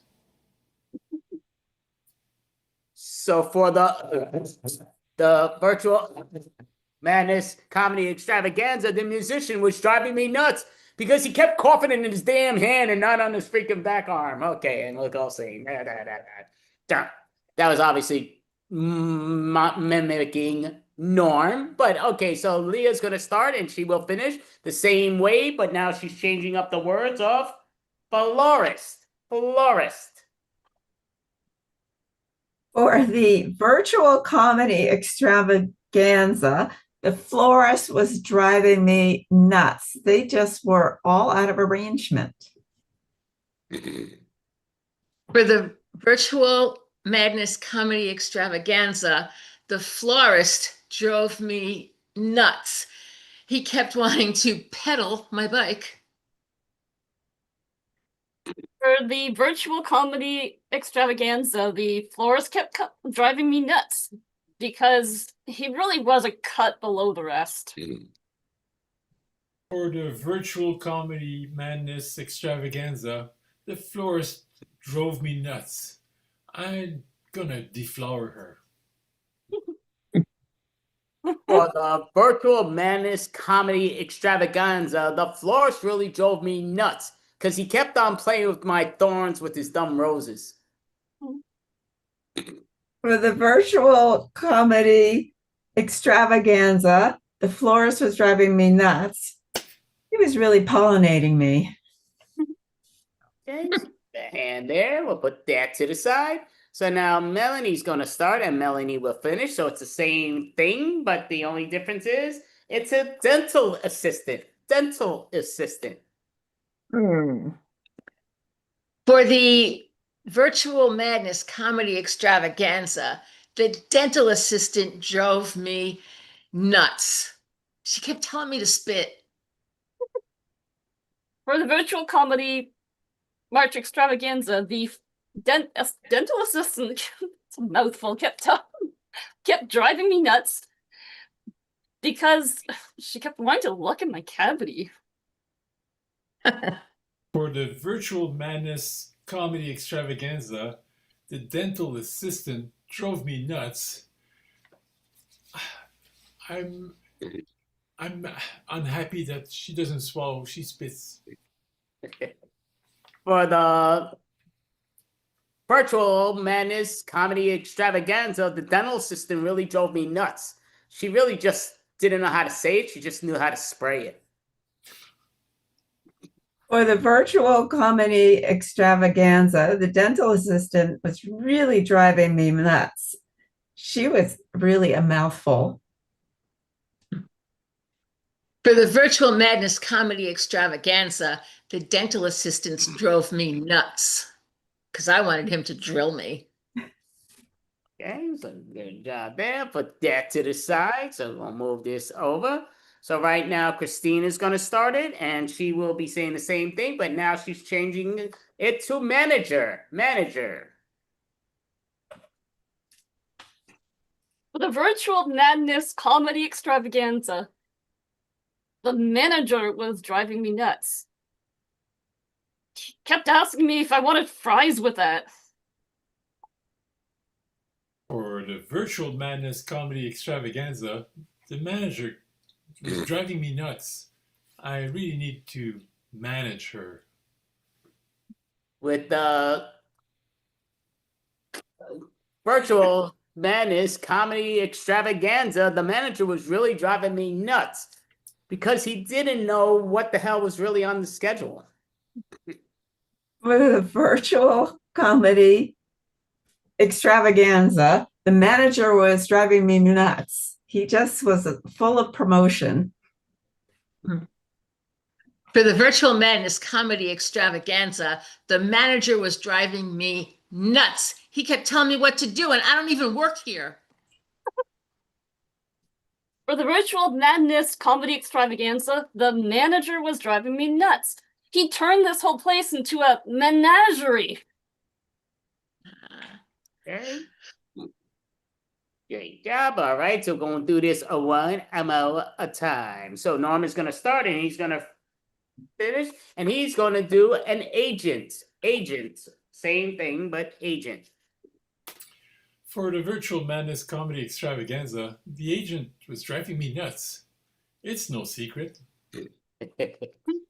For the Virtual Madness Comedy Extravaganza, the agent was driving me nuts. He didn't pay me. For the Virtual Comedy Extravaganza, the agent was driving me nuts. She was definitely wanted to sell me something. For the Virtual Madness Comedy Extravaganza, the agent was driving me nuts, constantly asking for 10%. For the Virtual Madness Comedy Extravaganza, the agent was driving me nuts. I'm 008. For the Virtual Madness Comedy Extravaganza, the agent was driving me nuts. I thought we were supposed to have an agent, not an agent. All right, so give a hand there and giving that the thing with that. So.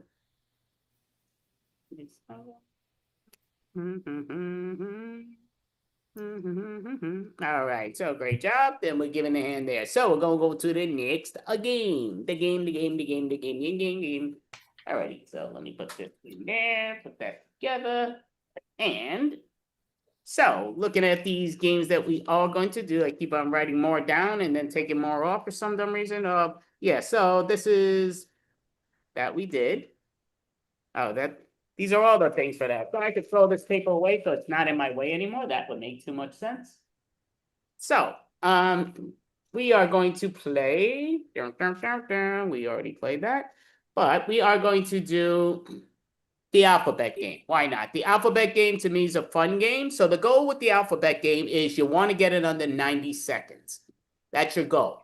You want to get it under 2 minutes at worst, because you're going to get points for 2 minutes, but you're going to get more points under 90 seconds. And you get pretty much negative points if you're over the 2 minute mark. So the key is you got to reach all 26 letters. And if you skip a letter, you're losing points automatically. And again, it's not going to be both your faults. So it's a continuation. It's easy enough to figure out, going back and forth, back and forth. And it just comes down to if the other person throws you off, that's on you. But if they don't throw you off, you're going to get bonus points because of their mess up. And you continue where you left off. So it should be 13 each. That's it. It starts with the what letter and it ends with the letter before it. And that's it. Go ahead, Norm. So if somebody skips a letter, can you fill it in? Well, you wouldn't fill it in, but if they say right now, if I was doing L and I skipped L, you'll go to M right off the bat because you know M's your next letter. So you don't need to do L. Yeah, so you don't have to do L. That was my mess up. So you would take it here and there. Like to me, this is an easy game. But I know not everybody feels the same way. But I know this is a very easy game for me. And again, everything's what's what. Some of the most insanely talented improvisers are terrible with this. But again, it's just how it goes. It's simple to the point. It's the alphabet game, but it is like done backwards alphabet, all that stuff. To me, it's a lot of fun. The bigger the challenge, the more here and there. But it's all good. So me and Leah are going to do this. So, and I will be honest with you, and the key goes down to the scene has to make sense. You need the scene to make sense. That's a huge factor. So even if you get it under 90 seconds, but if it makes no sense, it's going to be a big effective of the point system. But again, you get so many points for the 90 seconds or less, making sense. And 2 minutes, you get so many points, but less points than you get in under the 90. So, Leah, you know the deal, how this goes. So I'm going to pick out my letters here. There's a bunch of letters over here. Of course, I put my cards on top of that, but that's all good. All right, so, and I put this on top of it. So the letter me and Leah are going to start with. So I will start with the letter. And the letter I am starting with, it looks like, oh, J. Thought it was number 4, but J. So I am starting with the letter J. I'm putting that there on the side. And I'm writing that there, just so I know what the heck I'm looking at. And our suggestion is going to hit this. Our suggestion is event. Our suggestion is event. And the timer starts once I begin. I'm going to put my timer on here. Dun, dun, dun, dun, dun, dun, dun, dun, dun, dun. And jolly good Christmas. I love Christmas. It is the best time of year. Keep saying that. I'm still hanging the ornaments. I love the way you hang the ornaments. You're so enjoyable to be with. My mother taught me exactly how to do it. Never did I think your mother was so nice. You seem to be different people, but you're both awesome. No, you are great. Offering my mother as a sacrifice here. Perhaps, maybe it's a sacrifice, but I think you both work well as a team. Quiet. I don't talk about my mother. You know it upsets me. Really, I didn't say anything negative about her. Shh. No more talking about my mother. She has ears. She can hear anything. That's fine. I won't mention her anymore. Understanding how I have a complicated relationship. Very good. You have a lot of complicated or really nonsense things. With reasons. X marked the spot right on top of the Christmas tree. You really do understand me. Zero chance am I ever going to forget that because I know you're going to nitpick it, so I won't do that. Angel goes on the top. By the way, I thought the banana looked great up there, but thanks. Can't you just stay traditional? Definitely can. Definitely can. Every year it's something new in the tree. Forget about it. Just let's do it. Good. That's what I wanted to hear. Here's the next ornament. I like this one. It's an apple. And scene. All right, so we did it in 1:56 seconds. So we didn't get it under 90 seconds, but we got under 2 minutes. So Leah gets her points for the under the 2-minute mark. Did you skip the L though? No, we went through. Yeah, Andy did the L. Yeah, you said I love, so there was. Yeah, instead of using L, you said I Oh. love. Oh, did I? Mm-hmm. Oh, I just heard love. I just heard love. So, you know. Of course you did, because you're in the scene. Oh, no. I enjoy the ornaments as well. Yeah. Yeah, I love. Okay, possibly. Yeah, again, I'll look at the replay, but again, I can't get no points anyway. But yeah, so as long as she kept on it right, Well, we give you that works. 500 points. So, 500 points. I'm the automatic winner. I'll take it. Yeah, and this is where you have to come back next month to defend your title. So I'm hitting here and there and this and that. Oh yeah, so I hit all your things there. All your points are there. All your points are there. All right, so Leah gets her points on that thing under the things. So now Leah's gonna start. Melanie's continuing and it's back and forth. And again, you lose for the points in the missing of the letter. And I would protest that, but yes, okay, so I don't get points, so I'll protest, but I can't protest. So the letter that's going to begin with is W as in wagon. Just don't start with wagon. And you're going to start with the W, and I guess, oh yeah, I put it right there. And I got to put the W. And your two suggestions is? Wagon. Wagon. Cowboys. You know what? We'll do wagon. Why not? Go for it. Wagon is your suggestion, and the timer will begin when Leah begins. When are we going to get this wheel fixed? X marks the spot. This is where the shop is. Do you think we can get it there? You can get it there. You were so good at that. Zach's shop is closer, though. About either way, it doesn't matter. Bring it in tomorrow morning. Can't I get it now? Do you want to? I don't know if he's still open. Every time we don't get the wheel on, we can't go back to work. Fine. Bring it now. Good. I'm glad you're listening. How are you going to get it there with a missing wheel? I gonna put it on my back and carry it. Just get it done. Keep saying that, and I will. Larry has a trailer. Why don't you borrow it? Maybe, or maybe I'll just, use the dog. No, the dog is for fun, not for work. Okay, we'll have it your way.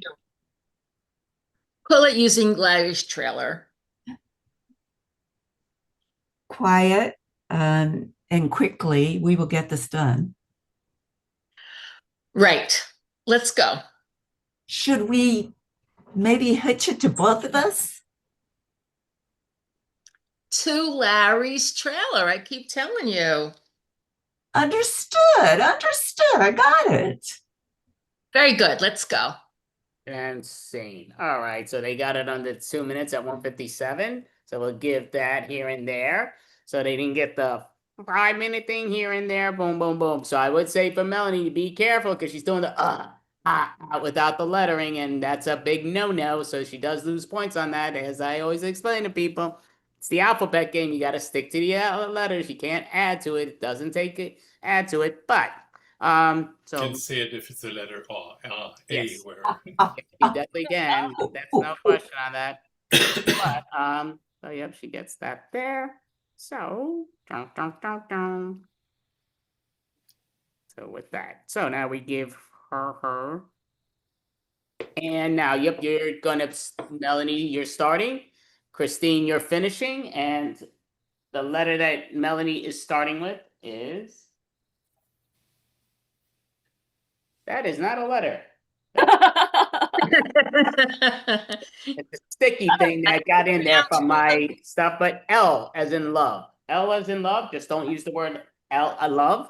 But L is the letter that you're beginning with, and I'm putting that there. And your suggestion is nanny. Nanny is your suggestion. Nanny. And you may begin. Oh, sorry. Lullaby. Good night, my baby. Mommy does a better job of it. Now, Mom, you'll be home later, but it's my job now. Only want Mommy. Please, it's just for tonight. Quickly, tell another story. Really? Okay, get into bed. Sometimes Mommy tells 5 stories. Tell you what, I'll tell you 2 stories as long as you get in bed first and stay quiet. Unbelievable. Very nice. Now, shh. Want a song too. Extra work there with a song. Yep.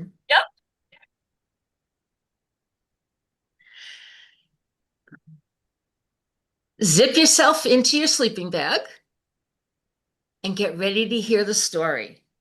Absolutely. Baby's asleep now, so be quiet. Can I have another drink? Don't you think you had enough? Every day you say that. Fine, but you better not wet the bed again. Goody, goody, goody. How much can one little bladder hold? I don't know. Let's find out. Just kidding. Nope. Not enough. You both went over the 2-minute mark. And that's even with the cheap things that you had Christine trying to do with just the one word.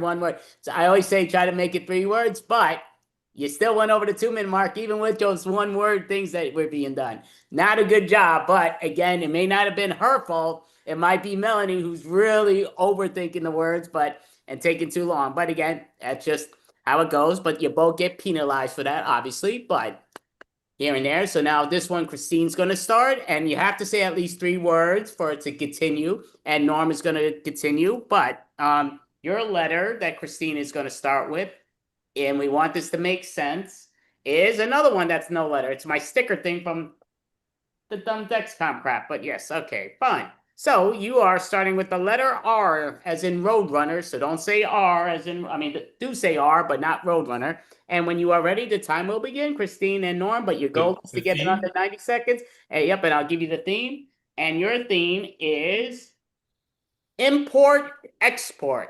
Import, export, whatever that makes you think of. And wait, give me a second. Yep, when you are ready, the timer will begin. And you're starting with the letter L as in love. I mean, R. Let R. oh, R. Run. R, Yep. yes, R as in, yep. Roadrunner, no Roadrunner or runs. Okay, when you're ready, go. Radios are here. Ship came in early. That's really unfortunate. Unfortunate? Why? Is it? Very true that if we don't do this on time, Well, we're going to be on time. xylophone music always playing.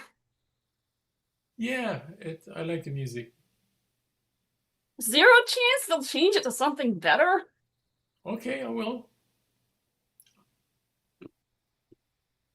Bravely gotta do this.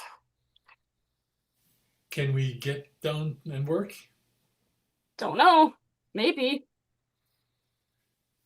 Excellent effort. Try harder. For sure I will. Good grief, we got to finish this soon. How are we gonna do this? I don't know, but do our best. Just go a little faster, please. Keep pushing. We can do it. Love to get another job. Maybe tomorrow, but let's finish the job today. Nobody else wants this freaking job. Oh, I tried to change, but no. Please. Can we just try it a different way? Oof. Quietly, the boss is coming. And scene. All right, so they did it the quickest, but they got it over the minute 30. They did it in 1:32, almost under the minute and a half, but they get some points from the here and there. So that was a very good job overall. Even the theme was rushed. I was trying to get the 90. 32, and yep, very good job. So, and then that to that, yep. All right, and there. So, Norm definitely could gain a lot of points here, if he takes full advantage. But we're going in. So Norm's going to start. I'm going to finish, and our letter that Norm is starting with is B as in boy. So don't start it with saying boy, but I'm just scribbling this out so I know what letter we're doing. And our suggestion is coughing. So our suggestion is coughing because Norm was coughing. And when you are ready, Norm, you are going to begin.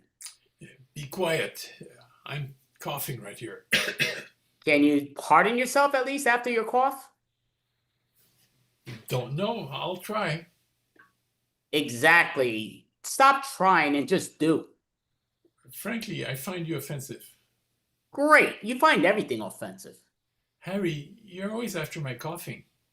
I understand, but you're always coughing. It's a little ridiculous. Just stop harassing me. Know that you are doing everything wrong. Let me tell you, I'm sick. Maybe you're a little sick, but you seem to be always sick. Not yesterday, I wasn't. Objection. I challenge that. You definitely were sick yesterday. Please, watch the tape. Quite frankly, I don't think you ever even know what's when you're good or bad. Right, I don't know. So you agree with me. About time. Tomorrow, we'll check the tape together. Unbelievable. Why is it always tomorrow and not just today? Be in the moment. Very well, let's take it out now. Well, that's perfect. Let's do it now. Xerox machine is broken. I need to repair it first. You think I really care about the Xerox machine? Zero interest you have? Amazing. That's unbelievable. And scene. So, got it? breaking, getting it under the 90 seconds in 1 minute and 24 seconds. So great job. And here and there. So gets the bonus on that. Sunk into last place. Ah.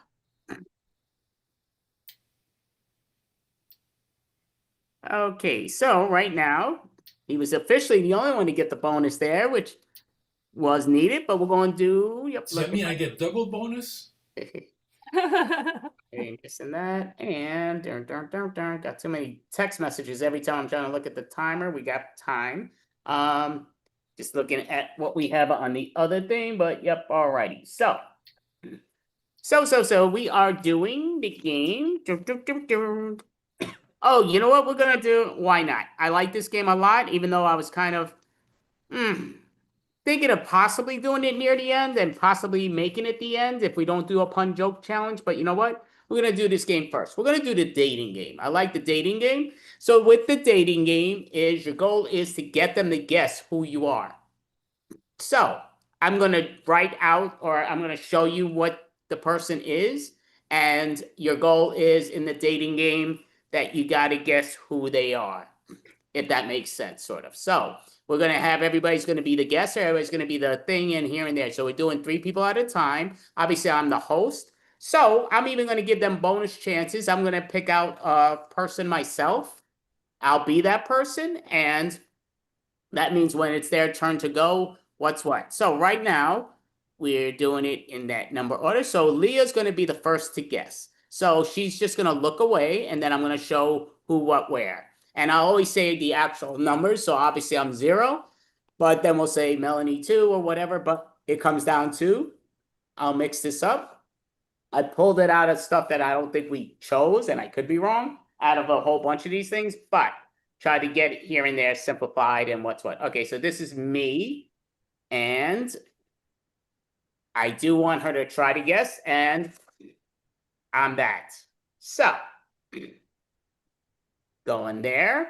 So now this is going to be Melanie's character. Melanie is, oh, actually, the way I did this, it might be a lot longer, but you are. Perfect. And this is going to be Christine. Christine, you are. And Norm, you are. And just remember, you can't say any part of your name or what's on your card. So it's as an example, if you were Dorothy from the Wizard of Oz, you can't say anything Dorothy or Wizard of Oz. You can't say any parts of those. You can talk about outside the box. Yes, Tin Man, Scarecrow, but you can't mention your thing. But here we go. Okay, so I'm the host. So what's going on? How's everything going? Oh my goodness, this is great. I love it. Everything. Sometimes, you just got to be a little simplified, and I understand. You got to go because Jerry all the time, he likes me to grab his stuff. Well, he doesn't like it, but I go in anyway. I know he's my neighbor and all, but that's not beside the point. Can you please introduce yourself behind the curtain so we know who you're going to try to get a date with? I'm Cindy Lou, and I'm so excited to be here. I'm looking for my mate. Well, that's great, Cindy. It just comes down to, it's like, oh yeah, my hair's a little bit unraveled and all, but that's all great. So what is your first question, Cindy, that you would like to ask the people behind the curtain? Most likely people, maybe not, but yes, go ahead. Oh, I would want to know, where are you taking me on our first date? Where, number 2, obviously stick with your numbers, but number 2, like I say, it just comes down to, George is driving me a little bit batty. Sometimes he thinks he knows it all and here and there. But where are you going to take the lovely Cindy out on her first date? Well, it might be interesting to go to my tattoo artist and see what kind of tattoo you might want. Okay, I'm going to ask you the same question, number 3. Where would you take Cindy if she chooses you on your first date? How do you feel about the past? Maybe 1955? Maybe a little interesting. Okay, and we're gonna ask you the same question, number 4. Where would you take the lovely, or yeah, number 4, the lovely Cindy on a first date if she chose you? I think we just stay here at the 100-acre woods. Okay, sound a little wild for you. Crazy. Yeah, Elaine, sometimes she boggles me, but again, I like to do it. She loves to bother Newman and all that great stuff, but that's all great and everything stashy here and there. But what is your next question, Dorothy? I mean, not Dorothy. Cindy, what's your next question, please? I would like to know your favorite book or movie. Okay, so we're gonna ask you first, number 3, what is your favorite book or movie and why? Cindy wants to know. Yeah, no, it's just gotta be history books. Yeah. Every history book. Okay, yeah, blast from the past. I guess that makes it. But gonna ask you number 4, same question. Where would you what's your favorite book or movie and why? Well, it would have to be my friend Winnie the Pooh, named after a famous bear from Winnipeg, Canada. Interesting, interesting. It sounds like more of a vomit, but yes, okay, that's interesting. Gonna go to you, number 2. Basically, yeah, same question. Book or movie, and what is your favorite and why? Anything that's like adventure or mystery or something about dragons. Okay, so that's interesting. In a bad manner, but yes, we'll take it this and that. So, going to ask you the final. What is your final question, Cindy? Where do you see us in 5 years? All right, so we're gonna go here and there, and again, like I say, Jerry, let me just go in his thing here, and oh yeah, oh my goodness, yeah, oh yeah, don't worry, Jerry, yeah, I'm just gonna grab some stuff out of your fridge, and oh yeah, thanks a lot, yeah, bye, buddy. Oh my goodness, oh yeah, so back to here, we're gonna go here, and yeah, so the question is, number 4, if you're lucky to be with Cindy, where do you see yourself in 5 years? I think we'd still be here in 100-acre woods. If you want fun, go with my friend Tigger or Winnie. Yeah, I'm depressed. People call me an ass. Oh yeah, it comes down to that sometimes happens. But we're gonna go out to number 1. Number 2, shall I say? But with the same question, where do you see yourself if lovely Cindy chooses you in 5 years? Let's get out of this adventure first, and then we'll figure that out. Okay, interesting. And number 3, same question. Where do you see if lovely Cindy chose you in the next 5 years? Where would you all be? Say what you will, but I think Hilldale is still a great place to raise a family. I think, I'm gonna be playing my guitar and you can just join me in a band and we're gonna just show everybody the power of love. Oh, very interesting, very interesting. And I will say, I do love you. I think your mom was adorable at any age. She's gorgeous, but that's beside the point. Okay, so anyway, who are you going to choose? Don't tell us who you think they are, but what number are you choosing? Are you choosing number 2, 3, or 4 in this thing?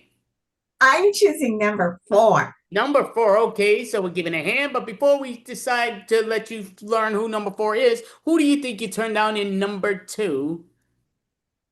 I haven't a clue. It could be the girl with the dragon tattoo, but I don't remember her name. Okay, right. So yeah, so basically that's fine here and there. So yeah, you did see Lisbeth Salander, who was from the lady. Yes.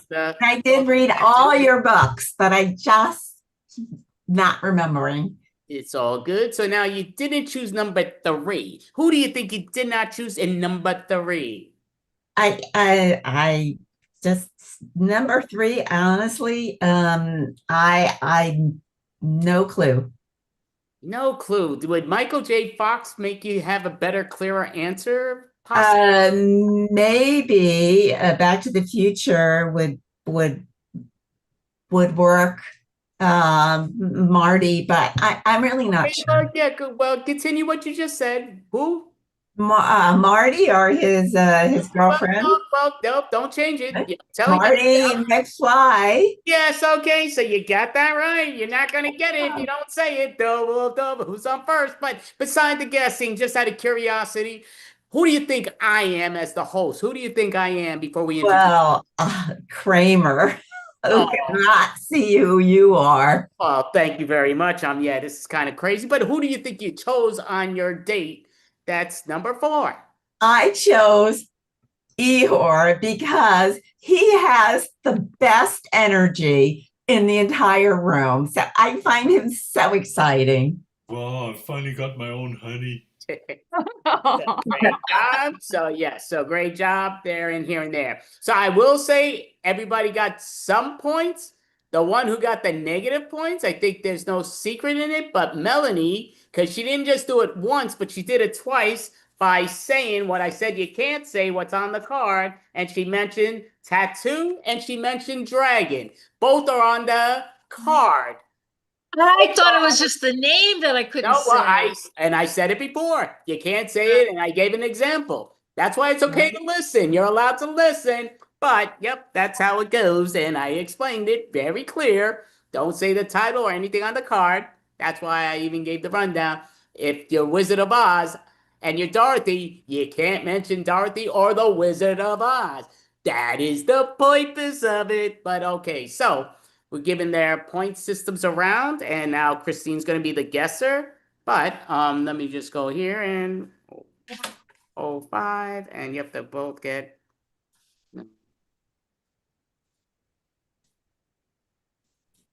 Are you going from 1 to 3 for the guesser? Yeah. So yeah. Right now, well, no, it's going from Melanie. Yeah, well, it's going 2, 3, 4. Right. I mean, right. Well, yeah. Let me just write down this part because yeah, you throw me in a little Gucci here. I mean, not little Gucci, but yeah. Yeah, I'm writing in numbers that don't exist. That's what I'm doing. Okay. Oh, 1, 2, Imaginary numbers? Okay, we had imaginary letters last time. So 10, 20. Okay, so I'm giving, yep, that was Leah that was doing the guessing, right? Okay, so. And Dawn gets that. She gets that. And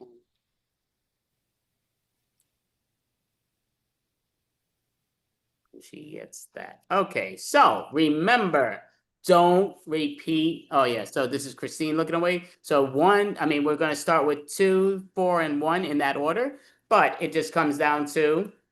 Wait, isn't it Melanie's turn? Yeah. Oh, it's Melanie's turn. Oh, I thought it was Number Christine. 2. I Oh, know Christine's trying to eat. Right?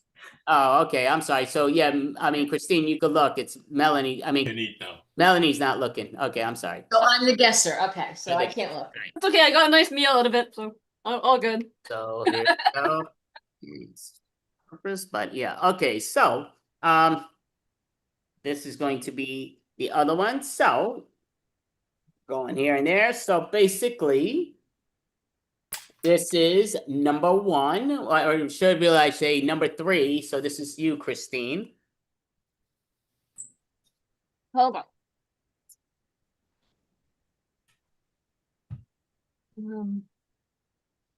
I don't know who that is. Or what. Okay, well, you shouldn't tell us that. There's no reason to tell us that, but Can you not give that I that can in the card, or am I just no, definitely not. I'm gonna Look it up. write it to you. Yeah, no, it just there's no reason for that, right? It's only been said many times, no reason for it, but so I'm gonna private message her. And I'm giving you the first one is the name.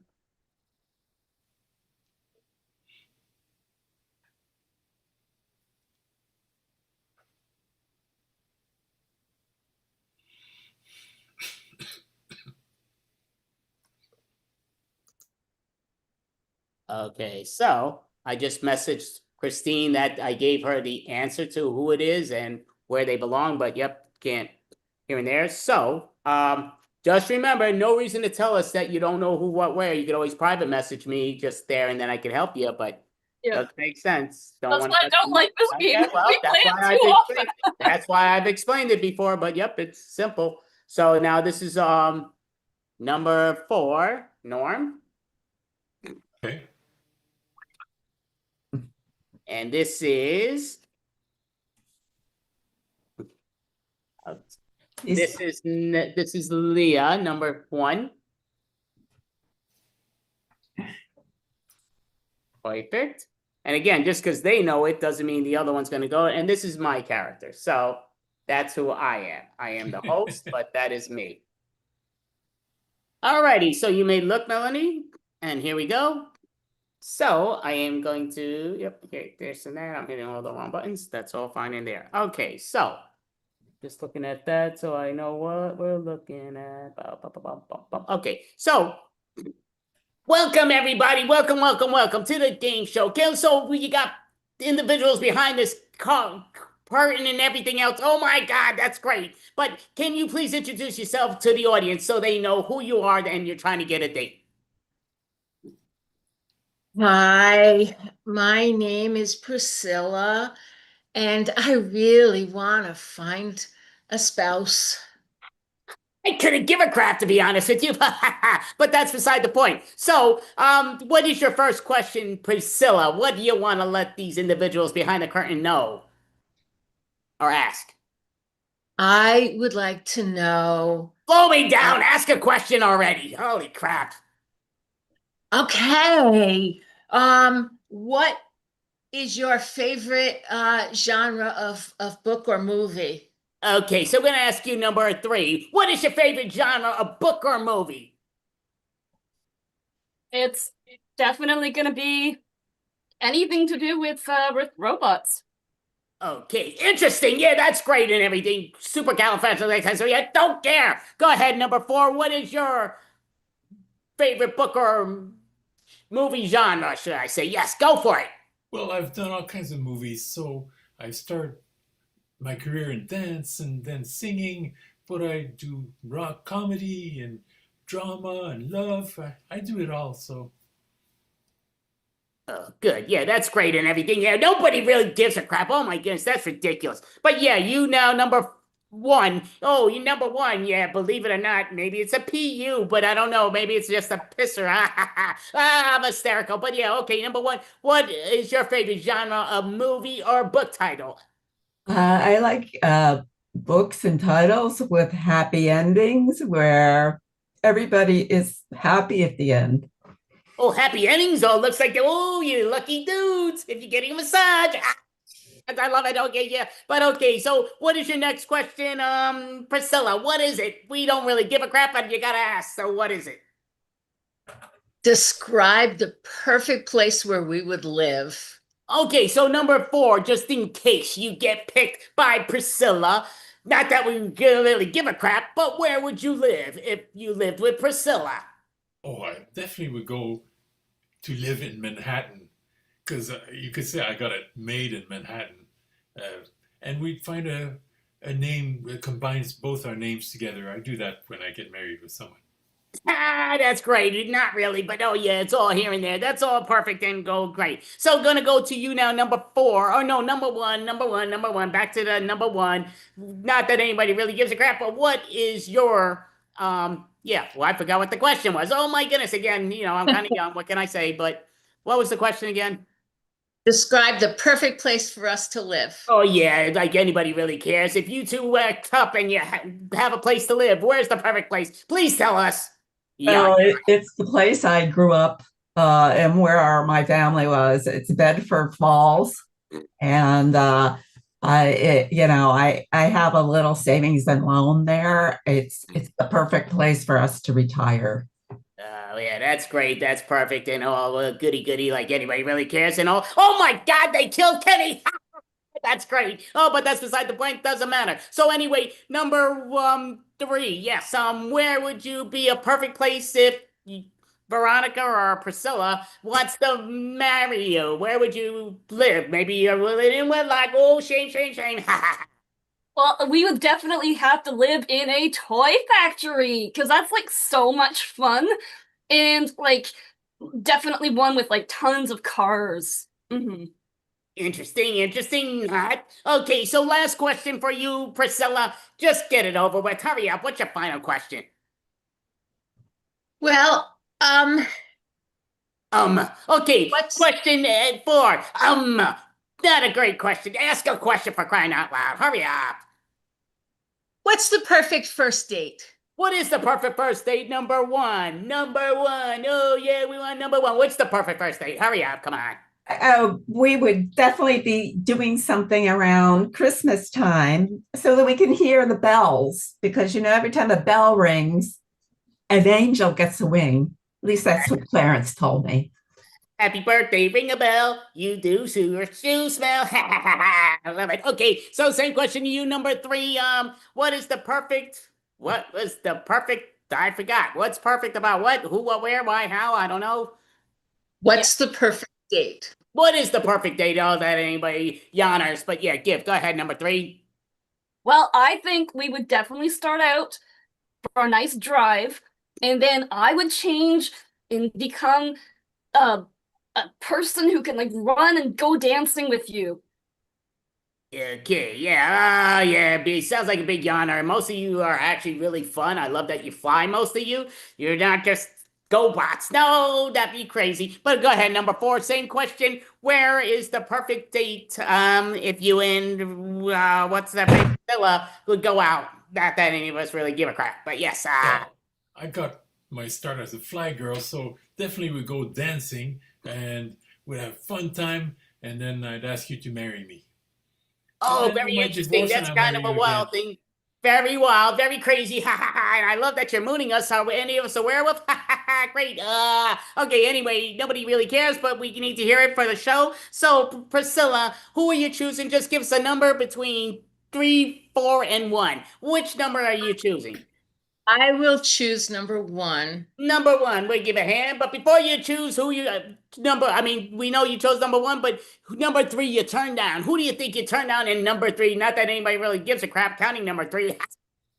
Number 3, I cannot come up with a name, but somebody from Transformers. Yes, you are right, but yeah, they did not know. But yeah, it's the main villain. I'm giving you a hint. The main villain. Do you know who the main villain is?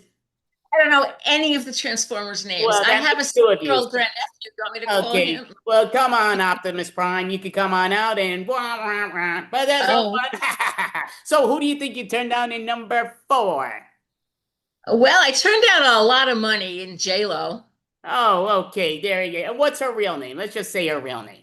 Jennifer Lopez. There you go. Okay, very good, very good. Not that we care, but yeah, there you go. So that's all great here and there. So who do you think you chose? And who do you think I am being your host out of curiosity? Well, even though you sound like Gilbert Gottfried, you are you are one of the guys in South Park, but I'm not sure which one. All right. Yeah. Well, yeah. I'm Cartman. I'm Eric. Yes, but that's all beside the point. But yeah, that's all great. Yeah, because they killed Kenny, and yeah, it probably was you. That's great. But anyway, who do you think you chose in number 1? The wonderful George Bailey. Perfect. All right. So give a hand. So yep, great job there.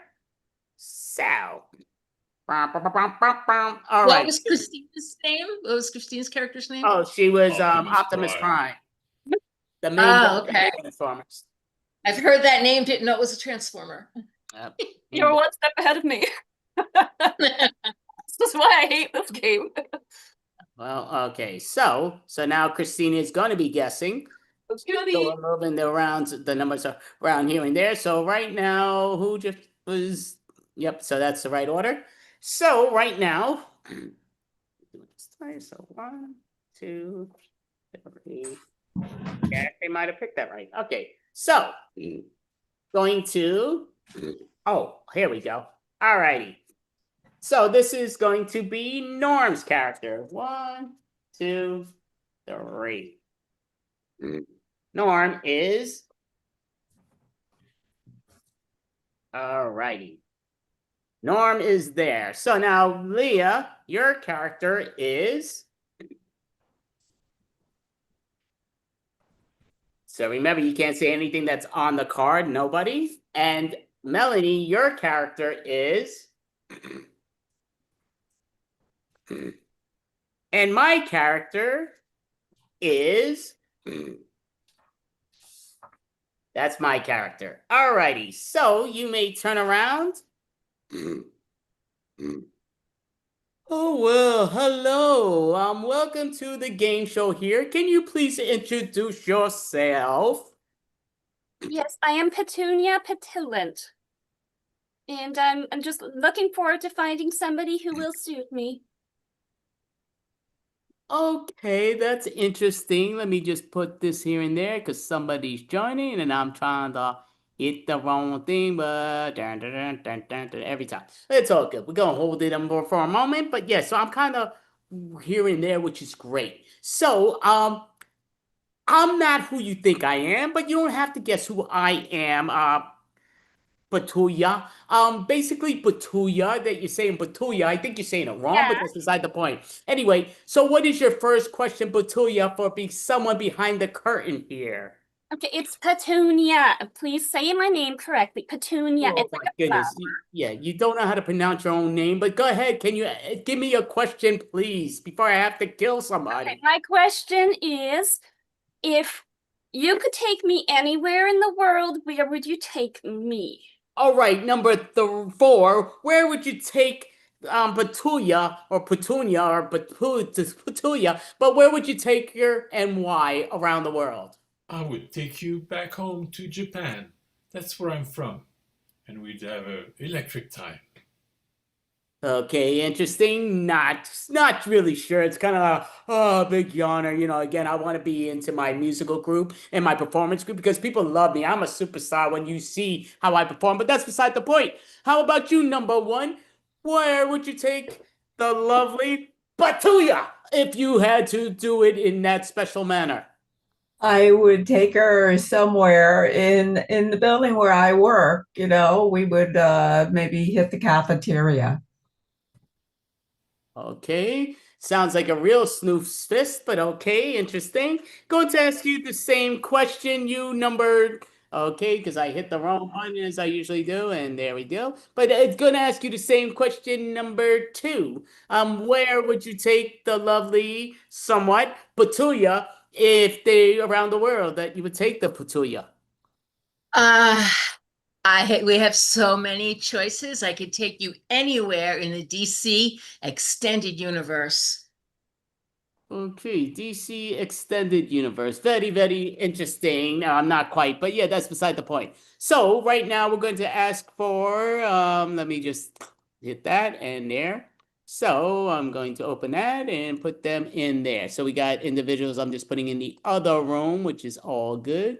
So if I hit the wrong button, that's all good. All right, so going to ask you to, yeah, back to your thing. So now you don't recognize me. I'm looking like somebody else. Yes, I definitely am. I'm not the individual you thought I might be. That's beside the point. You know, I know a lot of people go a little out there and talk out their butt and they try to take my place. No, that's just a movie. I'm real life. I'm what it is in our world. But that's beside the point.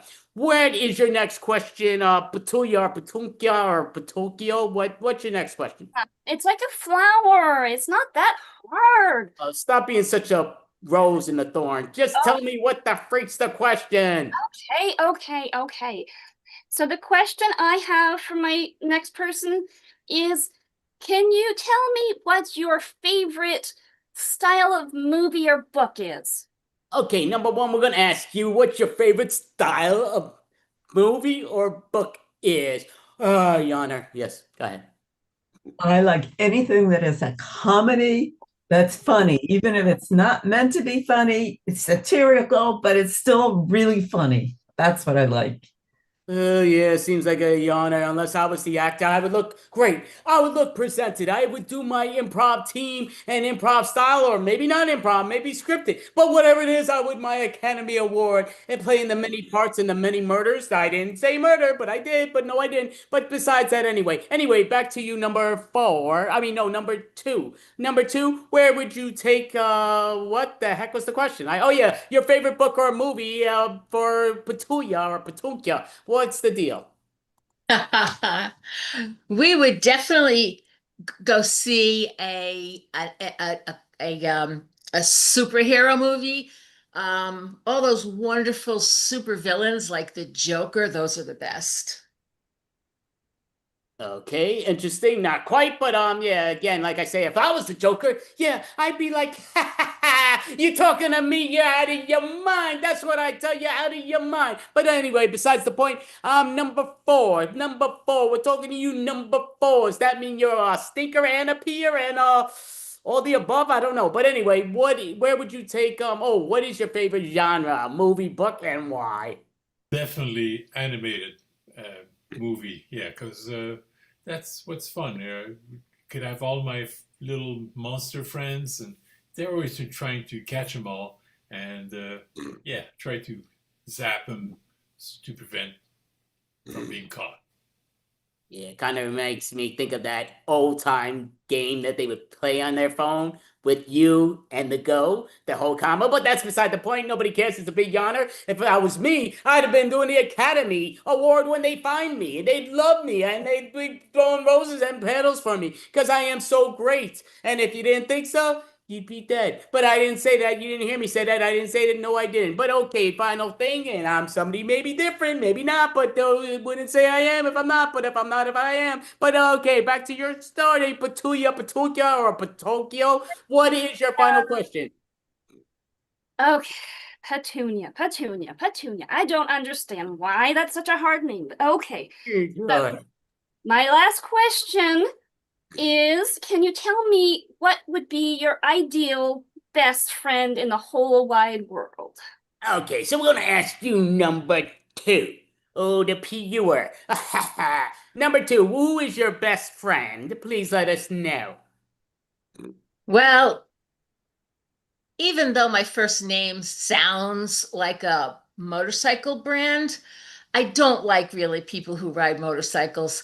My best friend would be someone who, maybe is poisonous and climbs walls, like, Ivy.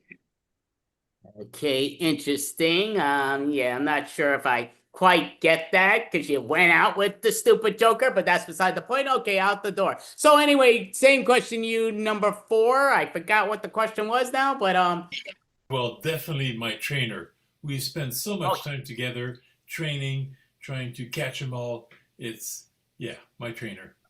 yeah, I'm glad that you're not, even though you're yellow, I'm glad you're not a banana and you don't split. Ha ha, that'd be a great one. But oh, if I was a banana and I'd split, I'd be the banana and I would split and I would win the Academy Award for it. But that's it, because if you didn't like it, I'd have to murder you. And if I murdered you, oh, didn't do it, but I did, but I didn't, but I didn't, but I didn't. Anyway, again, as Jim Carrey would say it, but he'd say it through his butt.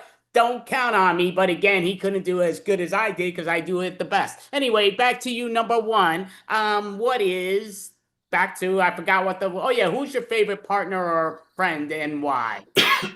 At Dunder Mifflin, everybody loves me. I am everybody's absolute favorite manager. So anybody that I work with.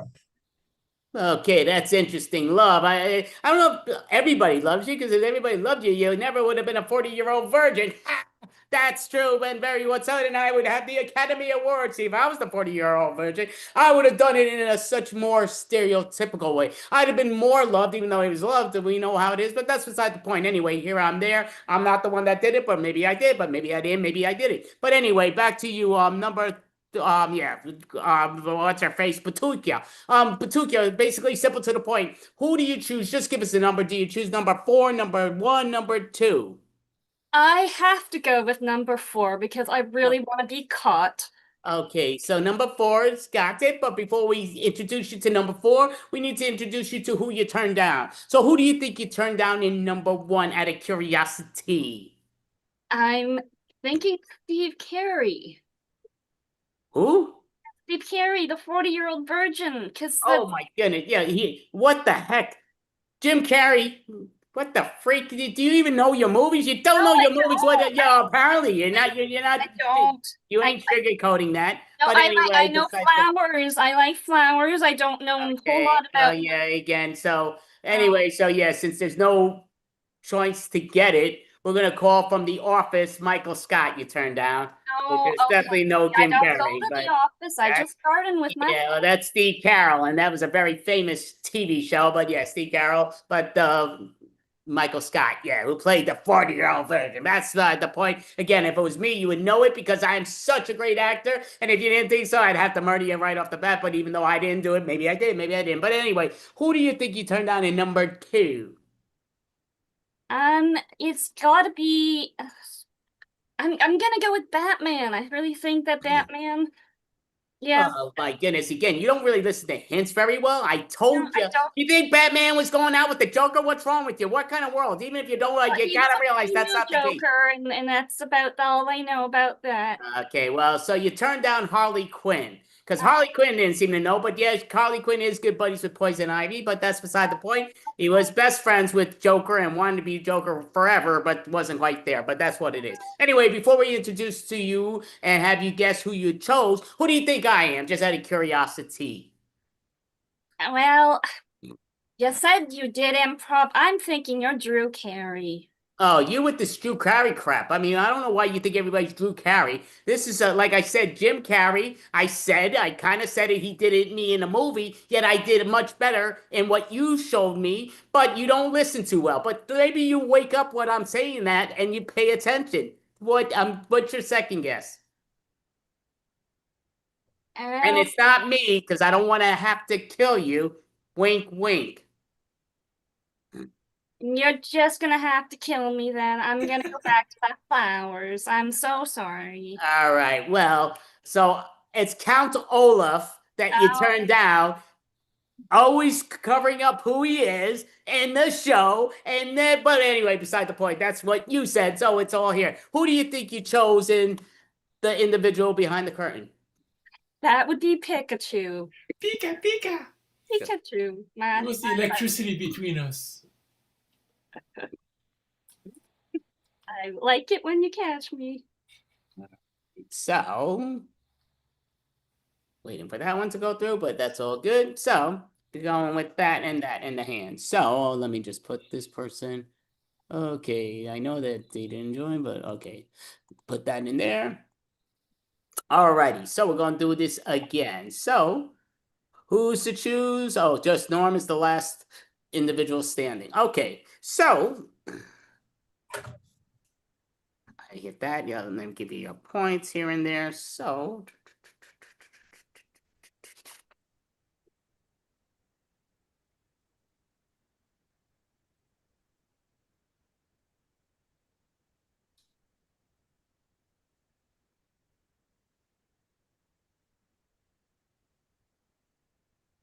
okay, so we're gonna look here. So, yep, who's Norm? You look away for the moment, please. These are the four. Okay, so I'm gonna choose grab that up. And I know I had the fourth one here. What did I do? I really don't know what I do with these cards. Every 2 seconds, I have 3 of the cards. Okay, so.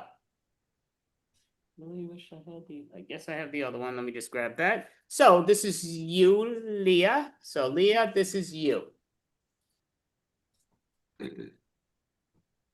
Melanie, this is you. And Christine, this is a you. And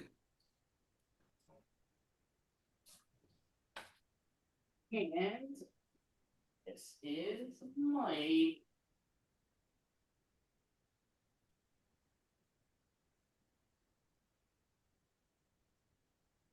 Okay, just clicking this crap out. So this is me, just for people to see, and that's what's going. So here we go, and you may look, Norm. Well, how are you doing, young man? I am here and there and dazzling the whole thing here behind the curtain. You have 3 lovely individuals that are behind the curtain, and you're going to go. But before you start to ask questions, can you please let us know who you are? I am Groot. Okay, you're a Groot. Okay, so he's a Groot, but that's beside the point. So we're gonna go over here, and it's all you get that over there and put that over there and magic over there. And I love doing all those nice hocus pocus things, but that's beside the point. What is your first question, Groot or Brute or Fruit? I don't know. Where would we go for our first meal together? Okay, for a first meal, number 1, where would you go with Groot?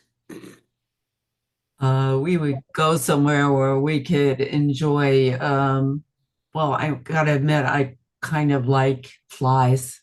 So we would go somewhere where we could have some flies that may have ended up somewhere caught in my web. Okay, interesting. Maybe not, but yes. Okay, going to you, number 2. Same question. Where would you go on your first meal with Garut? Well, I think we should go to a nice restaurant. Maybe the bubblegum shrimp store. I forget the name, what he called it now. But Bubba, he opened that shrimp store. Okay, that's great. Great hocus pocus and all that good pizzazz. And I love this. I could use this here and there and do all the great stuff, but that's beside the point. We're going to go to you now, number 3. What is the first place you two would eat? Waka, waka, waka. It would have to be a comedy bar. Mm. Okay, comedy bar. Okay, so back to you, Gunt or Junt or whatever, Brunt. Roots, yeah. Okay, so Brute, can you please give us without the abracadabra? What's the next question here? What's your favorite? Oh, actually, I can guess now. But for the hell of it, what's your favorite movie? Okay, so number 2, we're gonna ask you, what's your favorite movie, please? Well, I like I protested against the Vietnam War, so I like those anti-war movies. Okay, so number 3, yeah, same question. No abracadabras, but what is your favorite movie? Well, waka waka has to be the one where we took Manhattan or the one with the rainbow. Yeah, I like the rainbow. Waka waka waka. That would be a great caper, yeah. Okay, so kind of wondering, number 1, where would you take, yeah, what's your favorite movie? And yes, let's do the abracadabra style, please. I like any movie by Marvel. That is, we could go and see an adventure movie together. Okay, interesting. So the final question, Growth, what's the final question? Who do you hate most in life?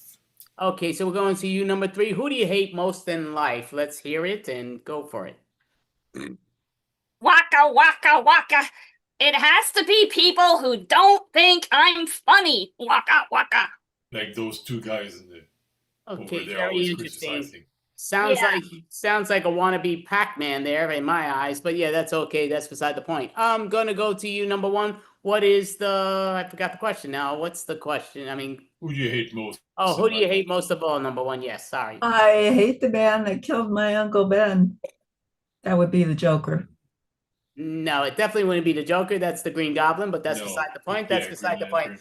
One's DC, one's Marvel, but yeah, you're apparently there, but not there. But okay, that's beside the point. So number 2, who's your enemy? Go for it. I don't really hate anybody, but I am upset with whoever made my friend Lieutenant Dan lose his legs. Okay, great and everything. Yeah, I got to go back to school and learn even more. But besides we do that, who do you want to choose between 1, 2, and 3? Groof. Well, I like comedy, so I would go with Christine. Okay, so we're going to number 3. This can't even do things, but yeah, so that's beside the point. So who do you think you turned down in number 1? Oh, Spider-Man, as my spidey senses are telling me. Yeah, well, they're not telling you quite the thing. What if you look behind the mask? Who do you think? Peter Parker. Okay, yes, you did. Okay, you turned down Peter Parker. So now, who do you think you did not choose in number 2? The one who would eat all my box of chocolates, Forrest Gump. Okay, and before we introduce you to who you chose, who do you think I am, out of curiosity? Andy Abramson.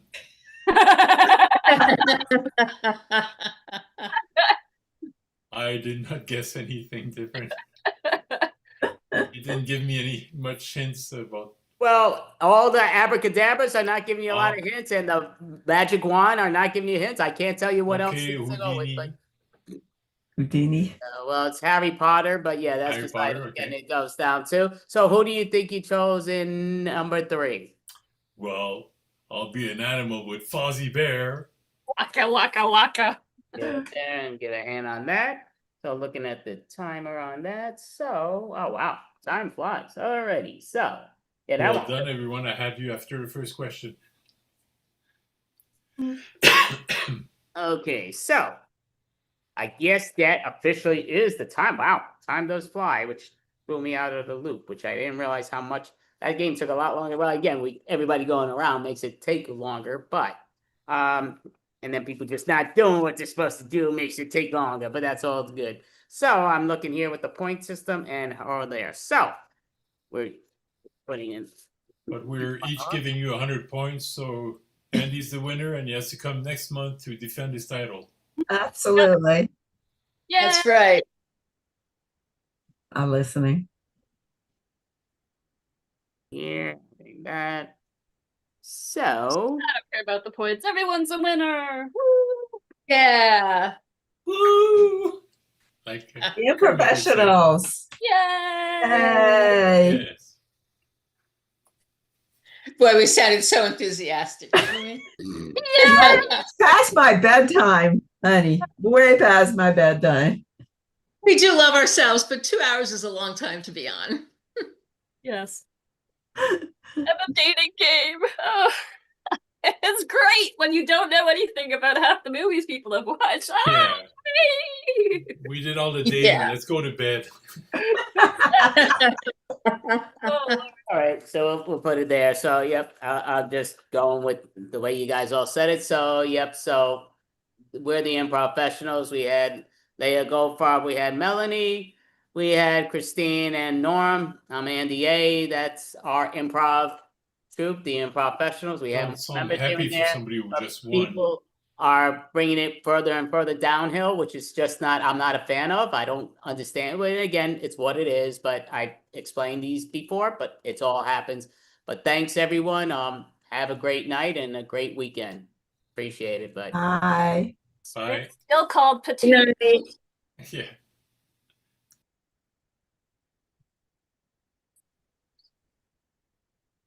okay, so yeah, so basically, yeah, it just I know they're trying to be nice in here and there, and it just again a lot of times it goes outside the door where I tell them don't go where they kind of do, but again, you just never know till you know until people go to where they go, and it happens. No harm, no foul. But yeah, it's just to me a big takeaway in those things. So this is the 68th month of the virtual.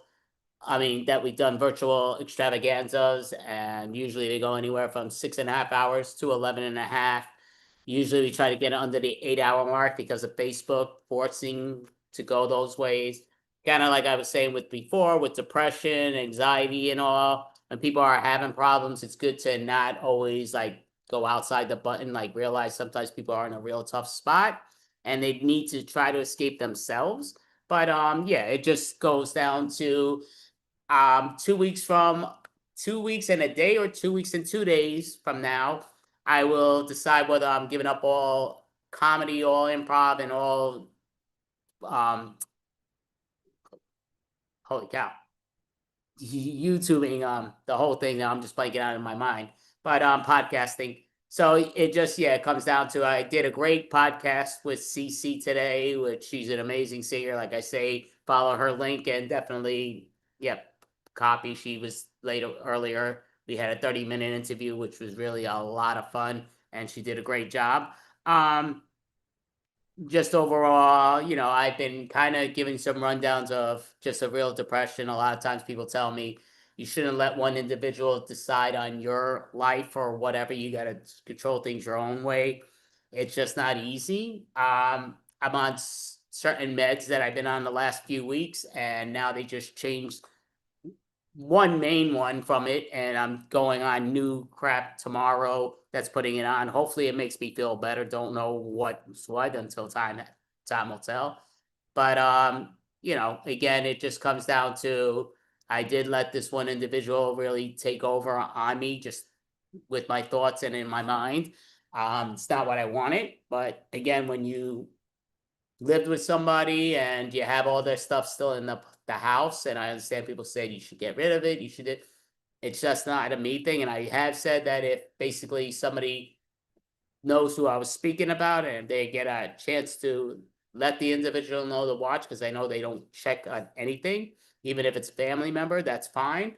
But if she gave me 10 minutes of Zoom chat with her, I would give a $300 to who gets her on to do a Zoom chat with me for 10 minutes. And if somebody gets her on to do a Zoom chat for me with 20 minutes, I would do 500. Just because I'm that desperate. I really would love to speak to her and just kind of have some closure to what's going on because just in my manner, because we were talking about so many different things we were going to do. And I do feel like I'll always answer honestly and straightforward on her thing. And to me, we always said we love each other. We always said we wouldn't hurt each other. We always said here and there. And she's an individual that I always said I would never try to block anything she's trying to do because I know she's an amazing individual and so great at what she tries to do. And she's one that I said I would love to just grab onto her shadow and follow her because, again, I know she's going to kick the butt that she needs to do. She's just so talented, so amazing. And she has an amazing heart. She is gorgeous. She is beautiful inside and out. And I think she thought she told me things that she never told me. I'm a great listener. And I loved listening to her voice. I loved seeing her smile. I loved seeing her dance. I loved to see her sing. It was just hearing her sing. And I miss the times that we spent together. Again, we spent pretty much 97% of the time outside our job world when we were together. I mean, just outside the box, outside job world. And it was unbelievable. I was outstanding. I miss her. I love her with all my heart. But, so I don't know, again, 2 weeks and a day, 2 weeks and 2 days, I'm going to decide on that. If I'm going to continue or not. I do have some great family. I have some great friends and they've, reached out to me and some other individuals telling me not to give it up, which I really appreciate. Some in the Extravaganza saying not to give it up, which I really appreciate. I'm just, again, not sure what's the purpose of me being here at the moment and what's what, but so time will come. But okay, somebody else is coming here. So okay, so I'm putting them in. All right, so we are going to introduce Timeless. So Timeless, oh yeah, I forgot I hit the wrong button. So I did that so people could not pop on up and pop on off, but I'm going to click the right button once I hit the wrong. I keep hitting the wrong buttons, which I'm doing. I know, as I said in my mind, there it goes. Host tools, participants. See, this works just because everybody, but yeah, Timeless, come on up. There. Aging Timeless. Okay. Yes, that's what we call. Yeah. Yeah. So many people have many collections. Yeah. I have a collection. Maybe you have collections too. I don't know. I have from matchbooks from everywhere that I've been. These are quite the matchbooks. Some are big, long matches. Yes. It's not the length of the match. It's where it's from. Oh. Where's that one from? Champs-Élysées. I didn't know that Chicardians were allowed into Champs-Élysées. Why would they not be allowed to come into Champs-Élysées? Because Champs-Élysées serves anti-Chicardian cuisine. What? Huh? Careful what you say, Jimmy. That's Speaking not of nice. I need to go check on my new dessert. I'm gonna go back to the kitchen. Something new in vegan brewing. What is it? Hold on before you go. Take this bag with you. We were talking about, there you go. We were talking about collections, and you'll find some toenail clippings from a gypsy. Ooh. They're blessed. I'm not putting this in the food, so I'll take it to the back and keep it safe, but it's not going on my dessert. One should not cut their toenails if they're pregnant. Really? Yeah. And why is that, Howie? I don't know, but Maybe because it's impossible to cut your own toenails in that condition. I'm gonna go sprinkle some garlic around the Frida, outside. very astute. You're very astute. You're astute. I'm gonna leave and put some garlic around the outside of the double nickel. Are you expecting vampires? Okay. No, but the gypsies that I got the toenail clippings from were unhappy with me, and I just want to make sure that we have a good night tonight. They better not come inside. Okay. You know, Frida, there are many other things like that also, like that. But I don't know explanation from why they are. I don't know. I understand. What other questions do you I have? don't know. I'm thinking. For example, in Shikard, when we have a wedding, we make 7 circles. 7 circles. 7 circles around the bride, around the groom and bride, and then we smash a glass. Smash a glass on the floor? Yes, Frida. We of course. So where would you smash a? Yes, we smash the glass on the floor. And who cleans up? These are questions I'm not expecting. But the question I assume that someone would clean them up, yeah. But the question is, why do we do that? Well, I know that in some weddings, that's a tradition. And they say, may your marriage last as long as it takes for the pieces of this glass to come back together. Well, physics says that you have a few shards of glass, then the brain puts all of the shards of glass together. So that's from physics. The brain does. That's that's physics. I forgot you studied physics in Shikard. Well, many things I did, but yeah. So it's an amazing thing, yeah. Also, you can see like a third eye. You can see the eyes between your eyes. There's a third eye, which is the one between. No, that's different. That's more. That's not the same thing. Wait a second. So you studied physics, and now we're talking about third eyes, and there are toenail clippings and garlic around the double nickel, and I feel like we need to just chill. I saw somebody that I thought had a third eye, but it was a Catholic, and they had some kind of smudge there. Oh, that's That's for Lent, making from Lent. And there's all these holidays coming up because it was just spring and it was the equinox. And now I got a call. There are some Wiccans coming in, and I'm not really. Oh. Yeah. Coming in here? Yeah. Because well, that's good. That's going to discourage the rest of our regular customers. Well, I'm gonna get my astronomy chart. Yeah, so they requested to be seated in the northeast corner of the dining room. Can we put them upstairs, maybe? On the The rooftop, their own You can't put corner. them on the rooftop. They have to be indoors for this particular ceremony at this time of the year. Just when you let in the Wiccans, make sure there's no gypsies.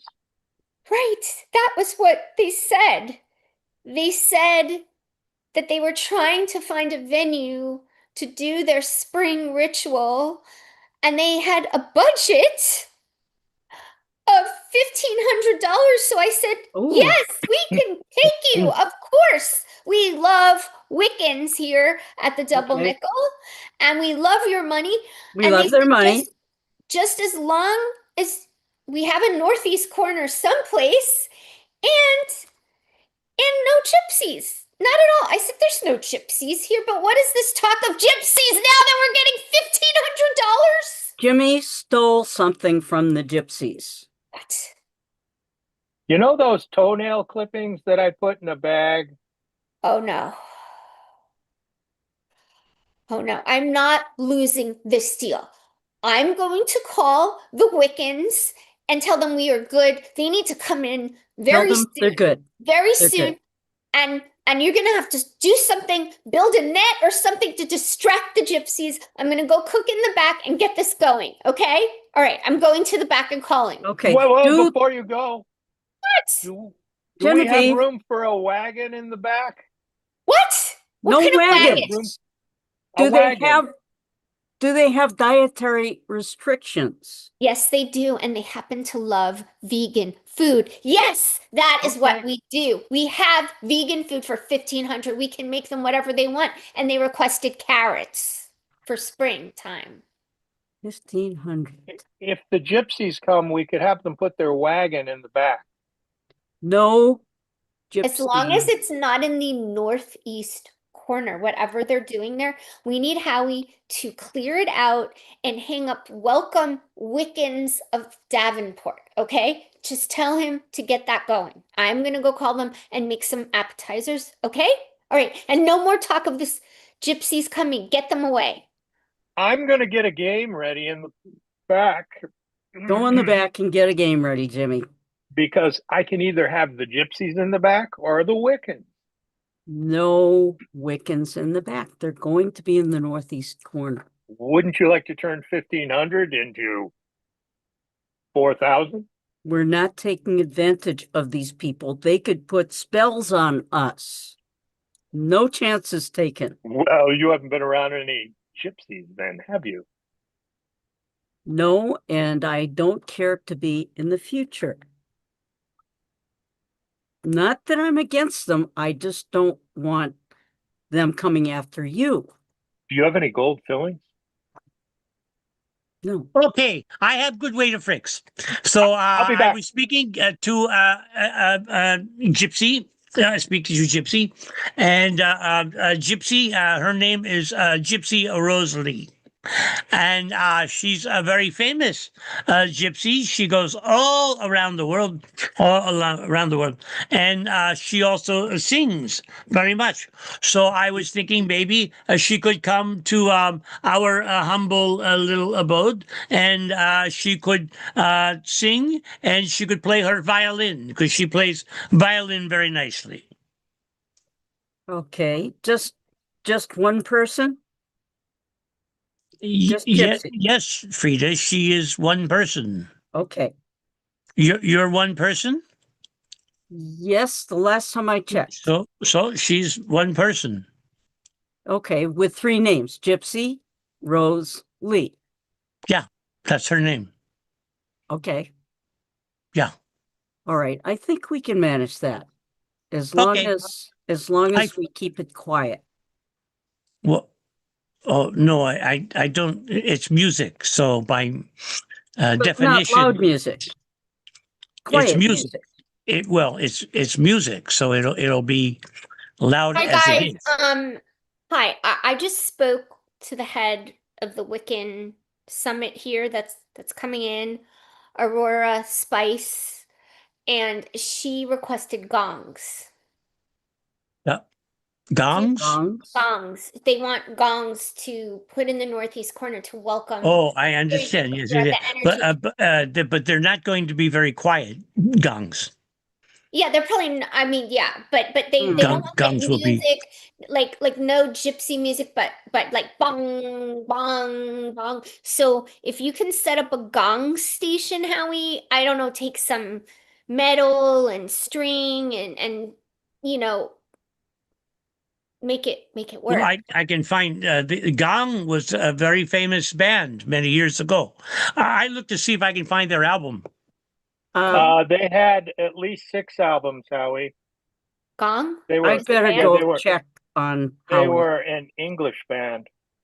No. during This is not rock music. This is like gongs, like Tibetan Yeah. monks. So that's why I heard you discussing it earlier. Right. You were frantic on the phone. Right, with Aurora Spice. I mean, she's Aurora We Spice. don't have a gong, but I was across the street at the Squeaky Wheel, and I borrowed one of their large pans. It's an extraordinarily large pan. We can hang it from the ceiling and use it as a gong. Jimmy D, thank you. You're welcome. Thank you. You are being so amazing. This is incredible. Can I see it? Do you Yes. see it right there? Yes. Hold on. Oh, that's very good. Yeah. Oh, Jimmy D. It just, can you wipe off the graffiti on it? Just polish it up. I'll clean the graffiti. Jimmy D, you are not gonna have them come after us though, right? You told them you're just borrowing it for the night. Uh-huh. I'm just borrowing it for the night. Jimmy D. Okay, I fix. I have very good fix. So I'll be back. I make a gong station. You can see I have gong station. Yeah, and I have many gongs. All of them are microwavable, and you can put in the oven. And when you make from gong, you can make from gong, and then afterwards we can make from pizza. Those are metal pot. You can't put metal in the microwave or pizza crusts? I'm so confused. What do you mean pizza of the gongs? How do we make pizza? Well, wait a second. Sorry. It's no gong. Pizza pans. It's they're pizza pans. Oh my God. Yes. Yes, they do. Those are great. No, this is beautiful. This is the best display. They're going to give us extra tips. Leave it. Oh my gosh, Howie, this is your best idea. Between the Squeaky Wheel, we have like a head gong and pizza pans. I love this. And we should serve them vegan pizza. It's round. It's wholesome. It's spring. I love this, Howie. Thank you. Yeah, and for the coven, we can say that it's a full moon. Yes. Do you have that ball, the disco ball? It will have shiny lights. Oh, the mirrored ball? The mirrored ball? Yes, I have that in the back. It's in the back. Yeah. I'll have to dust it off. Maybe dusting. That will be so good. Howie, you're amazing. You guys, thank you. You're really coming through tonight. We have one issue. Great job. One issue. What's the issue? Everyone's doing amazing. We need a mallet for the gong. A mallet. Here's the meat cleaver. A meat cleaver is not going to be a mallet. Yes, it will. It's a roller. I have a roller. You have a ruler? Oh, a roller. Maybe we could put some material around it. Flour. So that... The point is, guys, I'm excited. We're going to make money. We're going to make this work, and we're working together as a team. Do you see this moment right now? I do. That's why I got the money. Extra. That's why I got the extra black material that I'm going to hang in the back for the game. I have some lights, some old lava lamps. But do you see the whole picture here? This is good. This is a spell of good. The Wiccans have brought us good luck. Look at us. Look at all our resources. Money. I'm gonna go to the back and call them. Don't promise keep too the much. gypsies away. Thank you. He gets very excited, you know. She does. She does. Yeah. Yes. But okay. Yes, you're gonna love it.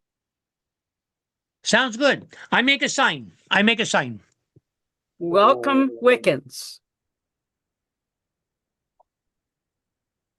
Jimmy? Okay. Yes.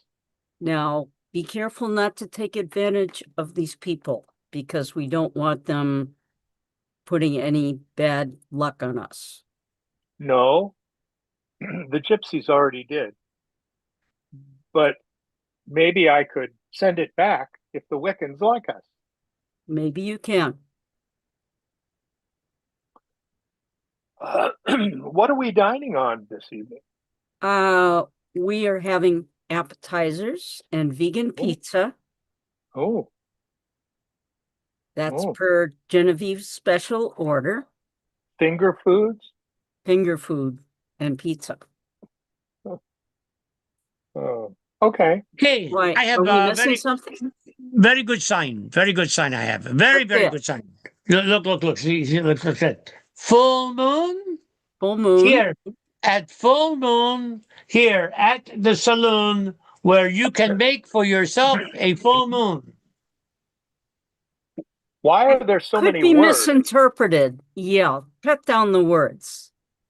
Cut down. Oh, Don't okay. say make yourself a full moon. Just say full moon. Okay, and with a Why with a don't you graphic. just write With a Howie? graphic, I make Howie? a B upside down. I make a B No. upside down. Howie, why don't you just say welcome? That's better. Welcome. Just welcome. Welcome, Okay, Wicked. And no upside down B. Yeah, no No, upside down B. welcome. I say welcome with a W. Welcome with a W. Okay, which will look like a full moon. Got it. Oh, Wait, that sign looks a little bit not Wiccany. It's more tawdry for the wrong. Jimmy D. Yeah. I came out because we have a little problem. problem? What kind of Someone problem? named Gypsy Rosalie is in the back, and I thought Oh. there were no gypsies, and you're the head of security. And Well, wait. Howie Band. asked her. Howie asked her to come sing. Okay, well, Jimmy. And she's not a real gypsy. Right. Yeah. Then we She's have more good of luck. a personality. Oh, she's a personality. Great. We have She's good a luck. star. She's a star. star. She's Yeah. a star. She's a And- star. And Okay. she's older. Right. Oh, she was older. Yes. Yeah. And we can say that she has a Wiccan background. See, it's all turning out great. It is. And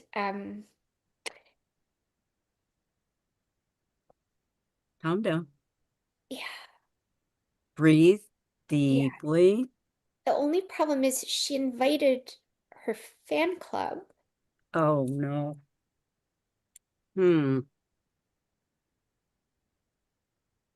Tell her she's limited to 10 people. We could have her fan club meet in the back Yes. Or upstairs. or Yes. upstairs, Exactly. and we'll have the Wiccans in the double nickel. Oh no, what is Right. that? Oh no. Oh. Yeah, no. Oh no. No. Howie. That is I- wait, let me just look at this with my glasses. Welcome, Wiccans. Welcome. Here we Yes. have half moon. Hold it up a little Half higher. half moon. Hold it here up with- higher. Hold it higher because I Wait. can't read it so low. Hold it up higher. Oh, okay. Hold it closer. Closer. Oh Closer. yeah, I see that. Yeah, I don't think that's appropriate. I really see that. And the Wiccan women. It's a Welcome, women's. Wiccans. Wait, but this Half is moon And for you know today. what? If you really want to make the W's welcoming, just put in a little period under each. Oh No. no. It's Wiccan women are that is okay. All right. Yeah. I'm gonna go to the back and Okay, check on our carrot we dip. can make it this way Oh instead. no. What? I think I'm going to go in the back and get Yeah, the come jam and ready. help me with the carrots. Chippy, we got it. I'll help you with the sign, Howie. I don't know what's wrong with the sign. There's nothing wrong with the sign. The W's need to be changed a little bit. To what? What could you change? To, It's perfect as it is. like 2 V's. Two V's. Two Not V's? 2 U's, 2 V. Oh, so you with like with a dot at the end of No the dot dot. at Just the V, V. W What? like that. Like that. Huh. Okay, I fixed. Okay. Whew. Rita, Yes. Aurora Spice is one of the premier feminist Wiccans, so we're gonna hide that sign. He's going to try to redo it. I hope he understands. That's not gonna go well. No, it will Everything not was go well. lucky, so we're gonna be lucky to remove that sign, right? Yes, We need this money. What, Jimmy D? you do. Why don't we lock Howie in his trailer? No, we're not doing that. I will go check on him right now. Jimmy D, I need you to get all the gypsies and a game in the back. Lock the gypsies in the back room with the cards. This is your thing. You're a fortune teller sometimes. Get your fortune right. I don't know. Think of something good. We could run an article in the digital Davenport sofa. Yeah, that's a great idea. Uh-huh. Yeah. Just don't use my name. No, because the guy from the Squeaky Wheel is after you too right now. But I just How do you know? I mean, he how would called. you think that? He called and asked for you, and I told him you were really delayed. So the fact that you would be surrounded by gypsies would make you very, very busy and unavailable to him to disrupt our big event tonight, right, Jimmy? I think we could make him happy if, when I return the pan, I bring him something. You could bring him the bag of lucky toenails, because aren't they lucky? They're going to be lucky for him. I'm gonna go prepare them with Okay, a dough. I fix now. I'll be I fix. back. Very good. Very good fix. Yeah, there we go. Okay, very good. Now fix. There we go. Very nice. Howie. We can and put on. We can on the No. menu too. We put Howie, on the menu. meet me in your We can van. pay in many places. Yeah, All kinds of Jimmy's places. going to I help fix- you with this I sign, fix- Howie. Oh, Frida, try these crackers that I made. those are good. We have a lot of flax. Hey, guys, they're going to be here in less than 1 minute. Oh, Okay. no. So let's hurry it up. We Okay. got to go finish getting the pizza ready. Yeah, this is gonna be a great night because we are gonna make money finally. Thanks, Frida. Thanks for all the support. It's lucky. Thanks for lining this up. All right, thanks, Frida. We'll make it We're work. gonna make it work. All right. And that's our show.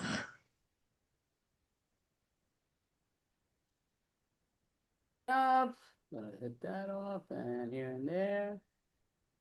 All right, so very good job, Timeless. Give me a hand and right there. Pop, pop, pop, pop. So I will take that timer off thing and here and there. So going around real quick and we'll go, even though it's Robbie, we'll say Genevieve, but yeah, it just comes down to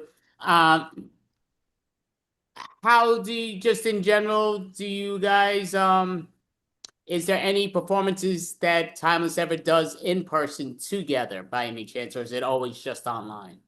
We're working on that. You're But We right have now never we're met. an online troupe. It will happen. Some of us have. Well, that's awesome. And where are you from, Robbie? Where I'm from San Diego, Andy. And I'm from the Boston area. My name is Peg Davis. And I'm currently in Portland, Oregon.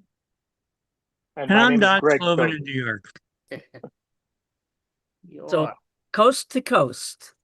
And we were actually talking about doing a live performance just before we came on to do this show. So we were literally discussing that subject. Maybe someday. Someday. Why don't you keep us posted, Andy, if you ever have a meetup in New York? Right. In New York, yeah. Well, I mean, I've had tons of meetups in New York. Don't know if that's gonna happen again, but yeah. So, but thank you, definitely. Yeah, and you guys did a great job, which appreciate. Do you have a website that you want to let people know when you perform in person? again? Robbie, Or not in Facebook? person, but Yeah, online. so we're actually on the VIF, the Vintage Improv Festival's website for Vintage Improv Follies. So they list our performances, and then Highwire Improv also lists us. Because we're like sort of house teams for both of those online. So for all the online places, it lists our shows. And then we have emails that we send to our viewers and a YouTube page. And we're working on a website. We are still working on it, Andy. Please be patient. It will come someday. So. Awesome. So thank you, Timeless. Definitely you. appreciate you all. Did a great job. Thank you, Andy. Thanks for having us. We really appreciate this because it's Thanks, really Andy. Thank you. Thank you Thanks, all. Andy. Bye-bye. Time. Cheers. Amazing weekend. Cheers. So yeah, so basically, I just, yeah, like I've kind of been saying, this is our official 68th month in a row extravaganza. It's, 68 months where it goes anywhere between 6.5 hours and it's reached 11 and a half, actually 11 hours and almost 55 minutes in the past, but we try to get everything under the 8-hour bracket and everything here and there. So don't know officially if this is the last one or not. Again, 2 weeks and 1 day or 2 weeks and 2 days. It will be announced online. And if it's, I'm just in a great debate in my mind, in my head, and going through different battle things. But if this would be the last of me doing any type of comedy in person or online, any virtual, anythings, but comedy, improv, or even podcasting, it would all be out the door, and that would be the final straw. So just very depressed, and I take in different, as I always tell people, just never know till you know, but taking an antidepressant and anxiety medication, and I was doing a mixture of them.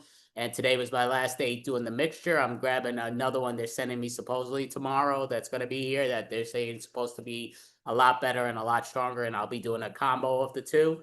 So time will tell. Hopefully it works and things go better. But again, life's a funny animal and you just got to take it. So hopefully things work out. And again, I'll let it be known in a week, 2 weeks and a month. I mean, 2 weeks and a day, or 2 weeks and 2 days on that Saturday or Sunday in 2 weeks. But we have one more act. Officially, we had 2 scheduled, but 1 act left. And let me just hit this thing because I think I hit the other thing just because I do that. Just so nobody. And yeah, we did a great job today with that part. And of course, I'm hitting. There it goes. So. Yep. Okay. Yep. Did that right. All right. So we have AA Ron and Orb most likely, but yeah, perfect. Talk about tech. I have tech issues. Yes, my name's AA Ron. I know you people watching on the YouTube. I know what you're thinking. I look like Charlie Brown escaped the comic strip. I went from oh good grief to what the freak. Yeah. But my wife burned me really bad this morning. I woke up and she looked at me and she says, you look like a copy of Vin Diesel. And I said, good morning to you too. And then she said, maybe you should change your name to Van Gasoline. Then she promptly jumped out of bed, got in the shower, and took off for work. Couldn't catch her. Yeah, but you know what? I got back on her. I did. I got it back. I got her back. I called Universal Studios, and I'm in the next set of movies called The Feeble and the Furious. Our tagline is, get off my lawn! Oh, broken hip. Oh, God. I fractured a hip. Get out of here, you crazy kids, before I call the cops. Okay. Oh, what a bagel. I'm kidding. Like I said, I am married to a wonderful Italian woman. Keep down the applause out there. I can hear y'all. Yeah, it's great. We met on the old-fashioned things called Craigslist. She was looking for a handyman. I'm more of a handsy man. Yeah. You know what? Year 7, I didn't get the wandering eye, the 7-year itch, but I had to have a testicle scan. Oh God, it was terrible. It was touch and go. It hurt for a half a second, and the doctors finally came up to me and said, "Hey, Ron, we know what's wrong with you. Your wife has them in a coffee can. With the lid on, I guess they're fresh. Maybe there'll be a wake-up call." Okay. But I know my wife loves me to death because she says, "I'm gonna miss you when you're gone." But I'm right here, right now. I'm alive right here. I do know she loves me to death because I jumped in the car the other day with her and she was listening to her murder podcast, sharpening her Ginsu knives. She says she listens to him for the intrigue. I know better. She's learning how to make arsenic with sprinkles, or lasagna with sprinkles of arsenic. When you screw up good. Just like her grandma used to make. And for 6 late husbands. Mm-hmm. Yeah. But my wife, we don't even have a will. My wife's already planned my funeral, for Pete's sakes. I'm going to be buried at sea. She's picked out some designer clothes for me and some Italian wingtip shoes with soles made out of concrete. Yeah. Her dad was in construction. He was in the cement business, and one time he asked me to help him do some spring cleaning. And I said, "Sure, what do you need me to do? Clean the garage, clean the truck, clean the backyard?" He said, "No, but I need you to take the dead bodies out of the trunk of my car, or you'll be next to them." We live next to the Detroit River. But my wife really got me the other day. We are actually on our wedding anniversary. We went to the posh establishment, Texas Roadhouse. Anyways, that's where she chooses to tell me there's something wrong with me. Besides being a guy? Okay. What's the problem? She says she can't handle my oily skin. That it's causing friction in the relationship. Here I went. I thought she called me slick in bed, was how smooth I was during sex. I guess she meant how I slipped off the bed, though. But she says I ruin everything. I ruined the bed sheets. I ruined the couches. I ruined the Gulf Coast. I fought her on the last one, though. I said, "How dare you say that? I've only seen 2. I've been to Florida twice, and there's been 2 oil spills." It's coincidence. It's coincidence. Oh, but it's so much fun being on this mic. I really love this mic. I hope everybody watches this in some fashion. I get to close the show out. I got a couple years before I do this at any other mic. I'm serious. This is an honor for me. But I'll keep telling jokes. Why not? I just wanted to say that out loud because, damn it, I love this show.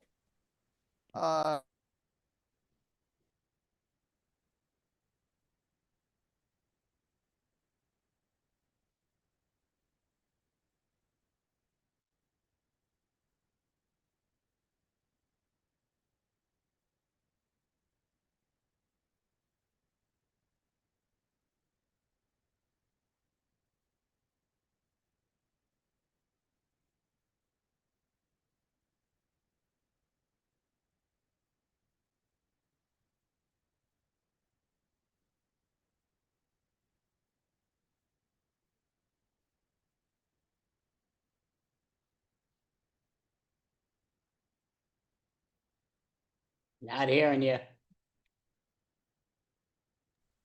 I don't know how that happened. Oh, now I hear you. Yeah. Oh my gosh, we're having a conversation. No one can hear me. That's about right. Anyways, yeah, I did have a lot of people laugh at me at the comedy club.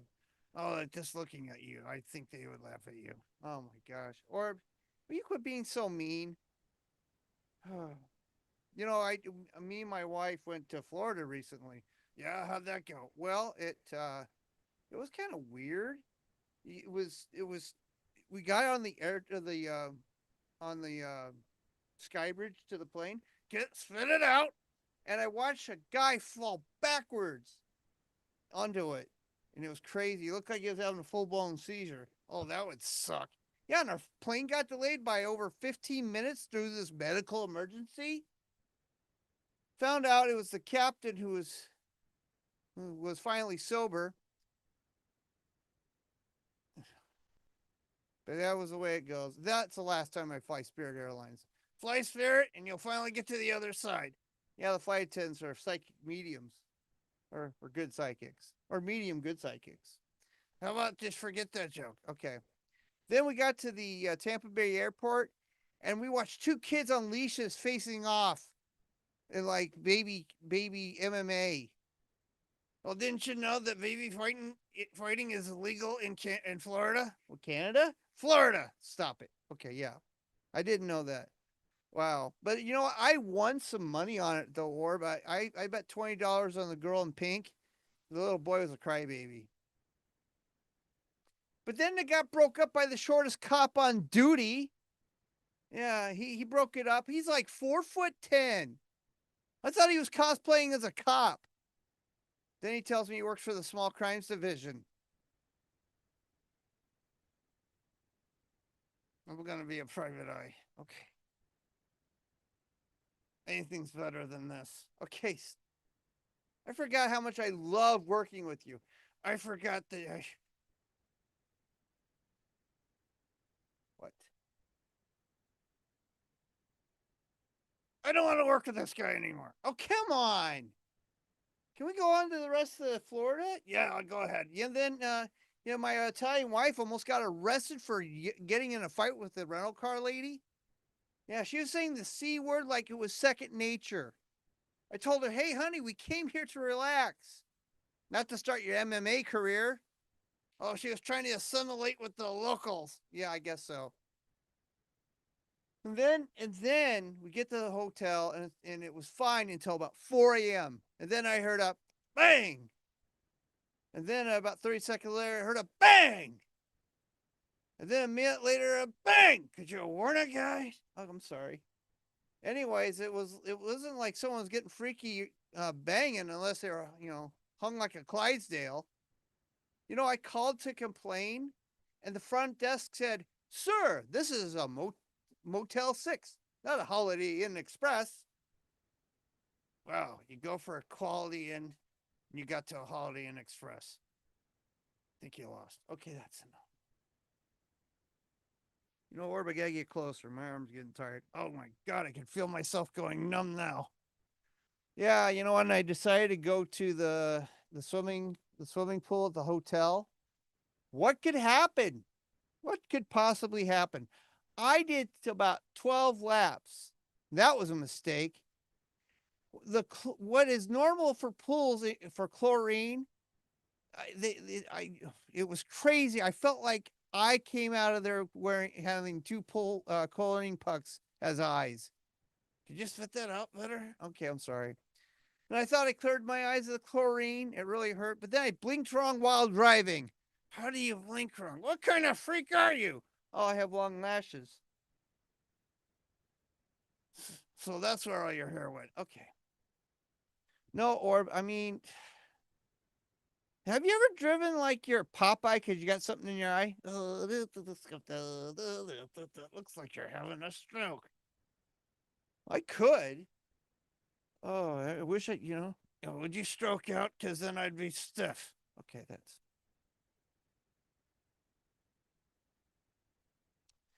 Orb, I heard a complaint the other day. Oh, what the fuck is wrong? People want to see you smile more. This is me smiling. Looks like you're angry or you're having a stroke. Oh, I hate everyone. I'm just angry and I hate everyone except you, and you, but I hate you. Okay. If you smile more, it makes you have a better outlook. If you smile more, it makes you look older. Really? I don't think so. Oh my God, it looks like he's the undead corpse of Charlie Brown. Okay, that's enough. No, I can see Charlie Brown. I mean, I really can. I own a beagle too. Are you dense? No, I don't dance. I have 2 left feet. You also can't hear. I have ringing in my ears. I wish I had that too, so I wouldn't have to hear you talk. Okay. You know, Orb, I was thinking I'm a pre-ejaculator. Don't worry, it happens to some people all the time. No, you didn't let me finish. I think you just did. What? Someone get in the towel? I don't have that problem. Sure you don't. Sure you don't. No, if you let me finish, I was going to say I think I'm pre-diabetic. Oh, in my opinion, you always come too quick to a conclusion. Okay. Think you have premature emasculation. Hey, don't try to put me in my place. Hey, Orb, you know my mom recently died. Oh, yeah, I know. I'm so sorry about that. Well, thank you. I appreciate that. You must have been her first. Yeah, how'd you know I was the firstborn? Yes, I was. No, her first mistake. Anyways, Mom and Dad, a week before she died, they got in a big fight. And she told my dad she was done here and she was going to go up to heaven where there was work to be done. So you have to punch in at the pearly gates? I mean, who knew you had to do work in heaven? I can't imagine working in the next phase. You know what my heaven consists of? What does it consist of? Beaches made of sand that doesn't get in your crack. There's plenty of weed and alcohol. And me and my wife can have lots and lots of sex. Oh, that all sounds great. Yeah, that does sound great for you. So, Orb, what is your heaven? Exactly the same as yours, especially number 3. Ask your wife. Wait, what? Oh. You know, if there's work in heaven, then I'm going to go straight to hell. I mean, what kind of jobs do you have up in heaven? I don't know. Gatekeeper? How about wing adjuster? How about soul repair? I didn't know angels wore sneakers. Neither did I. Okay. Yeah. Well, so, to add insult to injury, when my mom died, I got a postcard from a company. Oh, what company was that? A place for Mom. Well, that's a tad late, don't you think? You think? So where's your mom staying now? In a brand new house my dad is building that she never got to live in. What the fuck is that? Well, my dad's a perfectionist, you see. Meaning he can't be off a millimeter with his work, or he takes it apart. You know, Mom always described Dad in millimeters. Well, that explains what you are. Okay, tiny dick. Okay, that's enough.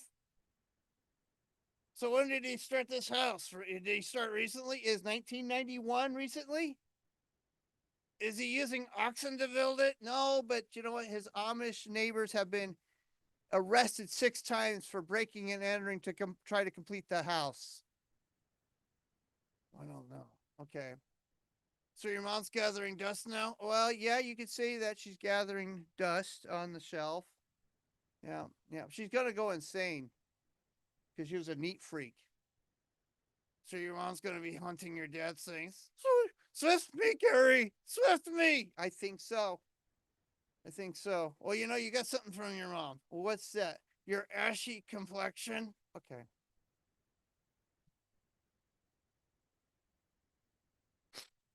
I know the first time my mom is up there working, because she's a neat freak, so she's going to go clean up in heaven. Well, how would I know that she's done doing that? All the clouds will be out of the sky, clear blue sky. Do you know how to talk?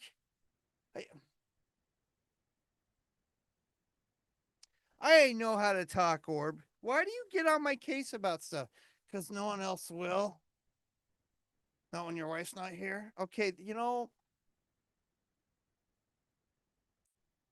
Orb, I did comedy by myself for a while, and that's back that time to do it me. Hey, can we agree on a split? Wait a minute. You want to do comedy by yourself? Big, bald, white, overweight man? 5'7", so it doesn't matter what you look like. You're just gonna be that guy. Okay. I can be funny too, so when I can get back into the live scene, I will. But only at bars.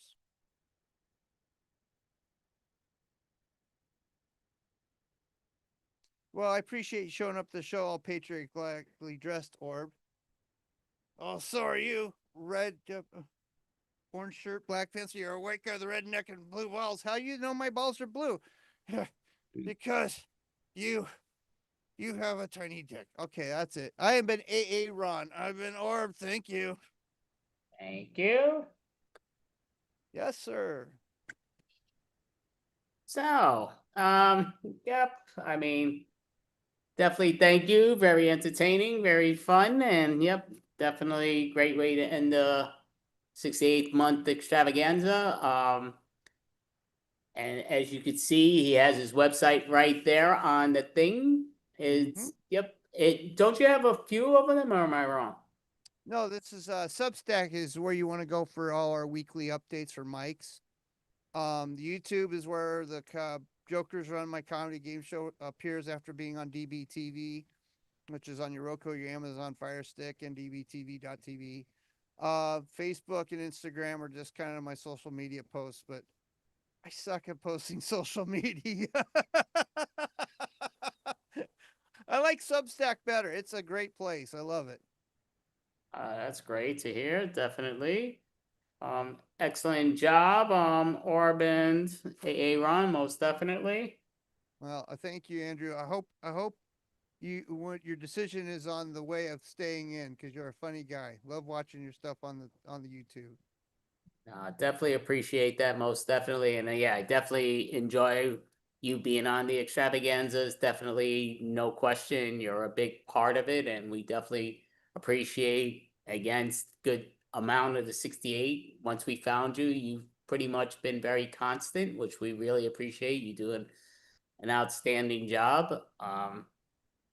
But thank you so much, AA Ron and Orban. Definitely follow the link so you know when they perform online. And again, I'm telling everybody, 2 weeks in 1 day or 2 weeks in 2 days is officially my decision of what's what. And a lot just, again, going outside the box and here and there. But it's just, yeah, kind of a big depression and anxiety and all that great stuff. So I'm on meds, and they took me off the one today, and they're supposedly giving me a new one tomorrow that's supposed to be even way stronger and supposed to be quicker. And also, hopefully, it kind of clears me out in that, again, being down, it's a bummer, but that's it. But it's way beyond that. So hoping that it gets me out of the box, but time will tell.